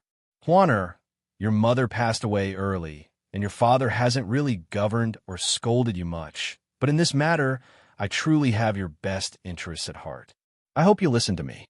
This time, Lu Xianxia has become a first-grade, middle-grade talisman master, and in light of his fine performance over the years, our Lu family decided to marry a woman with the spiritual root to Lu Changsheng, truly incorporating him as one of our own. Quite a few of the elders and clan seniors want to marry their granddaughters to Lu Changsheng. This priority chance was still something I fought for you. You're also not getting any younger and should consider this matter. At this moment, Lu Yuanding was not the patriarch of the Lu family, but a father, somewhat wistful as he spoke. If Lu Miaohuan had been more promising, like Lu Miaoge, he naturally wouldn't have worried about his daughter's marriage. After all, cultivators not marrying is quite a normal, common occurrence. But Lu Changsheng only has a 9th grade spiritual root and so many wives and concubines. Lu Miaohuan, hearing her father's words and seeing his attitude, pressed her lips together as she spoke. She hadn't expected that her father's permission for her to marry Lu Changsheng was actually an opportunity he had fought for. But upon reflection, she could understand the rationale behind it. Qingzhou Mountain hosted hundreds of Lu family disciples. Although these disciples possessed spiritual roots, most of them had limited prospects and little hope for foundation establishment. When they reached a certain age, many would have their marriages arranged by the family, joining with other cultivation families in the vicinity. This was how these cultivation families continued to develop and maintain a steady inflow of new blood. Lu Changsheng, having entered the Lu family as a live-in son-in-law, always living with the Lu family and showing good behavior, he was considered almost one of their own. Now that he displayed such talent in talisman making, it was only natural for the clan's elders to be very willing to marry a female disciple with a spiritual root to Lu Changsheng, tying him completely to the Lu family. The 9th grade spiritual root doesn't matter. With Lu Changsheng's talent in talisman making, as long as our Lu family is willing to invest in him, although foundation establishment may be out of reach, hoping to cultivate to the energy refinement late stage is still possible. A 2nd grade talisman master at the late stage of energy refinement would even earn a degree of respect from a foundation establishment great cultivator. As for wives and concubines, you needn't worry about that. Lu Changsheng's current wives are mere mortal women. If you marry him, you will naturally be his principal wife. And with your father here, how could I let you suffer any disadvantage? Seeing his daughter no longer being so obstinate, Lu Yuanding seized the opportunity to strike while the iron was hot. After listening to her father's words, Lu Miaohuan pursed her lips, remaining silent. In her mind, she recalled the Lu Changsheng she had met before, who suddenly didn't seem so detestable anymore. After all, with her charm, anyone who saw her would inevitably take a few more glances, especially a lecher like Lu Changsheng. Seeing his daughter like this, Lu Yuanding's face broke into a smile, knowing she had tacitly agreed. He gently proposed, "How about this, Miaohuan? Tomorrow I'll invite Lu Changsheng to the Bamboo Heart Lodge, and you can meet him there." Lu Miaohuan murmured a barely audible response. Lu Changsheng was in the backyard playing with the children. Having so many kids, he had built quite a few toys in the yard. There were swings, slides, seesaws, trampolines, wooden horses, toy cars, and so on. But at this moment, a group of little tykes was lining up to play flying with him. He was using the levitation skill to let the little ones fly around in the air. Or he would put the little ones on the wooden horses or toy cars and use the object manipulating technique to fly them around in the air, to the great delight of the little ones, who screamed with joy. Just then, Lu Changsheng heard one of his wives say that Lu Bo had come over. He immediately knew it must be the response to his becoming a 1st grade middle grade talisman master. He asked his wives to watch the children while he quickly went to the living room. "Lu Bo." Lu Changsheng greeted him with a slight bow. Not bad at all." Observing Lu Changsheng in front of him, Lu Bo suddenly nodded in approval. He had not paid much attention before, but now that he took a closer look, Lu Changsheng could indeed be considered a handsome talent. Lu Changsheng was somewhat puzzled by Lu Bo's looks and manner. "Lu Changsheng, the family head wants you to prepare well for tomorrow, to go to the Bamboo Heart Lodge for a marriage meeting," Lu Bo said with a smile. "What? The family head wants me to prepare for a marriage meeting at the Bamboo Heart Lodge tomorrow. Upon hearing this, Lu Changxing looked puzzled. He had been wondering if revealing his status as a first-grade, middle-grade talisman master would lead to any improved treatment within the Lu family. He hadn't expected that the patriarch of the Lu family would actually want him to attend a marriage meeting. However, Lu Changsheng quickly realized that this marriage meeting was probably not a simple affair. Seeing Lu Changsheng's reaction, Lu Bo then cheerfully said, "That's right. Due to your ascent to becoming a first-grade, middle-grade talisman master in your performance over the years, the family head has decided to betroth his daughter to you." Upon hearing Lu Bo's words, Lu Changsheng was shocked and simultaneously overjoyed. The image of the dignified and fairy-like Miss Lu Niaoga immediately surfaced in his mind. But the next moment, Lu Bo's words dispelled his fantasy. "Tomorrow you go meet her, perform well, and if it's settled, you will truly become one of the family. Don't you want children with spiritual roots? The second miss has a 6th grade spiritual root, so if you marry her, the children you have in the future are very likely to inherit spiritual roots too." Lu Bo spoke with a chuckle. He already had a favorable opinion of Lu Changsheng. Now that the Lu family was considering fully integrating Lu Changsheng as one of their own, he felt even closer to Lu Changsheng, as if he were already family. Chapter 46, Blind Date, Part 1, _1 second miss. Lu Changsheng, hearing this, immediately realized he had thought too much. It was not the eldest miss, Lu Miaoga, but rather her younger sister, the one he had once seen at the heart of the bamboo lake, the black silk. It made sense. After all, Lu Miaoga was not only beautiful and talented, but also a talisman master. Under normal circumstances, how could the Lu family possibly marry her off, especially to him? But marrying off the second miss to him was no small matter, either. After all, this second miss not only possessed a 6th grade spiritual root, but was also the daughter of the patriarch of the Lu family. It seemed his advancement to first-grade, middle-grade talisman master and the display of his talent for talisman making had convinced the Lu family to invest heavily, intent on binding him completely to the Lu family. Thinking of that memorable pair of black silk high heels and long legs, Lu Changxing nodded his head and cupped his hands, saying, "Lu Bo, I will make sure to arrive on time for the appointment tomorrow."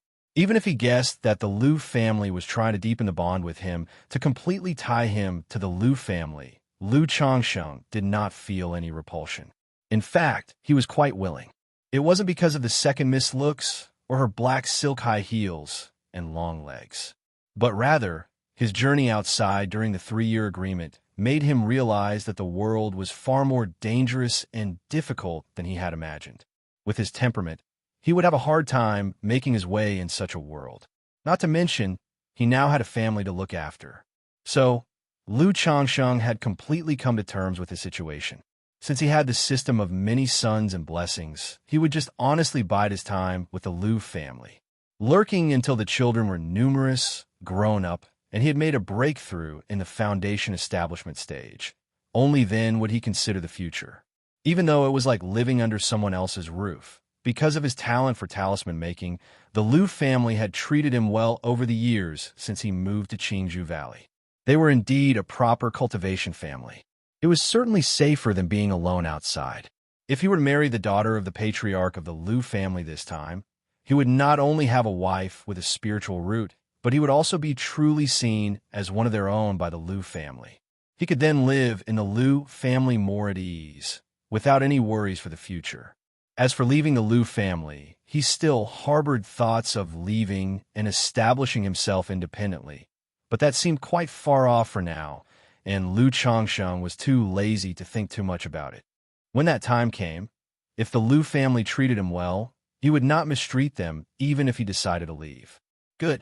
Lu Bo affectionately patted Lu Changsheng on the shoulder and said, "The matter with the second miss has already been settled by the family head. So as long as you perform well tomorrow, there shouldn't be any problems, and the matter will be considered settled." Yes. Lu Changxing nodded, acknowledging the words and seeing Lu Bo out the door. However, His mind involuntarily recalled Lu Miaohuan's noble and icy demeanor. Thinking of how he had been scolded for taking a couple of extra looks at the black silk, being chastised with "look again and it'll gouge out your eyes." He felt that the second miss might not be easy to serve, and the meeting tomorrow was really hard to predict. I hope the family head did settle things well, and that the second miss has restrained her temperament a bit. Not as bad as I imagined. Otherwise, even with a 6th grade spiritual root, daughter of the family head, I would have to let it go. Lu Changsheng took a deep breath and let it out, returning to the courtyard. While he was quite willing to welcome this marriage, he was not about to lose his dignity and go begging to be married off, even if it meant having a 6th grade spiritual root for his child's mother. Setting aside his pride and dignity, as someone with 4 wives, 6 concubines, and 2 cherished mistresses, he really didn't have the mental spirit or energy to cater to someone temperamental. Adding such a wife to the inner courtyard could easily disturb the balance and peace of his harem and disrupt the proper family hierarchy. Husband, did Lu Bo visit with news of some happiness? At that moment, one of his wives looked towards Lu Changsheng and inquired, "Hee, your husband has made a breakthrough in the talisman path recently and has been promoted to a 1st grade middle grade talisman master. So Lu Bo came over to discuss some matters with me," Lu Changsheng said. He did not mention that Lu Bo had come to discuss matters of a matchmaking engagement. After all, telling his wives that he was going on a blind date tomorrow would feel very awkward. That was something to be discussed only once it was certain. "What? My husband has been promoted to a middle grade 1st rank talisman master. My husband is truly remarkable. My husband has been promoted to a middle grade talisman master. Doesn't this mean he could become a 2nd grade talisman master in the future? My husband has worked hard these days." The other wives and concubines nearby also heard this, and their beautiful eyes lit up with surprise and delight as they looked admiringly at Lu Changsheng, their eyes filled with worship and love. Ever since Lu Changsheng became a talisman master, they too had learned something about the profession. They knew that each step forward was very difficult. Now that Lu Changsheng had advanced further, it meant that his status in the Lu family would also rise. And they, too, would bask in their husband's glory. Several children nearby, though not understanding the meaning, saw the expressions of their mothers and also joined in the clamor. "Wow, Daddy is amazing. Daddy is so powerful." Lu Changsheng, witnessing this scene, couldn't help but smile on his face. It felt truly nice to be looked at with such admiration and love by his wives and children. It greatly satisfied his sense of male pride. That night, afterward, Lu Changsheng held the women who were snuggling up next to him, tender and extraordinarily proactive tonight, and thought that he really needed to pay more attention to the aspect of the 100 refinements treasure body technique. The next morning, Lu Bo, as if worried that Lu Changsheng might forget or oversleep, came to call him. Lu Changsheng got up and, after a brief preparation, went with Lu Bo toward the Bamboo Heart Lodge. The Bamboo Heart Lodge was not far from the heart of Bamboo Lake, surrounded by green grass and blooming flowers, creating an exceptionally beautiful environment. Apart from the lively trading meet on the first day of the month, it was usually very quiet and peaceful. The second miss will arrive soon. Just wait a moment. Actually, the second miss has quite a simple nature. Just be gentle with her and go along with what she says, Lu Bo said earnestly to Lu Changsheng before leaving. He went outside to keep watch, to avoid anyone coming nearby and affecting the matchmaking meeting. After all, this matter was something that Lu Yuanding took very seriously and had entrusted to him.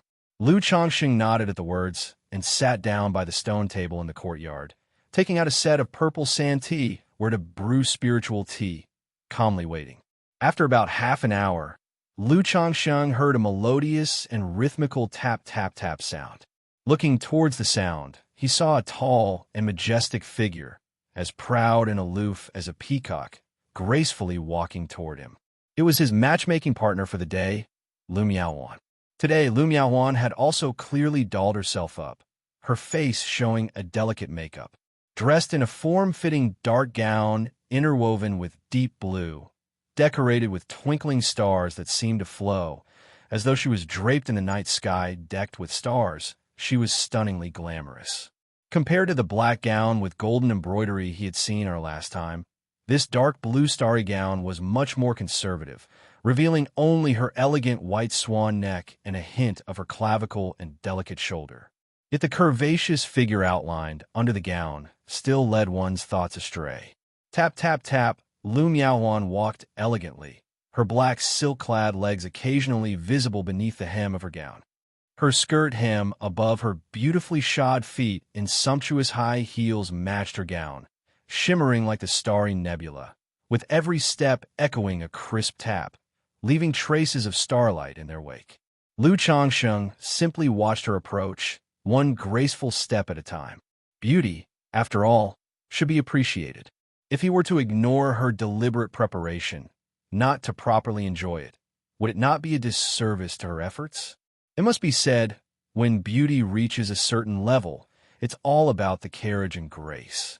The second miss before him, with her tall and graceful figure, her face stunning and noble, radiated an aura of aloofness and dignity from within, a commanding presence that involuntarily captivated onlookers, inducing feelings of unworthiness. Yet at the same time, that very aura could spark a strong desire to conquer. Lu Changsheng pays his respects to Miss Miaohuan. Lu Changsheng returned his gaze, stood up, and greeted Lu Miaohuan with a bow, radiating a refined and cultured demeanor. Despite the stunning allure of the lady before him, striking a chord with his aesthetics, Lu Changsheng, after all, had weathered many storms and was greatly seasoned. He possessed the composure and mental spirit that came with his experience. Chapter 47, Matchmaking, Part 2_1. I've kept you waiting. Lu Miaohuan's icy demeanor softened a bit as she gave Lu Changsheng a slight nod in greeting. Just now, as Lu Changsheng had been watching her, she had also been sizing him up. Perhaps because of their meeting today, her mindset was different, and she found Lu Changsheng more handsome than she remembered. His facial features, when looked at individually, were not particularly delicate, but together they gave off a just right, harmonious vibe that elevated his attractiveness. He was very easy on the eyes and quite comfortable to look at. Coupled with Lu Changsheng's gentle gaze and composed, unruffled demeanor, she felt as if she were basking in the warmth of spring. As someone captivated by appearances, Lu Miaohuan, who initially harbored some resistance to marrying Lu Changsheng, now felt it wouldn't be unacceptable to marry him. Although Lu Changsheng's innate talents were lacking, with just a 9th grade spiritual root, his exceptional talent in talisman making, and such handsome looks, he indeed possessed both talents and good looks. The only flaw, if one had to be mentioned, was he had too many wives and concubines. However, in that regard, Lu Miaohuan was quite confident in herself. Not just the confidence of her status and family background, but also in her own looks and charm. She clearly caught the way Lu Changsheng looked at her just now, and she felt a bit proud inside. "I've just arrived myself," she said. Seeing that her attitude wasn't as bad as he had thought, Lu Changsheng felt that the matchmaking could proceed. He picked up the teapot and took the initiative to pour Lu Miaohuan a cup of tea. "I didn't expect to meet Miss Miaohuan again in such a way. I apologize for my rudeness when we last met." Lu Changsheng spoke, lifting his cup in a gesture similar to a toast. "I didn't expect you to remember that incident." Hearing Lu Changsheng mention their last encounter, Lu Miaohuan's eyebrows lifted slightly. After all, her first meeting with Lu Changsheng had not been very pleasant. It was mainly Lu Changsheng's behavior at the time, along with his reputation, that left her with a poor impression. "Of course I remember. After witnessing Miss Miaohuan's extraordinary elegance, how could I forget? That matter has always lingered in my mind, and each time I think of it, I find my rudeness inexcusable. Now, nearly 2 years later, I finally get to meet Miss Miaohuan again and can express my apologies in person." Lu Changsheng wore a sincere expression, but began to spout nonsense. After all, Lu Bo had said, this second young miss may have a bit of a spoiled nature, but she is still rather innocent. Flattering words and playing along with her conversation should do the trick. If that's all it took, for the sake of having a child with a sixth-grade spiritual root, Lu Xianxia was willing. I have long since forgotten about that affair. I was in a bad mood at the time, so my tone was a bit harsh, she admitted. There's an old saying, don't slap a smiling face. Seeing Lu Xianxia's earnest expression, Lu Miaohuan felt somewhat embarrassed. She lightly lifted her skirt with graceful poise and sat down, delicately sipping from her cup of tea. With the conversation started, the two began to chat. During the conversation, Lu Xianxia found Lu Miaohuan to have a much nicer personality than he had imagined. Her character couldn't be described as bad. She acted like a lady of the family, a little reserved, needing others to take the initiative. Then there was the fact that she didn't seem to like smiling that much. This gave the impression that she always had a touch of coldness on her face. In reality, she wasn't that aloof, not the keep-out kind. Outside the cottage, Lu Bo used his ability to eavesdrop on the conversation inside. The old man's face was creased with smiles like a blooming chrysanthemum. He thought to himself that it seemed Lu Xianxia was quite adept at taking multiple wives, not without merit. Then he stopped eavesdropping and patiently waited outside. In his view, since Lu Miaohuan was willing to continue talking to Lu Xianxia, the match was halfway to success. Inside the bamboo heart cottage, Lu Xianxia and Lu Miaohuan sat opposite each other, enjoying tea and casual conversation. The secular world indeed has many fun and interesting things, but I must admit I'm not very knowledgeable about such matters. If Miss Miaohuan is interested, I would be willing to accompany you to explore and see the sights, he offered. As for women, where in a mortal world could one encounter a celestial being like you? Surely Miss Miaohuan hasn't forgotten the first time I saw you, struck by your divinity to the point of losing my composure, he continued, heaping praise yet keeping his tone even and his eyes clear. In fact, much of the time, he didn't even let his gaze rest on Lu Miaohuan. Lu Xianxia did intend to marry Lu Miaohuan, to have her bear his children, but he wouldn't demean himself like a servile suitor, fawning over her. Moreover, he believed that for a woman like Lu Miaohuan, being too obsequious would only count against him. Thus, Lu Xianxia maintained a very composed demeanor. Over the past 4 years at the Lu family, Lu Xianxia felt that his greatest improvement had been in his state of mind, his emotional maturity. Beauty lies in the inevitable passing of time, the flowers of spring, the moons of autumn, the days of summer, the snows of winter. If you bloom, the gentle breeze comes naturally. If your heart is at peace, your smile will be serene. The immortal beauty technique, second-rank talisman master skills, the 9 Netherhound. These things made Lu Xianxia feel like a blossoming flower. With the gentle wind passing by, naturally, bees and butterflies would come to dance around him. Moreover, winning a woman through begging, groveling, and self-degradation would require providing high emotional value later, spending much time and effort, and could upset the balance of his harem. Lu Xianxia, was destined not to spend most of his time and energy on any single woman. At that time, I was with my sister. You were astonished upon seeing me, but didn't you feel anything when you saw her? Lu Miaohuan's cool visage revealed a hint of joy as she crossed her legs in her high-heeled, black silk stockings, posing seductively as she asked Lu Xianxia. Lu Xianxia rose slightly from his seat and picked up the teapot to fill the cups with tea. At the same time, his gaze dropped to those crossed legs, as if signaling to Lu Miaohuan the reason why he was so captivated by her beauty. This action did not disgust Lu Miaohuan. On the contrary, it brought a secret delight to her heart. Ever since she was young, her elder sister, Lu Miaoga, had always outshone her, receiving most of the family elders' praises. Her daily attire was even subject to commentary.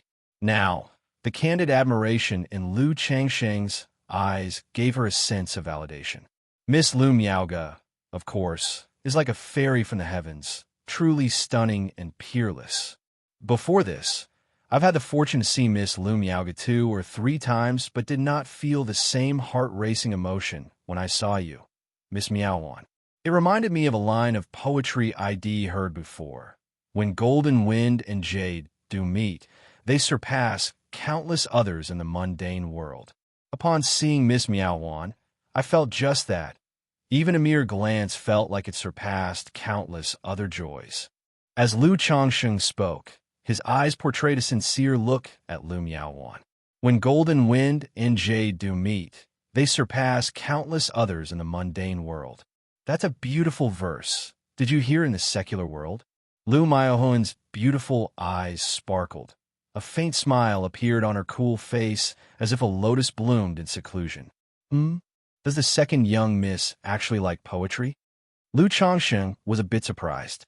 But then he recalled what Lu Bo had said, that the second young miss didn't take cultivation too seriously, and now, being in her early 20s, it wasn't too far-fetched for her to enjoy such things. Yes, I heard it before in the secular world. The full poem goes, "The skillful clouds play coy, the stars convey their grief. But I am not well-read and don't fully understand its meaning. I only found it apt and resonating with my mood at the time. There's a story behind this poem, too. If Miss Miaowan is interested, I could share it," said Lu Changsheng with a smile. Sure, Lu Miaowan nodded, her delicate chin lightly perked. After more than 4 years, Lu Changsheng, a man from another world, found a use for the fragments of knowledge in his mind. And so they talked for more than an hour. During their conversation, Lu Miaowan was very happy. Her impression of Lu Changsheng greatly improved, and she was somewhat willing to marry Lu Changsheng. However, a woman's reserve and her pride made her purse her lips as she said, "Lu Changsheng, I had a very enjoyable chat with you today. If you can agree to a few conditions of mine, I will consent to marry you." "Miss Miaowan, please speak," Lu Changsheng said with a nod and smile, his demeanor as gentle as jade.